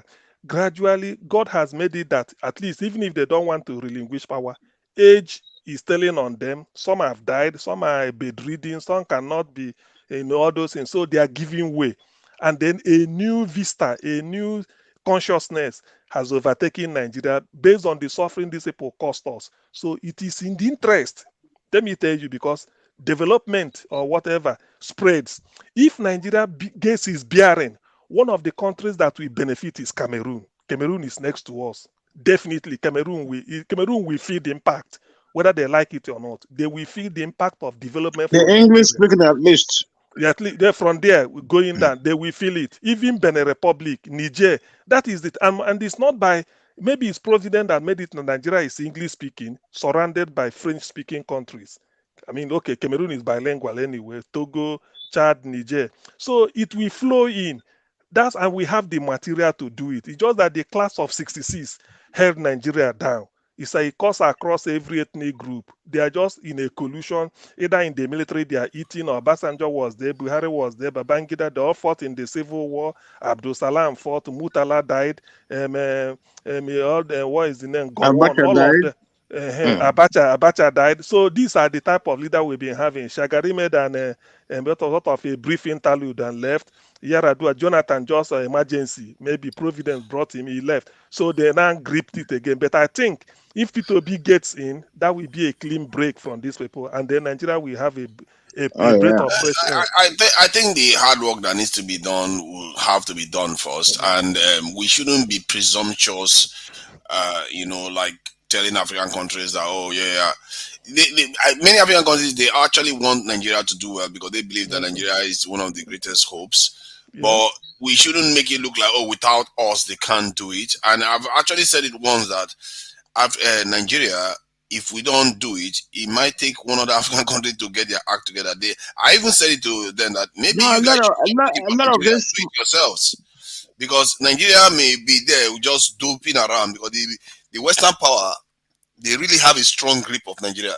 They may even have a stronger grip of Nigeria than they have of many of the French countries that we like to think. Because all our leaders are there, like literally there. So it means that we shouldn't necessarily be presumptuous, but P2B clearly represents a break from it, and there's an opportunity there. And it's true what you said about the generational shift that might happen. And if that happens, my goodness, and Jude, you'll be there. The truth is that if Nigeria gets its act together, because of the way Africans are, it's not going to be like, we are rich, you should be poor, like the way America is with Mexico. No, it's going to be you enjoy, we enjoy, everybody enjoys. Exactly. It's true. And, yes, at least we will feel it on the because when it comes to security issues in Nigeria and Cameroon, the border. We have a border crisis. The border is crazy. Like the influx of headsmen and all these things is happening on the border. That's why we pray if Nigeria is stable, at least Cameroon. It will benefit Cameroon on both ways. Be it Nigeria, Nigeria needs a person that border thing is an issue because all these Boko Haram, we have seen what is happening on both sides. All these things that is happening, man. We need a leader that is strong, that can say, no, we don't want this thing. We don't want all these security issues. And then because that border crisis is a problem from Adamawa State, Borno, come down to Benue, Cross River. Yeah. All these cities share border with Cameroon and all these things. So, you can come and take back your Adamawa State. There you go, Adamawa State. That's why most people do not know Atiku Abubakar was born in Cameroon. Was born in 1946 or something. During that period, Adamawa State used to be part of British Northern Cameroon. British Northern Cameroon. Okay, there you go. It was through referendum that joined Nigeria, and then the British Southern Cameroon that I'm from joined the French Cameroon. There you go. So, are you gonna choose? You are one of the Ambazonians. That's why I'm Ambazonian. Do you want to come and join Nigeria? Do you want to come and join Nigeria? No. I wish we could join Biafra, but if Nigeria wants to accept us, then we can. but it's okay. I'm not gonna talk. Call No, other names, but, that's a different conversation altogether. We should annex Amazonia. Nigeria needs territories. But you know my this guy, even Pidgin at the speak now. Trans Africa, Juden, you know this Trans African highway. Exactly. Nigeria has constructed their own from Enugu. From Enugu, it goes to Abakaliki, to Abakaliki, to Bamenda. So it will get to it. I think to Bamenda, it will now get there to Cameroon, going to Gabon. So that road will help the business trading. I mean, there's also a bridge. Buhari commissioned the bridge was constructed. Yeah, the minister of Nigeria was there at the bridge. That was in Ekong. Yes, I think it was how many weeks ago. So the thing is that in terms of trading, because we should trade among ourselves. That western side of Cameroon is a food basket. It's a food basket, so to speak. So even Akwa Ibom Fish Company in that river is so coming to with a lot of pythons though. Doesn't matter. Well, even what is it called? That Trans-Sahara, that is Trans-African Highway, they are continuing. Nigeria has at least done their bit, bring it in. I think Cameroon will continue it. So we have already finished it. The road has been constructed already. Okay, yeah, that is for Cameroon. So that Nigerian end has been done, dualized, even very nice and very fine road. So with that now coming into Nigeria through the Cameroonian end, Bamenda English-speaking end, will be easier. You don't need to, unless you want to go something like to Akwa Ibom, Calabar through the sea. But if you want through the road, Bamenda, Mwamfe, coming in, all those ones, I mean, it's easy. So, CM, are we going to stop complaining about the rail track to Niger Republic then? The one of Niger now is the one of Niger. Why it is that that's what they call priority. Given what Nigeria is, you see, the way Nigeria should have done it was, Amechi was all over the other day explaining it. Niger, I say it's a lie. The thing is, what Nigeria, the thing Nigeria should have done is this. Nigeria should have checked what is the economic advantage of opening up Lagos to Benin by rail. That is what Nigeria should have taken. Open up Lagos to Benin by rail. Benin to Warri. We already have roads to Benin Republic. It's always broken now. That is rail is what you. I mean, there's a road between Kaduna and the Abuja now, but you put rail. There's a road between Kaduna. What is happening? What is happening? Nwosu, please mute your mic, Nwosu. Please mute your mic, Joe Nwosu. Please. Hey. I want to go and sleep. Please mute your mic, Joe Nwosu. Yeah, we should be closing out soon. Or if Black Panther wants to carry on. I want to go and sleep. So what I'm trying to say is that Nigeria should have thought of is say, look, what is the economic importance of between Benin, Lagos to Benin to Warri to the coast through Bomadi, Burutu, Yenego, then Port Harcourt, Oron, Calabar? What is the economic importance of that compared to the one they are doing over there? That is to bring in, because Nigeria has been fighting terror from that angle. So bring people further, bringing it in is not even economically viable compared to this, because certain things as a leader you take. They are building dry port in the north now. It's economically viable when they will be we are talking of booty taking it to Niger. That's what we no, of course now that is part of Nigeria. Yeah, Nigerians will be paying Nigeria tax to clear their goods from the dry ports. Okay, how far has it? Before you do all those things, you present a feasibility study to show somebody from between Benin or all these things will tell you that the economic, most of the goods that come into Lagos, a good 80% of them ends up between south and southeast. So it only makes sense that you evacuate. By the way, Lagos is congested. If you put a rail, they say the best way to decongest Lagos is this rail coming from Lagos to Ibadan, Abeokuta. It will decongest Lagos because some people will now feel that there are a lot of stops on the way. Instead of going to rent a house in Lagos, why not live somewhere 20 miles outside Lagos when you can commute with rail? The same thing with Ibadan, and then you make the road last longer. So that was the bad economics they did. It's not that you can't tar road, you can't put a rail between Nigeria and Togo. So they should not put anyone with. They should just put only to Togo and Benin Republic. No. What I'm trying to say is that you do the competitive advantage. That's what you check, because That one, that's what I'm saying. Nothing to the north. No, because the Niger Republic is not a country that deserves a real See, mind you, we follow this money. Malams don't get their real track. While we get road to be the Cameroon, and the other one to be the Republic. That of Cameroon is a trans-African highway. It's not that Nigeria and Cameroon are doing it. That road is meant to end up either in Namibia or South Africa. I think today is still here. Because it's only that there's an African project going on that we and there's one from Algeria. There's one that will be coming from Egypt. From Egypt to Cape Town. There's one they are building from Egypt through Ethiopia to Uganda, Kenya to Cape Town. Then there's one that's coming from Algeria. You see the Gulf of Guinea, living from Senegal, Dakar, towards Nigeria, Kano, Maduguri, into Chad, into Cameroon and Chad, N'Djamena, Yes. You see the Gulf of Guinea. You know the Gulf of Guinea? Of course. That Gulf of Guinea within that Cameroon section, Nigeria and one other country. You see, but Nigeria has a chunk. Nigeria has a chunk of it. No, Gulf of Guinea is like a waterway. Yeah. You see that section. That section they've done a feasibility study. They use technology to do it. That section has one of the highest reserve of crude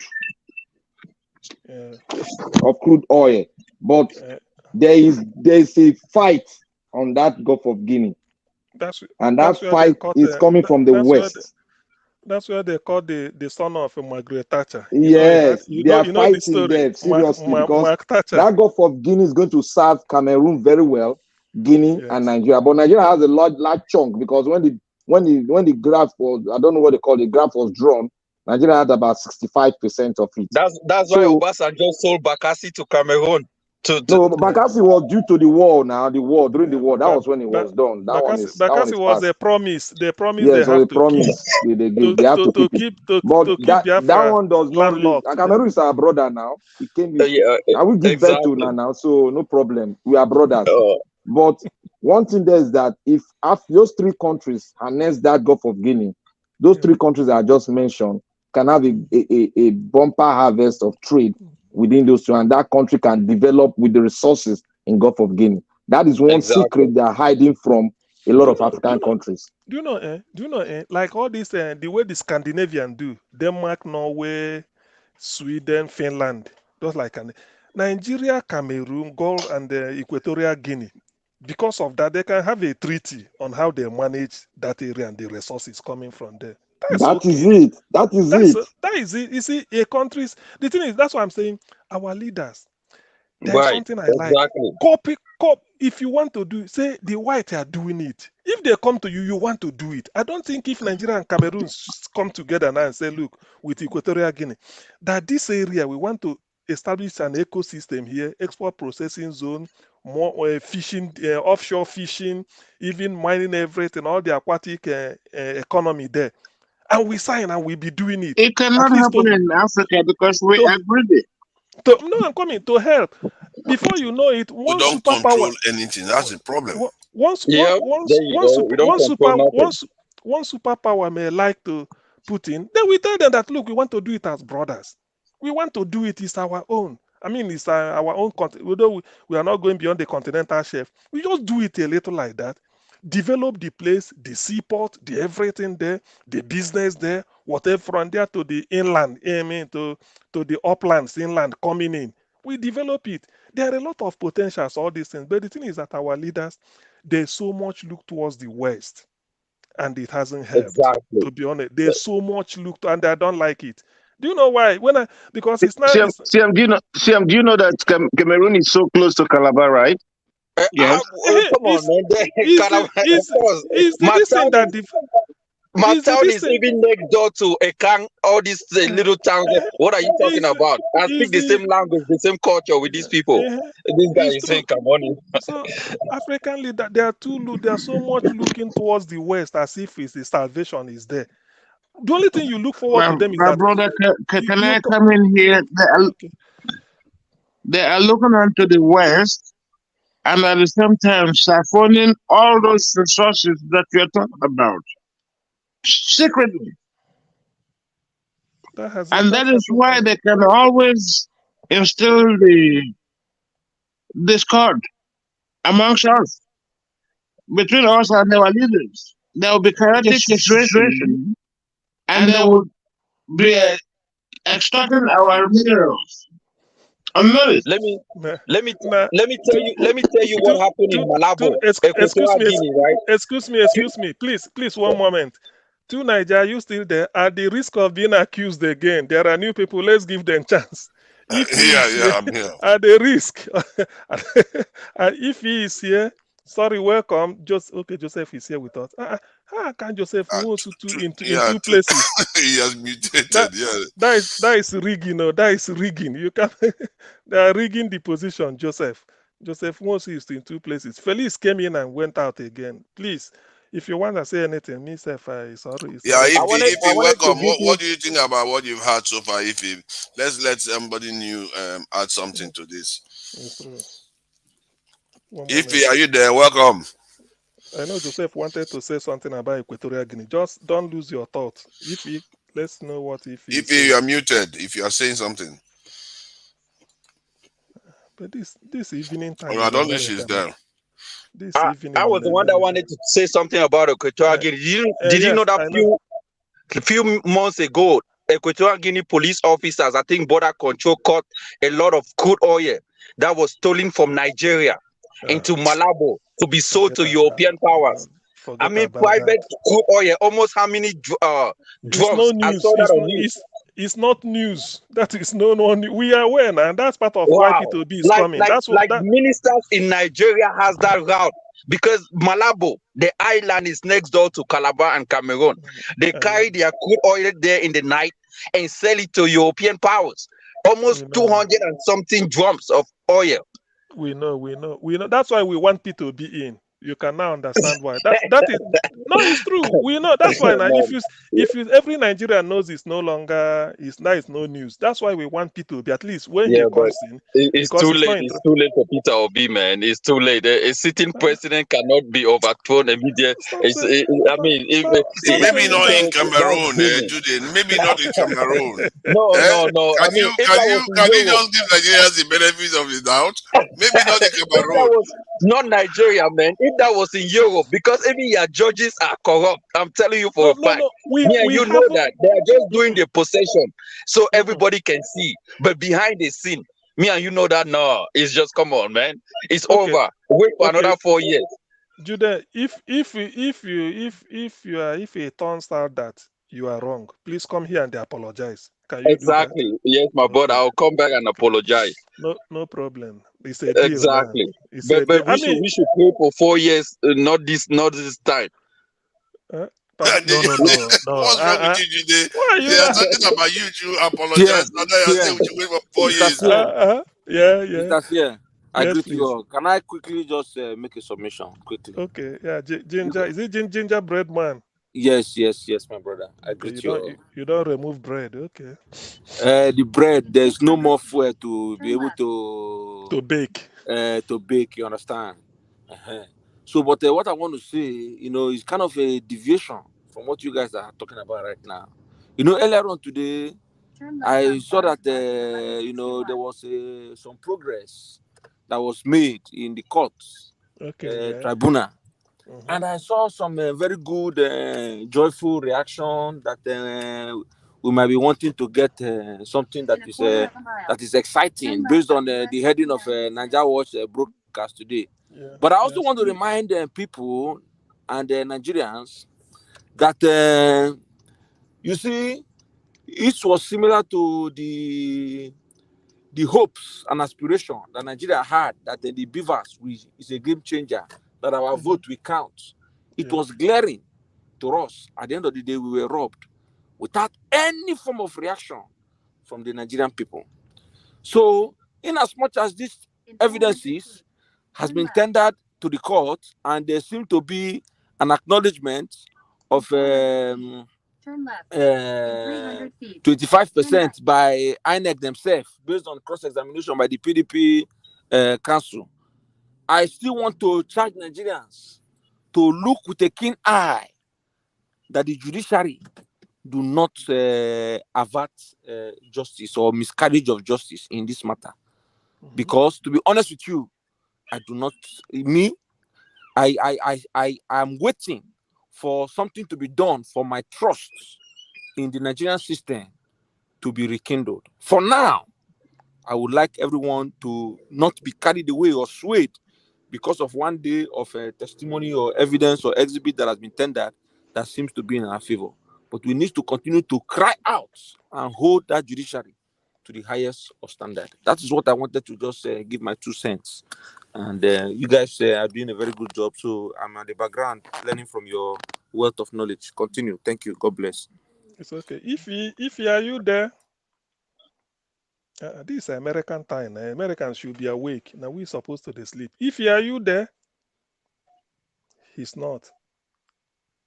If are you there? He's not. Well, gentlemen and lady, I think I will have to bow out till evening again. We've tried, so at least this is almost 4:30 in the morning, which should be around 4 p.m. Texas time. I mean, not Texas, maybe California. Yes, we are awake now. The Americans can carry on if they want to carry on. We the British, we are awake, but it all depends. It all depends because in California right now it's 8:22. Did you hear what we were talking about? I was just listening. Sorry, I left my phone upstairs and went downstairs. Okay. So you want to contribute anything that doesn't involve you know what? You know what? Did you hear that INEC is now the key witness to P2B? I heard. I was just laughing at what.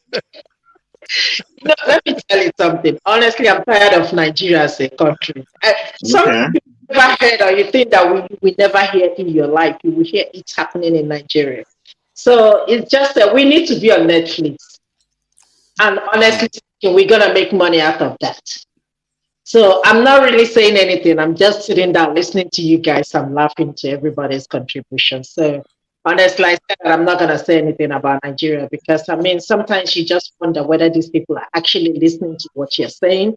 And, it's like it's not making any impact. So I'll just sit down and watch and listen to different channels and see where everybody's point of view is coming from. But don't you think that there is impact that has already been made? Because last year we were not here where you have, assembly members who be in court and governors, all those. We didn't have that, but now something is moving. Tell me what the outcome was, or the outcome is. The outcome is there's a court case pending today, and there is House of Assembly members. There is taking control of the Labour Party. There is a governor, at least one governor, in this thing, winning 13 so far. The result, even the results that are out now, winning 13 territories in Nigeria. There are 13 to 12 states and Federal Capital Territory. That's significant. The thing is, INEC is accusing PDP that they did not get 25% for voters. Therefore, Atiku cannot be president. And then the PDP. I don't know why they came up with that stupid question. PDP. See, listen, now PDP chap now asked, okay, I know Atiku didn't win. The person you declared, did the person win? You see this. The person didn't win. You declared the president. Why are you stopping us now? Let me speak to my sister. My sister, if you are expecting the power to change hand because Peter Obi just came in, if you are expecting it immediately, that might not happen. And if you are expecting a change to start happening without you not participating, or everybody participate to have one mindset and pave a way for a new system, it will not happen. If you are expecting the people to hear you and make the change. While your people on ground do not participate in it, it will not happen. But there's one thing that has started. The light that was very small that we saw in the dark is beginning to come up as a pathway which we can follow and start building on. That is what we are seeing now. That we have, as presently, we have about 36 National Assembly member, which we are going to get more because more are still in court too. So we are starting a race that is not going to take us 1 year, 4 years, 3 years. It's going to be a continuous process. But on the premises we are now, we are fighting in the court, going through the right process. And we know the process is corrupt, but we know that a man without hope is gone. Will you lose your hope? Will you take off hope now and lose your country and find your country in a state where there is chaos, war? No. But we got to have hope. In hope, we will continue to build on that hope until we get it finally. We all know that a lot of people, nations, have passed through a lot. And a lot of people have gone because of finding a pathway to make a great nation. This pathway we are pursuing now, we are going to get it. As long as we are consistent with it, we are going to get it. Thank you, my sister. If you will be confused though with all this your long lecture, the thing is, if for tell and the one is a long lecture. You finalize the no, one. not true. Look at the confusion in the courtroom now. Where everybody PDP is accusing APC, INEC is accusing APC. You see, now that what we said that was 25% now, they are now agreeing with us that 25% is important. INEC is doubting the document he gives people. Nigeria. You see, Judea, you are still there. So that's why I say Nigeria has the capacity to reinvent itself. Can you believe INEC? You go to INEC, say, I want to see all these documents. INEC will sign it and give you. If you tender it in court, INEC will be doubting it again. So that is to tell you. That's Nigeria, man. We are heading we are heading somewhere. You may not know, but all these things will add up one after the other. They will add up and give you and make a whole. Nigeria is in for a very good tiding with these people be coming around. Things are changing, even if only what happens in the court. But I do not see why they should overturn all these things as per evidence. I don't see the reason. I don't think so. I don't think so. So let me wish it. CM, do you believe, you say you don't believe they're going to overturn it? So do you believe that Peter is just wasting his time?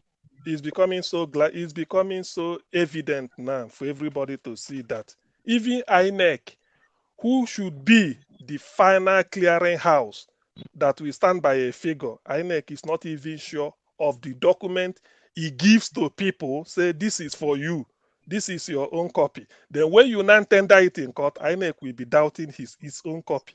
So that tells you that that cloud, that covered everything is giving way. Gradually giving way. So what they thought a case they thought is a lost case will still later be what will be. How? But whether Tinubu they fit sleep. Now I don't know. It's not for me to say whether they sleep well. I don't know. But all I know is that with what happened today between INEC and the PDP, it shows that yes, there's a lot to be hopeful for. It's okay. It's not a lost hope as long as there is God on the throne. It's not a lost hope. I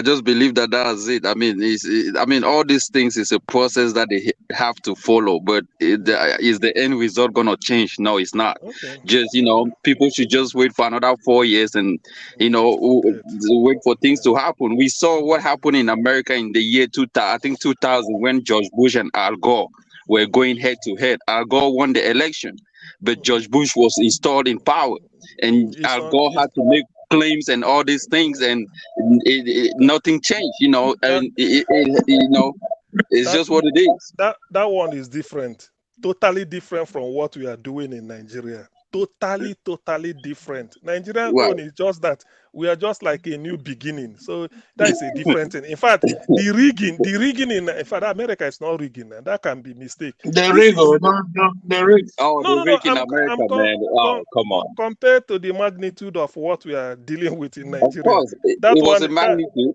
that's a child's play. So when you bring that to compare Nigeria, no, you are not being fair to America at all. Nigerian own is unique. There's no way there's no way to slice it. Nigerian own is unique.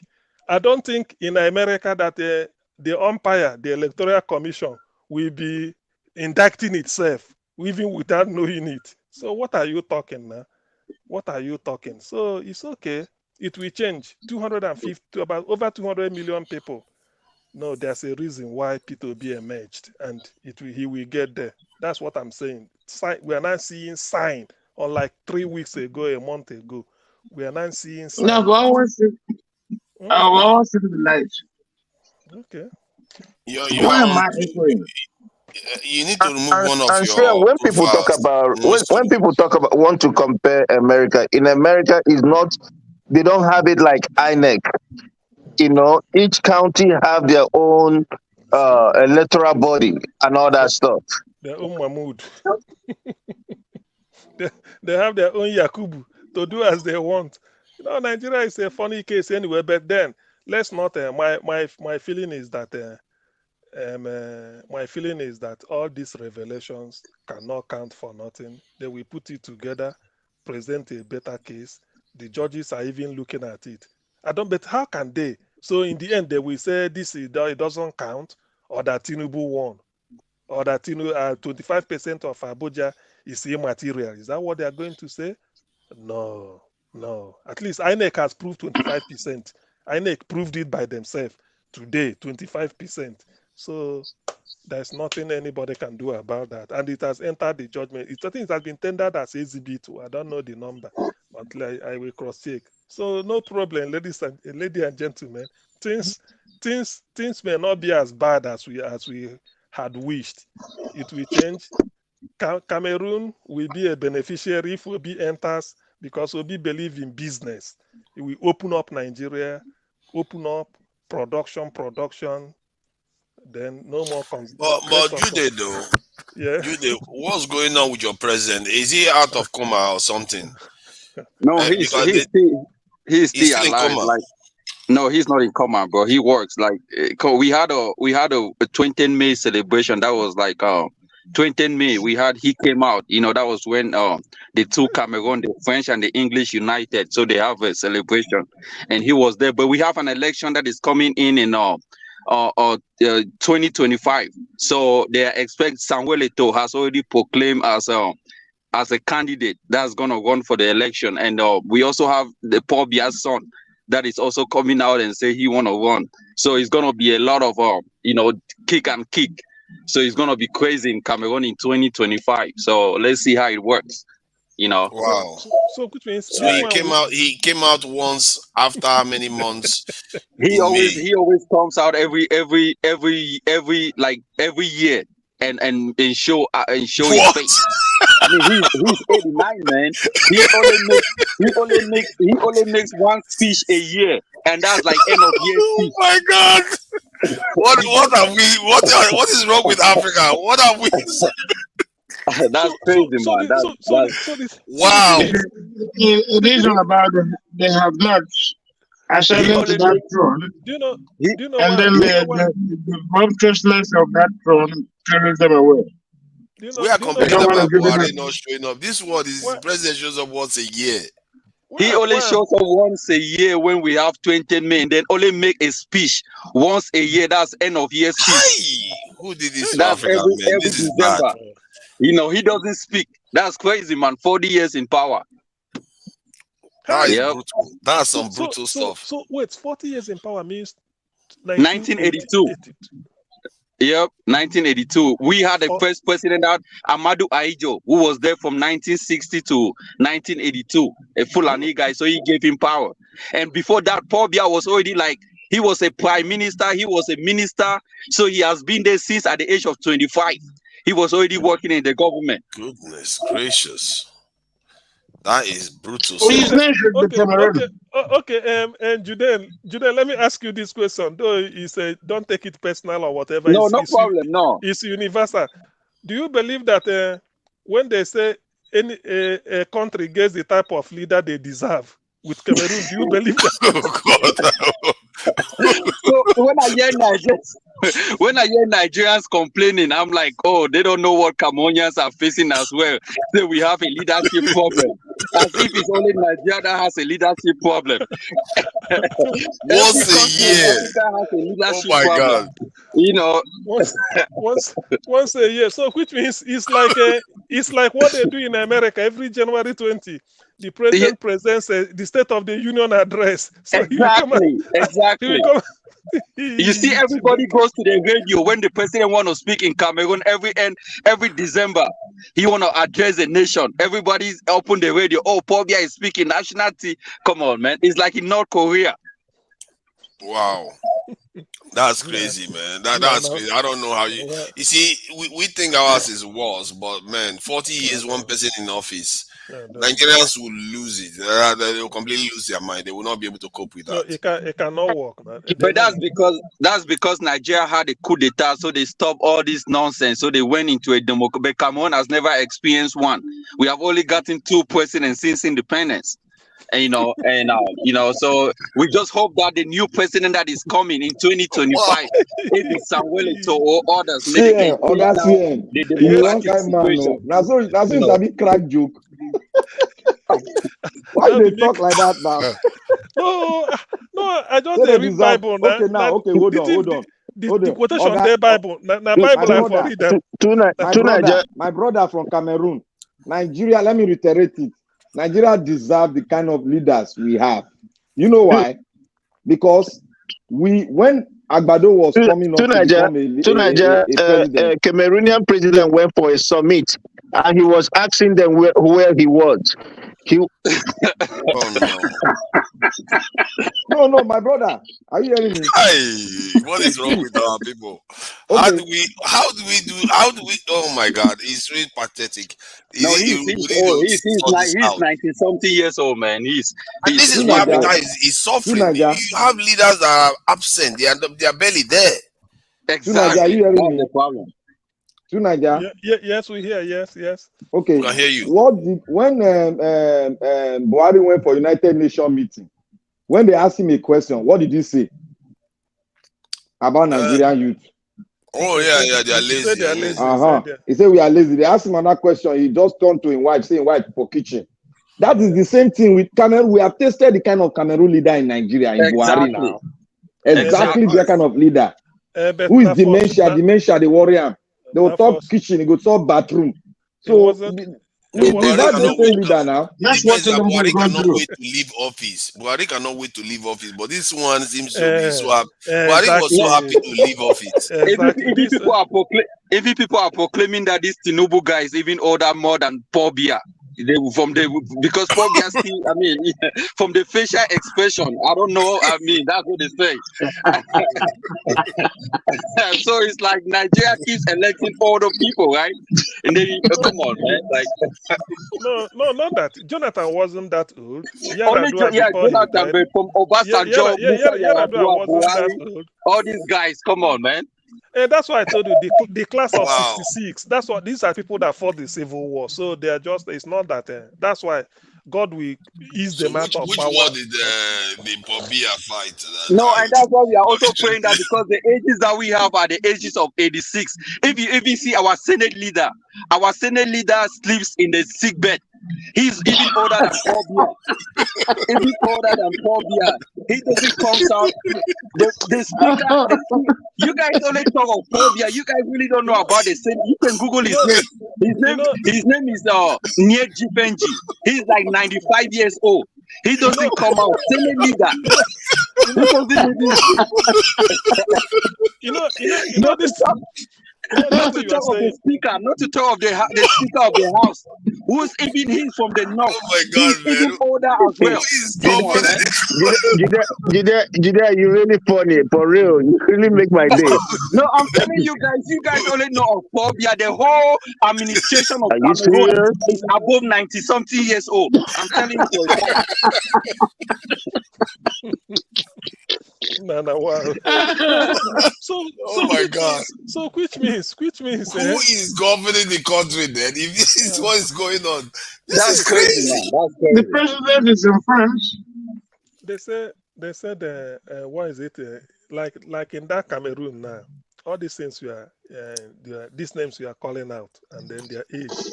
Do you know the surprising thing is that you go see Camerooners, then go they do body like say nothing. When you I could only wonder. I don't know. I think only Paul Biya I know. Now I didn't know that there are people older than Paul Biya. No, there are people older than Paul Biya. You Google the Senate leader of Cameroon. You will see. Come on, man. Even Google the Speaker of the House of Cameroon. No need. We believe you. Oh, no man. need Googling. We believe you. But this is the thing. This is the thing with Cameroonians. Cameroonians have fought for a long time, but there have been a lot of military. I don't know if you know about gendarmes in Cameroon. They are so brutal. Cameroonians have been put in jail, maimed, and a lot of things, man. So most of them are like, it is what it is. Let him just die in power, and then let's see how things work with the next regime that is gonna come. But I'm praying that it shouldn't be his son, because his son is gonna take over from where he ended. So, like I said, Samuel Eto'o has put it, he's coming out, say he's going to run. Paul Biya's son is claiming that he's going to. So, a lot of people are coming out as well. And a lot of Anglophone Cameroonians as well, claiming that they want to run, So, 2025 is going to be a brutal year for Cameroon. Let's see how that works. So which means Paul Biya will still survive 2024. He will still carry man, on. the guy might even be planning to run again for another election, because that was what he did. And our election is every 7 years. 7 years. Wow. So it used to be 5. He changed it to 7. The term limit. Oh my God. He changed it to 7. So it's every 7 years that they do election, and we already know who's winning. Is the party in power. So I don't think anything will change in that 2025. You might be surprised that Paul Biya is still the president. You see, that's interesting, because if you hear the way Nigerians lament as if like we are in like our situation is by far the worst, when we have a next door neighbor that their president barely shows up, the Senate leader is 90-something years, election every time you vote somebody, it is 7 years straight. Yeah. Ouch. Ouch. That's painful. Nigeria's own is that Nigeria is we are forward looking, particularly from the southern part. So we're always looking towards the west. Say this is the way they do things. We can't afford to have this. That. So it can't work in Nigeria. To be honest, there's no way. The Cameroonians, that's not how French works. The French they change their leaders all the time. But no. French. This is the thing. French government in France is unlimited. As long as they keep electing you, you have the right to stay. That's why Jacques Chirac. I think Jacques Chirac was one of the longest serving. They don't have a term limit in France. France. That's how the UK is too. You're correct. Right. But if you see what is happening in Turkey, the president of Turkey has just won the election, so he is there for 20 years. So coming with this democracy stuff, does democracy works? We have seen Paul Kagame, who is over there like for 20 years, he's still in power. Rwanda is moving forward. So does it mean you changing president often? Does it mean things are happening? No. I think it might not be a good thing for Nigeria to be changing leaders as frequently as we are doing, especially if we have a good one. Because it's a lot of expenditure. Just talk how much Nigeria has lost in setting up elections every 4 months, every 4 years. You lost a lot of money. But, so it's cost, And division. Anytime there's election, there's always division and nonsense going on. But it's helping Tanzania. From what works for another country might not work for your own country. You have to look what is good for your own people. Just because America has a federation system doesn't mean a federation is working for Nigeria. But that doesn't mean that Paul Biya is working for Cameroon now, even when you people. But boy, man, Paul Biya seems to be taking the medal right here. That The, guy is the US wanted to try. The US wanted to try it. What's his name? Trump, but they wouldn't let him. US wanted to do what?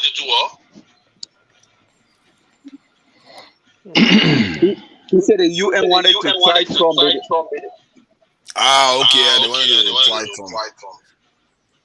No, but that cannot happen now. The UN has not been able to try Tony Blair or George Bush. Come on, man, it cannot happen. The UN is only responsible for African leaders. They wanted to, that time elongation, like have somebody just the way they have it in China. Okay. Hey. Wow, that beer. So does it mean Black Paul Biya, can he still sign his signature in terms of? No, he has this guy from his tribe that he is the one that is signing all his signature. This is the guy that goes around and claim that Paul Biya is there now. Paul Biya doesn't do anything.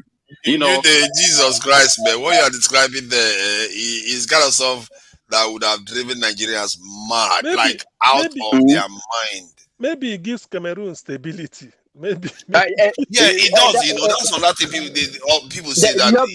Exactly. That's one thing.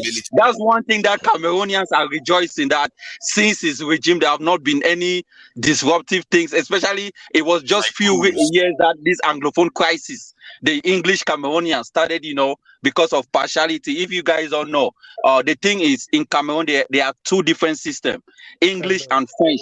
Two system of education. Anglophone system and Francophone system. But the problem is we have French teachers that are being sent to English schools to teach in a language that they are not familiar with, English. That's where the problem arises. It's like combining two countries with two international languages together. You will always have a problem of, you have a French judge sent into like I was watching you guys program. They say there is a Fulani judge that has studied Sharia law is now doing English law in Nigeria, which is a problem. It's the same in Cameroon. You have a person that has studied French law is being sent to an English side to do law to administrate a court in English, which doesn't make sense at all because a common law is different from a French law. So that's where the problem is, in Cameroon. We have in Nigeria we have magistrates without law degree. We have wow. Yeah, it happened. It's true. The thing, the whole thing is that the advantage, because I know about the English. Man, did you be following Nigeria so much? Oh man, Two Niger knows me. Two Niger can tell you about me. I've been to a lot of channels about that. We have met in different panels. So come on, I'm Cameroonian, man. I actually know what is happening in Nigeria. He's at the Amazonian. I like to think that he's a little bit traumatized from some of the events of the Amazonian. This is Wahala. So, but he's all right. He's all right. He likes to talk about the problems more than the solution, though. Most Anglophone Cameroonians, they study in Calabar and they study in Nigeria. They all come over to Nigeria to study. Yeah, because during that period we did not have like a university, like the English side did not have university, so most of our university was in Cross River State. But now we have university. We have one university in Bamenda. We have one in Boya.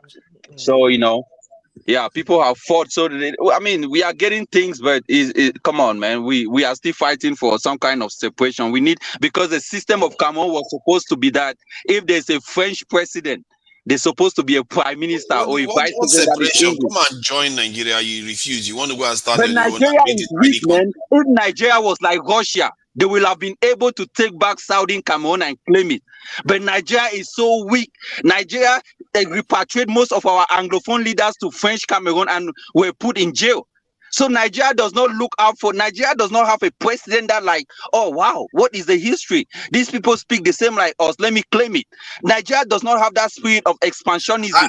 I think African leaders on the African Union level agreed to be cooperative with each other. They shouldn't fight each other. Maybe that's part of it. I think in 2003 they signed the agreement, or 2009. I'm not so sure.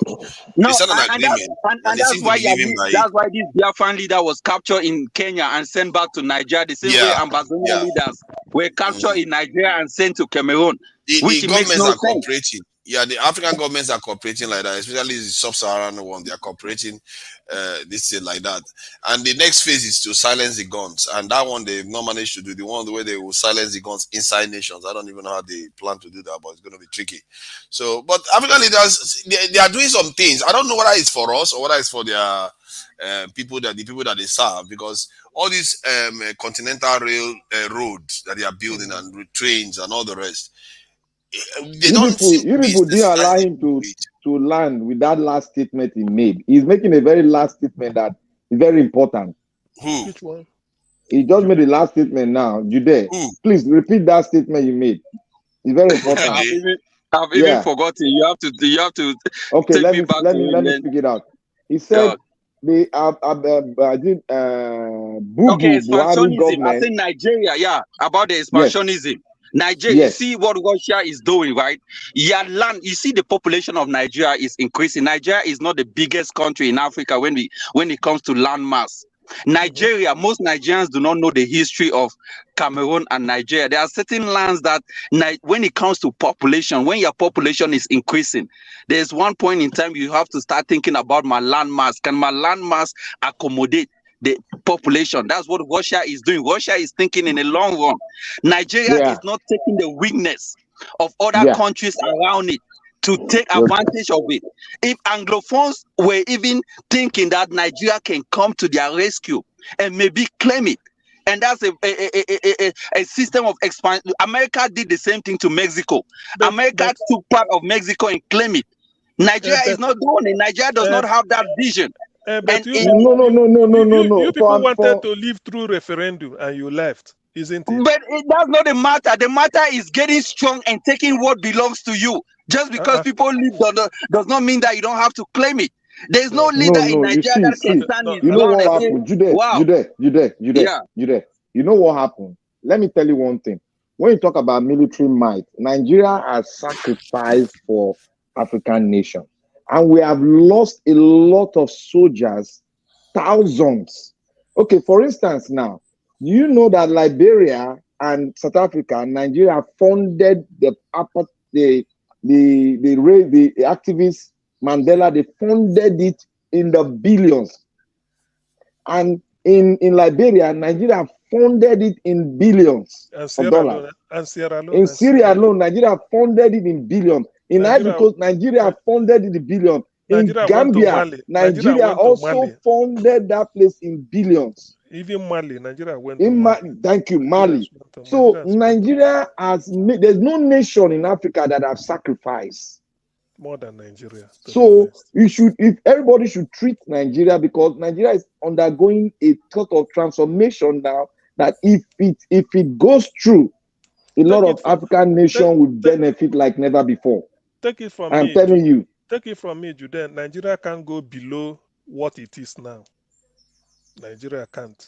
Things are really bad. You know, Nigeria cannot go below. I can't run away from that 53 Do you know years. that? Do you know that there are almost 5 million Nigerians in Cameroon? I know this. I know how it is. You know, it's crazy. We have never seen the influx of Nigerians into Cameroon like the way we have it now. More are still coming. More are still coming. More are still coming from up north, Maduguri. All this influx. There are so many in up north of Cameroon. Right. More are coming still all the way because down, and, you know, it's so much. They are displaced by Boko Haram. The thing is, exactly, Fulani herdsmen and all these things. That's why I said Nigeria cannot go below what it is now. The only way to Nigeria is to rise up. Now we've gone below what we can be. Poverty, capital of the world, everything. We can't go below this. And sometimes Tony Blair said it gets bad before it gets better. Probably that's where we are now. We will rise up, because the good thing about Nigeria is that Nigeria has talent to turn the thing around. All it takes is just let that nice person, correct person, be at the helm. That's all. I'm telling you, Nigeria will turn out within 2-3 years. You can't believe rapidly, because the talents are there. the talent. We have it in abundance. Imagine supplying the Western world with skilled labor. How many countries can do that? Go to US, professionals, Nigeria, UK here, everywhere, Canada. Imagine supplying the Western world with skilled professionals. So that tells that tells you our strength. So if we play to our strength, and we can only play to our strength when we have a semblance of a good leader, just let it just be average, be there. Nigerians, that's all we need. Be there. Give us one major thing, one or two key infrastructures. Nigerians will fly off because the competition is there. Competition in the sense that if you come to Nigeria, the way they establish universities, nearly every state will establish 1, 2, 3 at a time. You see, oh yes, some states have up to 3 universities they are doing, and they are graduating students. Now they are not. It's no longer opening conventional universities. Now medical universities, the in thing. States are opening it. So that is the competition. That is the competition you see. And if you doubt it, the lecturers are from that state. So when you see when you see a country with this type of, that's why I say Nigeria has the capacity, to turn things around. We have it. So that is why Nigerians own. That's why the world, when they want to take their eyes away from Nigeria, they remember, oh, these people they have talent. If you think that a Nigerian is doing something bad this way, the next day you hear them celebrating Nigeria all over the world who must have done something. Do you know that in the US, I forgot to say this, a chap who finished medicine in Nigeria, University of Calabar, 2003 in Nigeria, went to America for postgraduate study, ended up at Yale. He was the leader of the team that designed this Pfizer. I think Pfizer is for America. AstraZeneca is UK. Yes, this is COVID-19. He's the chap. He's the leader. He finished from Nigeria 2003. Say 20 years ago, he left medical school, went to America for postgraduate, doing research with Yale University, topped them. So such things will tell you what Nigeria is capable of. We have Nigeria will explode. We have the talent. Is it sports? Only that I don't know why. I don't know why Cameroon beat. I don't know why Cameroon beat us twice in football to win African. In 2000, we sent you guys home in Abuja when Okocha said it's not gonna happen. But that penalty didn't cross the line. Remember? Cameroon has been lucky. Cameroon has been lucky with referees, even when we meet. They have been lucky. It's not that they lucky now. They are lucky and they have great players. It's because of Issa Hayatou. That is another Paul Biya of African football. You're right. Issa Hayatou was the president of CAF. He was there for a long time, man. Like Paul Biya. So he influences everything for the. But in 2000, Issa Hayatou wasn't there as president when we won Nigeria. No, he was there. He was there. Oh, he was there. You're right. He came in around 1980 something, maybe. Yes. He was a bad guy. And I was always winning it now. He was always there. Everything Cameroon. Everything Cameroon. But don't forget that Cameroon also lose a lot of finals under Issa Hayatou as well. We lose to Egypt in the final. So, How many? It's only one. No, if they want to, they always. We have lost almost like we lost 2. I think we lost 2 finals. We lost one in Ghana. That was in Egypt. Against Egypt, and then you lost again in 1986 against Egypt too. Right, maybe twice, 1986 and 2000. But you guys also won under Issa Hayatou, so he wasn't making. Everybody was winning. There's no way you will have your culture finidi.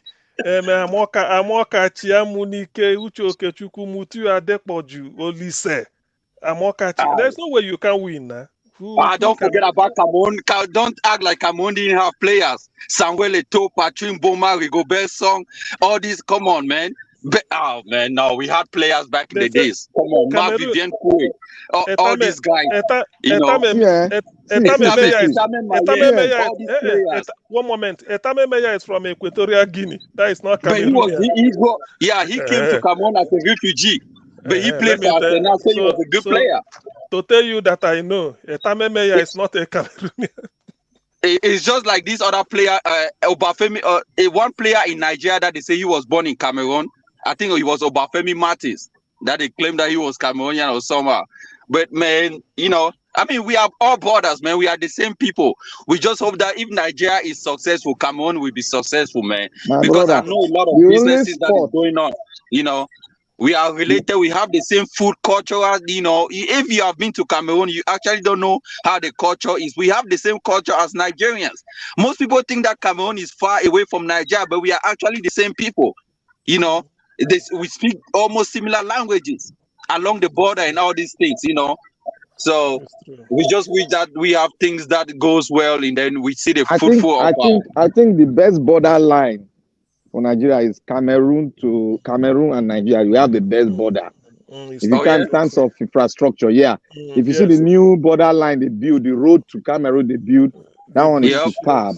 That's the It's a good- Enugu it's a line, good road. Enugu, Abakaliki, Manfe, Bamenda. It's superb road. So you know one thing, when it comes to sport, you know, Cameroon has a very good, in terms of soccer. Soccer. They have good. Black Panther, you want to carry on? I think CM and myself want we need to round up. We need to.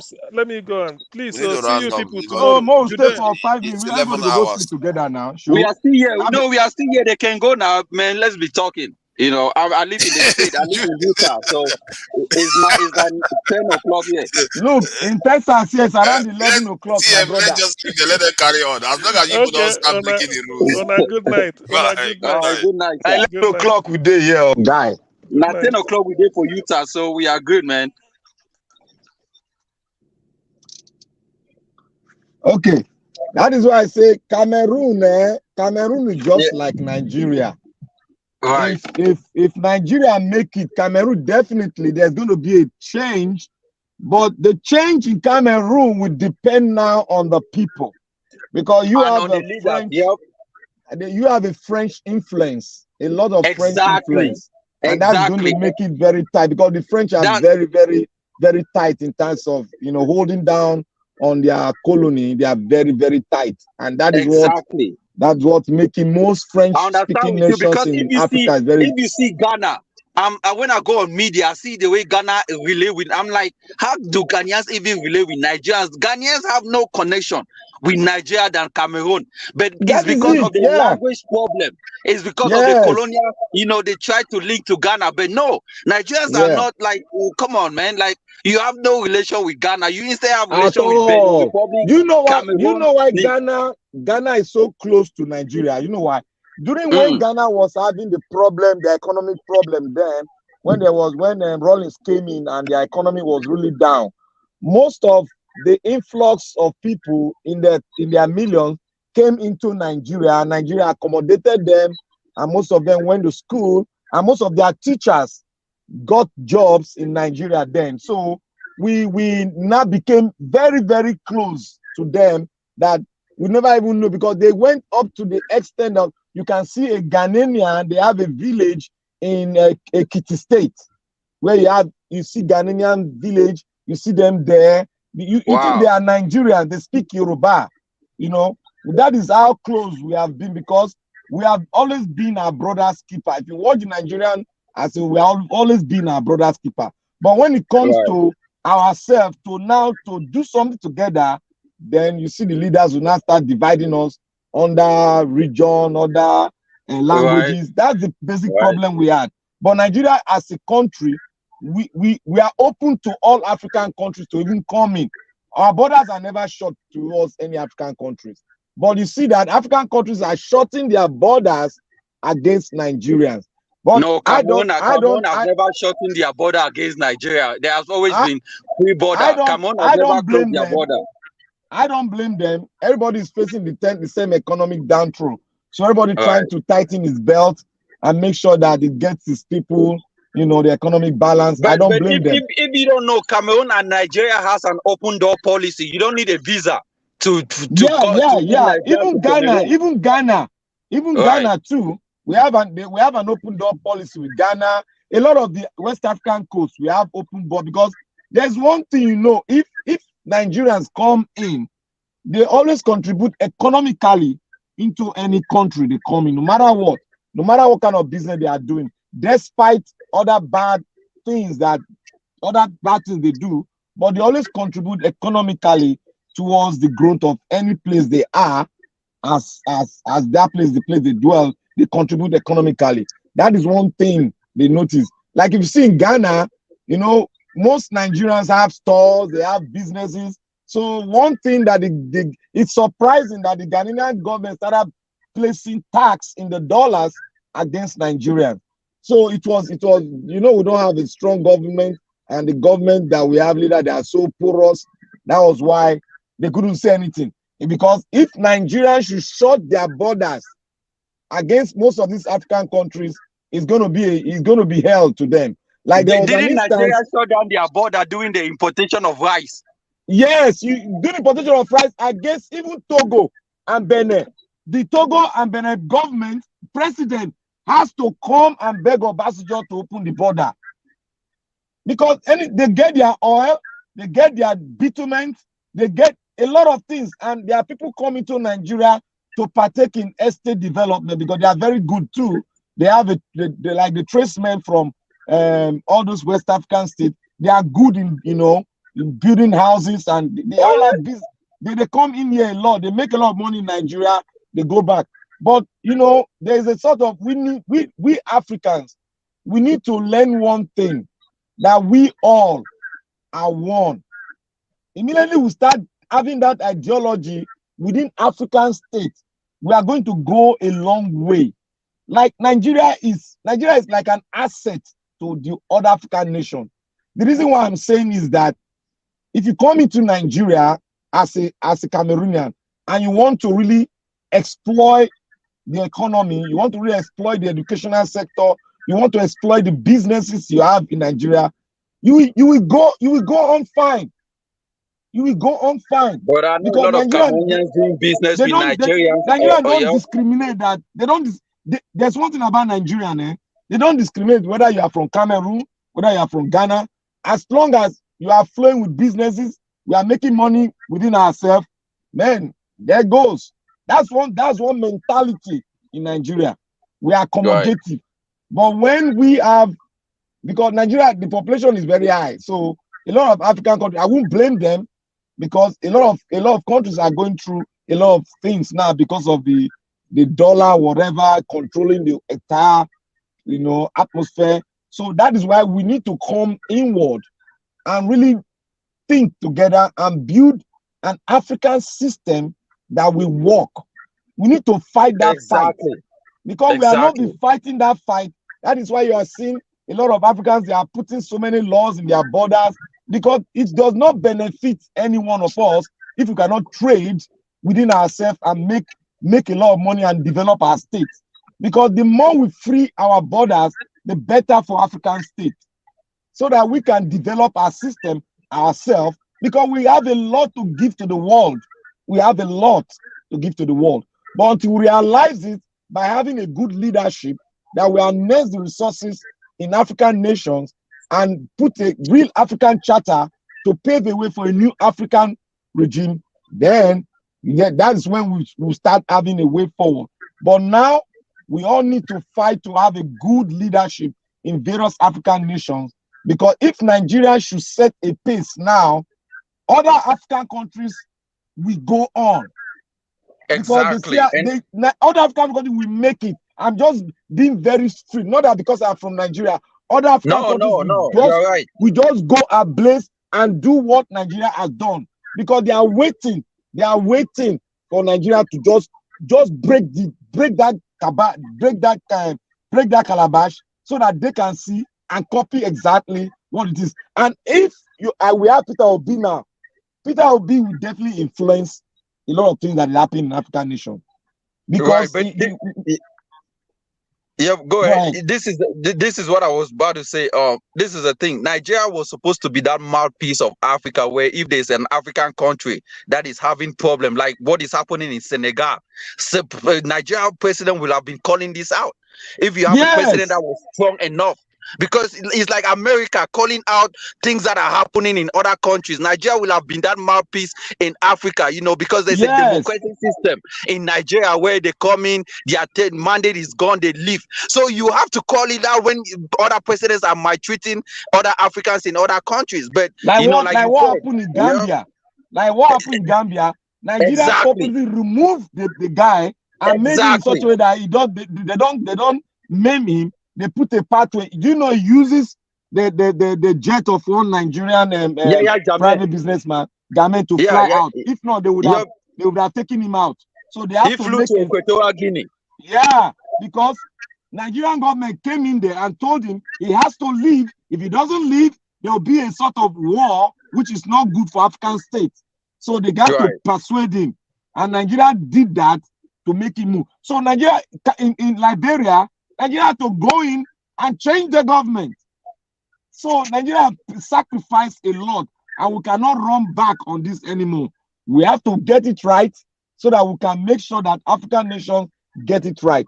That is why we need to start to fix good leaders that believe in Africa as a whole, not borrowing. We need to believe that we have something to give to the world, and that's something that will give to the world will change the world.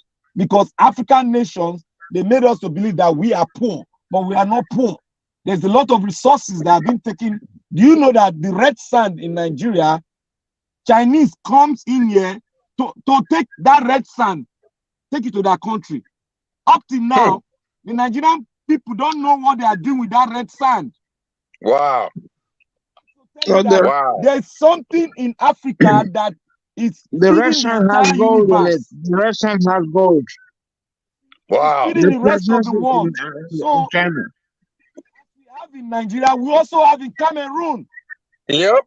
Why you see they don't want to leave Cameroon, the French don't want to leave Cameroon, because they are gaining some resources which you might not know.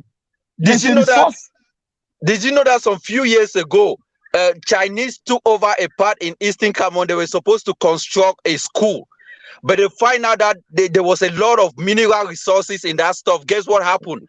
They started transporting these things in covens. So when they take it to the seaport, they say one of their Chinese member is dead. So that's why he's in the coven. Before Cameroon realized it was all mineral resources that they were using covens to transport it to China. That is it. It's crazy, man. That is why Africa need to stop depending and stop taking loans. We have a lot of money a lot of resources that they need, until we have the right leadership that think Africanism before we can go ahead. If not, if you look at the Bible days, when they were farming in the land all over Europe, all over Asia, it was Africa. Africa, they came to get food to feed their nations. It was Africa. The map is there. It was Africa they came.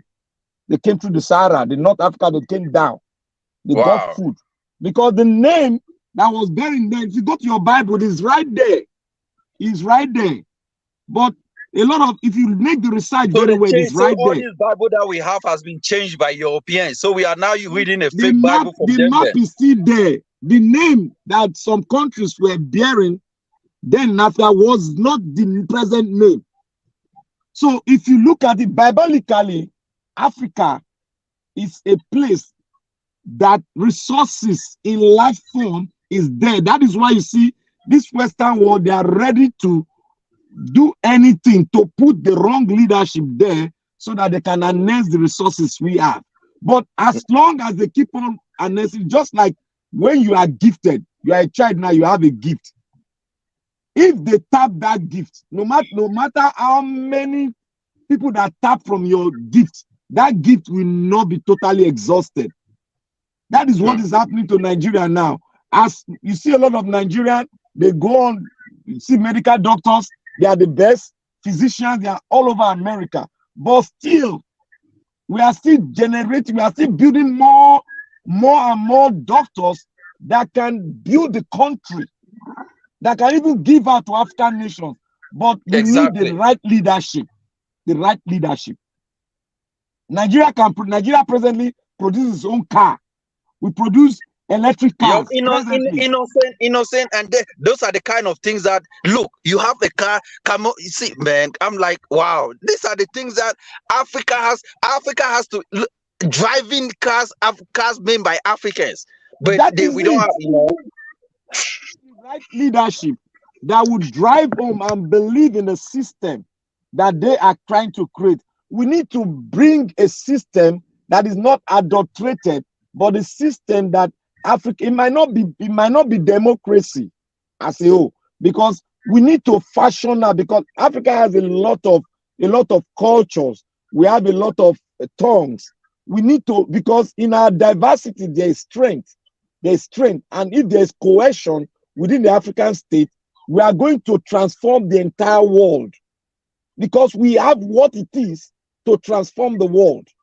Exactly. If you go to Nigeria now, like any other African state, you just carry your, can you imagine, you carry your corn, throw it on the floor, or beans, throw it on the floor.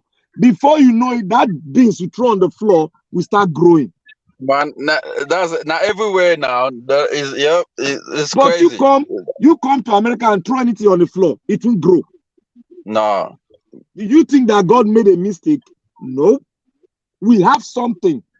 We can grow our food. We can fill the universe. It's just we need the right leader that can say African thing, it must be African owned. Exactly. That is what we need. If we have United States of Africa, that is what we need. That is more fruitful. This is what, like I said, this is what. That's why I'm like, what is our African Union doing to push things like this? Anything now. To talk about one currency, to talk about all these things, open board. Why is it not happening? Why are they doing only talking, but no actions behind it? You know, we need trade policies, open trade policies.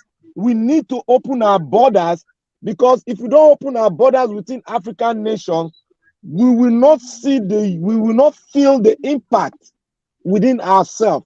We need to know where our strength lies in. We need to know the strength of Cameroon. We need to know the strength of Guinea. We need to know the strength of so many African nations, so that we can harness the strength to develop the union as a whole. Without that, we cannot really have it. Even the African Charter that was signed, it was done with the influence of the Western world. We need to have true African system that we harness the strength of each sovereignty. We will not come together and start to open our borders gradually. We start believing ourselves and look at ourselves. We look at our skin. We are the same thing. But though we speak these different languages, but we are the same. Until we start to hug ourselves, we can start from the West Coast. We start to hug ourselves and start to do things.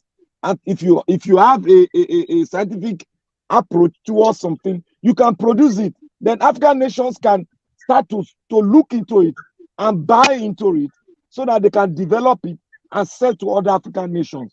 So also Nigeria have, so also Cameroon can have it, so that we can harness the potentials we have and build strength out of that potential, so that we can really have an African system. Without that, we'll keep on having government that will stay for 40 years, 30 years without no output. Recycle. You're same old, nothing changing, same old, nothing changes. Nothing So changes. that is it. Just the fact that you think like, oh, you are changing presidents, but why is the system is not changing? Because the system is not working. You know. Okay, look at Kenya now. Kenya had problem with their judiciary. Do you know that Kenya have to come to Nigeria to have that judiciary you are seeing there, that upturn the president and install another president? They have to borrow our law system here. That is what they are using, and they now beautify it, and it has grown strong like this. It has grown strong, man, because they have decision. One time they said the president did not win, and everybody accepted it. You know, that is it. Gambia, the same thing with Gambia. They borrowed our legal system, and they borrowed the kind of the military system we have, and they build it in such a way that Gambia, as it is now, their potentials are, they are developing their tourism, and their tourism system is growing big now, the way Kenya built theirs. So we have a lot of things that we can harness and make Africa the beauty of the world. But first, we have to know ourselves, we have to believe in ourselves, and we have to start opening the borders and start to, because if we don't open that border, it's not going to work. We just got to open that borders.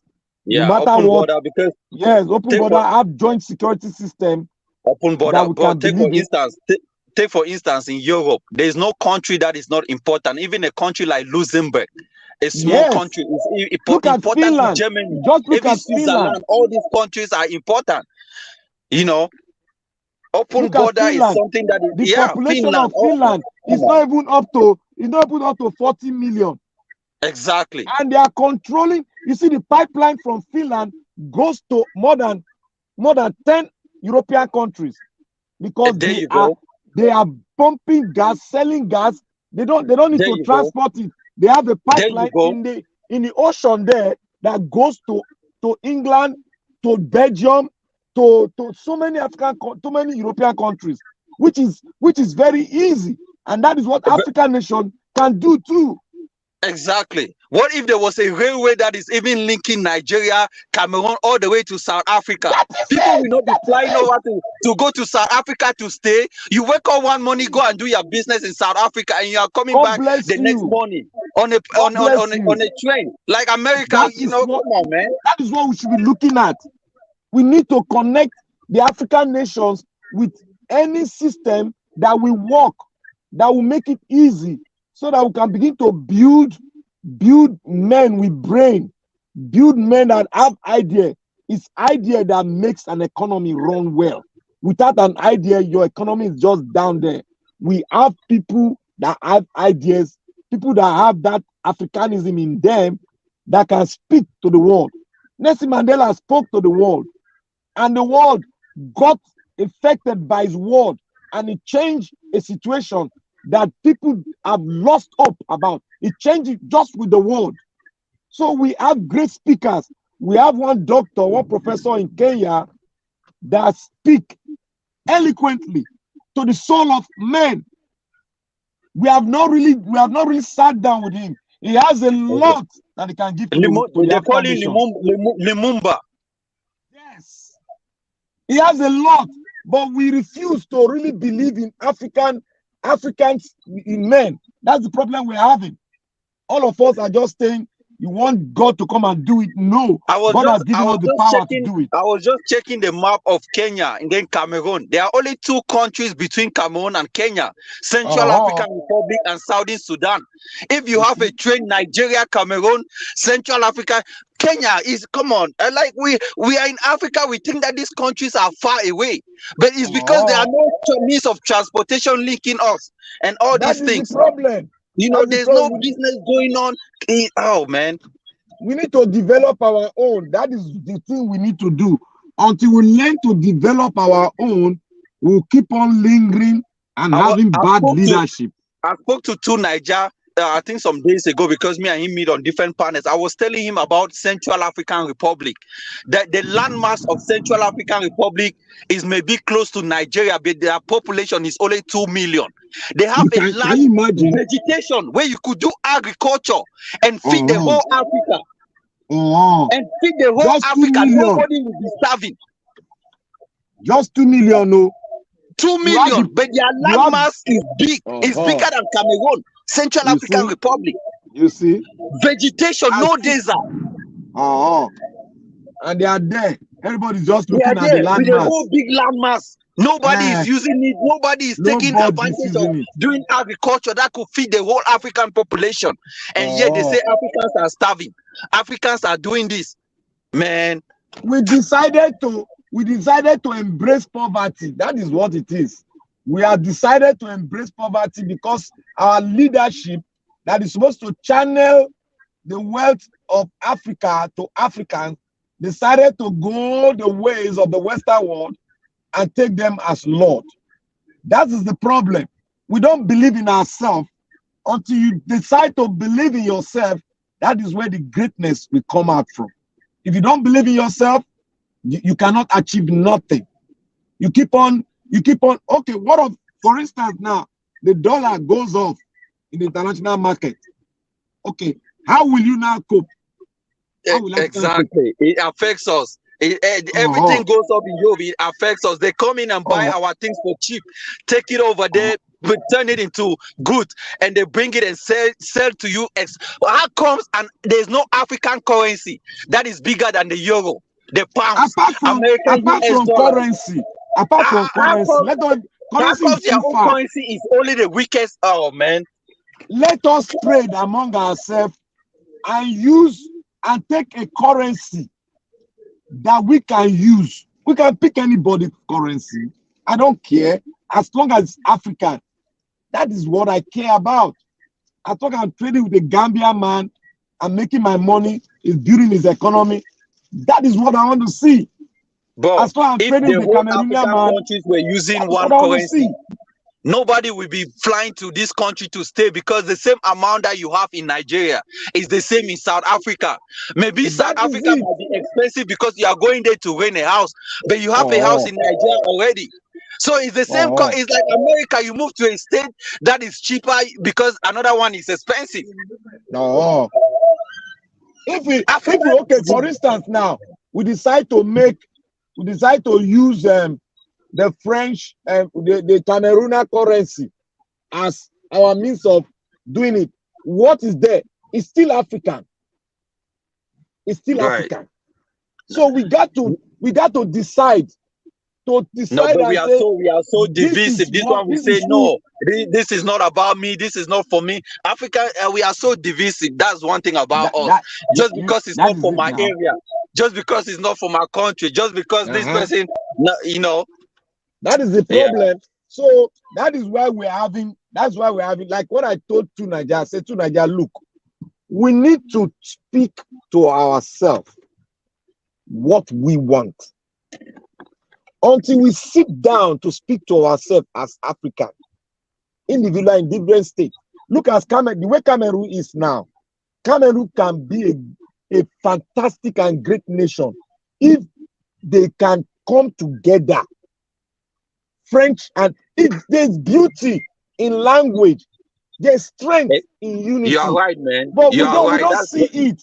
We see it as a way of colonizing ourselves. Say, oh, I'm superior to this. What's superiority? Superiority will not give you food. It will always give you problem and a lot of problem. But when you say this man is equal before our flag, then we can start thinking about ourselves, about our nation.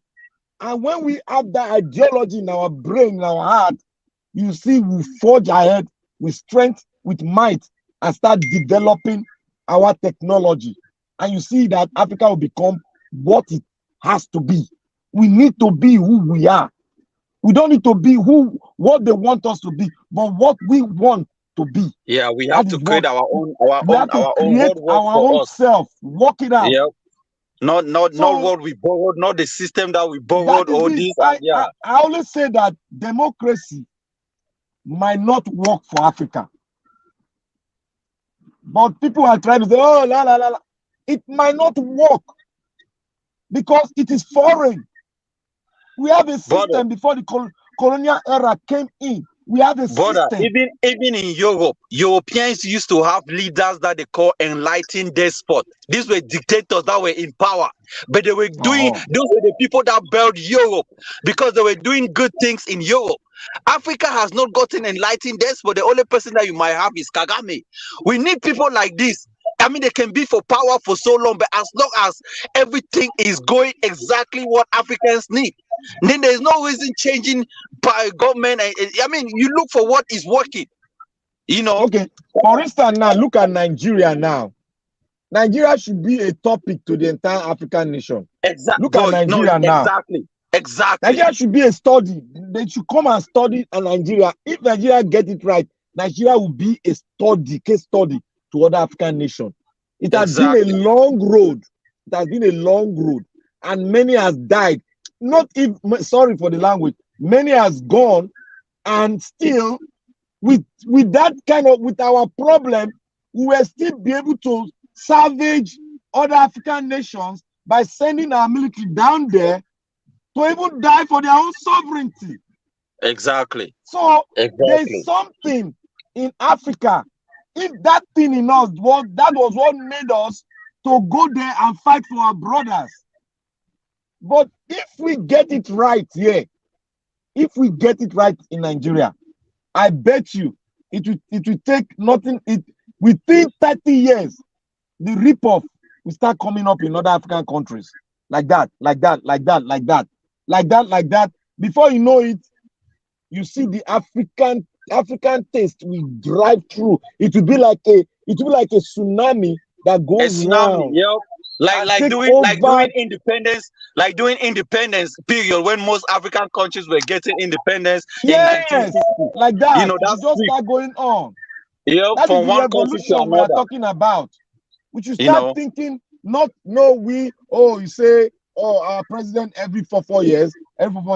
Yes, but why can't we have a system whereby we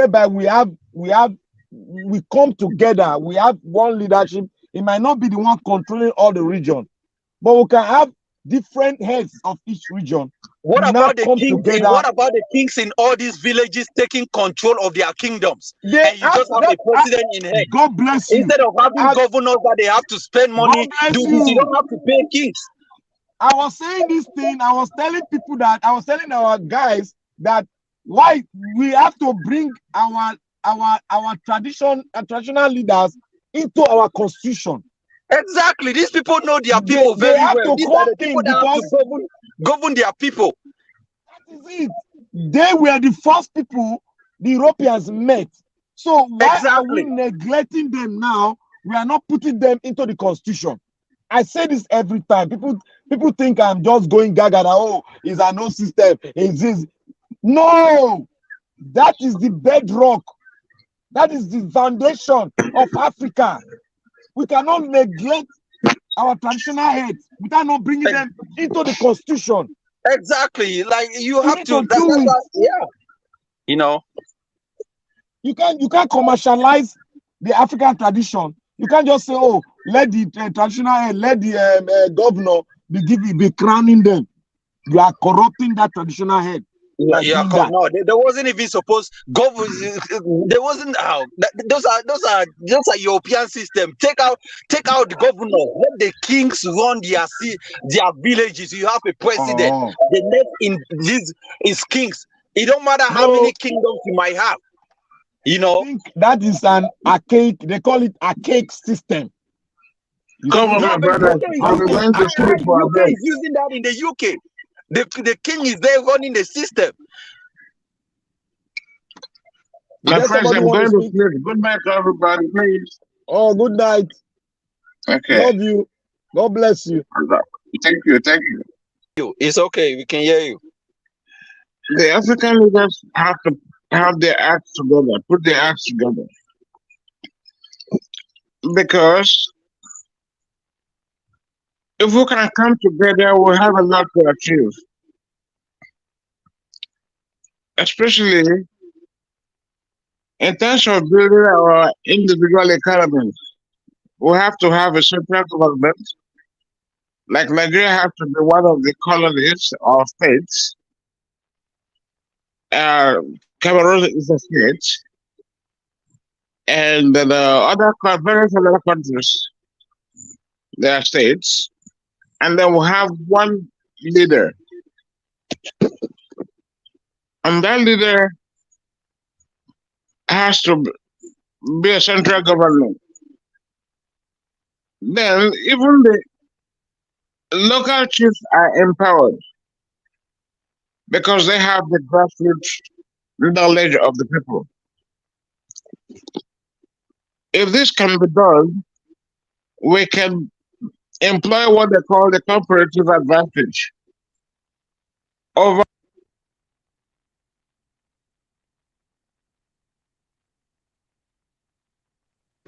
Yeah, okay. Yeah, but can somebody else just make a round up? It is what it is. I'm gonna be rounding up and probably going to bed. But this is the thing, right? I just wish that one day you know, things can really work for Africa, because there's no reason where a country can be better. Like see what is happening in South Africa. Even though South Africa is better, but the countries next door to South Africa, like Zimbabwe, are facing a lot of problems. So you also have that influx of South Africa having a lot of problems. And this is the thing, it makes no reason for one country in Africa to be better, why their neighbors or the whole Africa is not better. So I wish one day this simultaneously, like Africa really like make things that work for them, and everybody is experiencing the same growth in such a way where people don't have to, like, you know, move around or scatter from one place to another in search of a place to live or a place to make more money. So it is my hope to see, you know, the Pan-Africanists, like Africans, really coming and having leaders that will like take the next level and change the Africa as a whole. And I'm glad that I came on the panel and met some of you guys, and it was a pleasure for me coming in. And thank you, brother, especially to our Black Panther. It was nice talking to you, man. Appreciate it. Yeah, thank you. I enjoyed having a really good time with your contribution. And I want to make this my last statement before I go off. I want to really thank everybody for doing a nice job, and I also thank the convener, Niger Watch, for giving us this platform to really deliberate on Nigerian issues. And we also diverted into the political situation in so many African countries, especially we make reference to Cameroon and some other, like the Gambias and some other countries, Senegal, is having a rip-off of so many problem now. They are trying to change their system, and there is a electoral problem too, just like the way we have in Nigeria.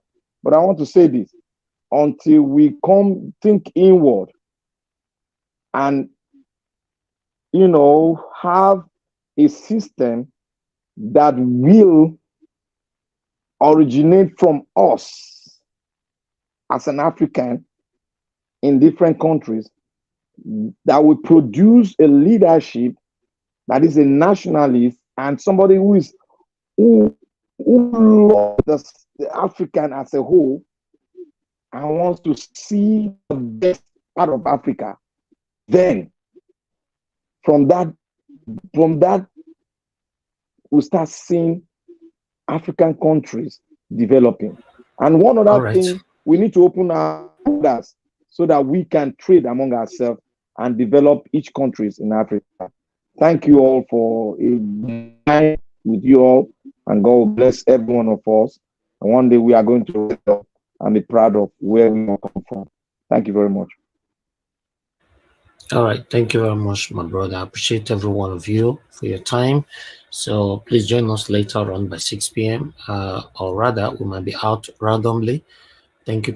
May God bless you all. Now, we'll draw the curtain. Good night.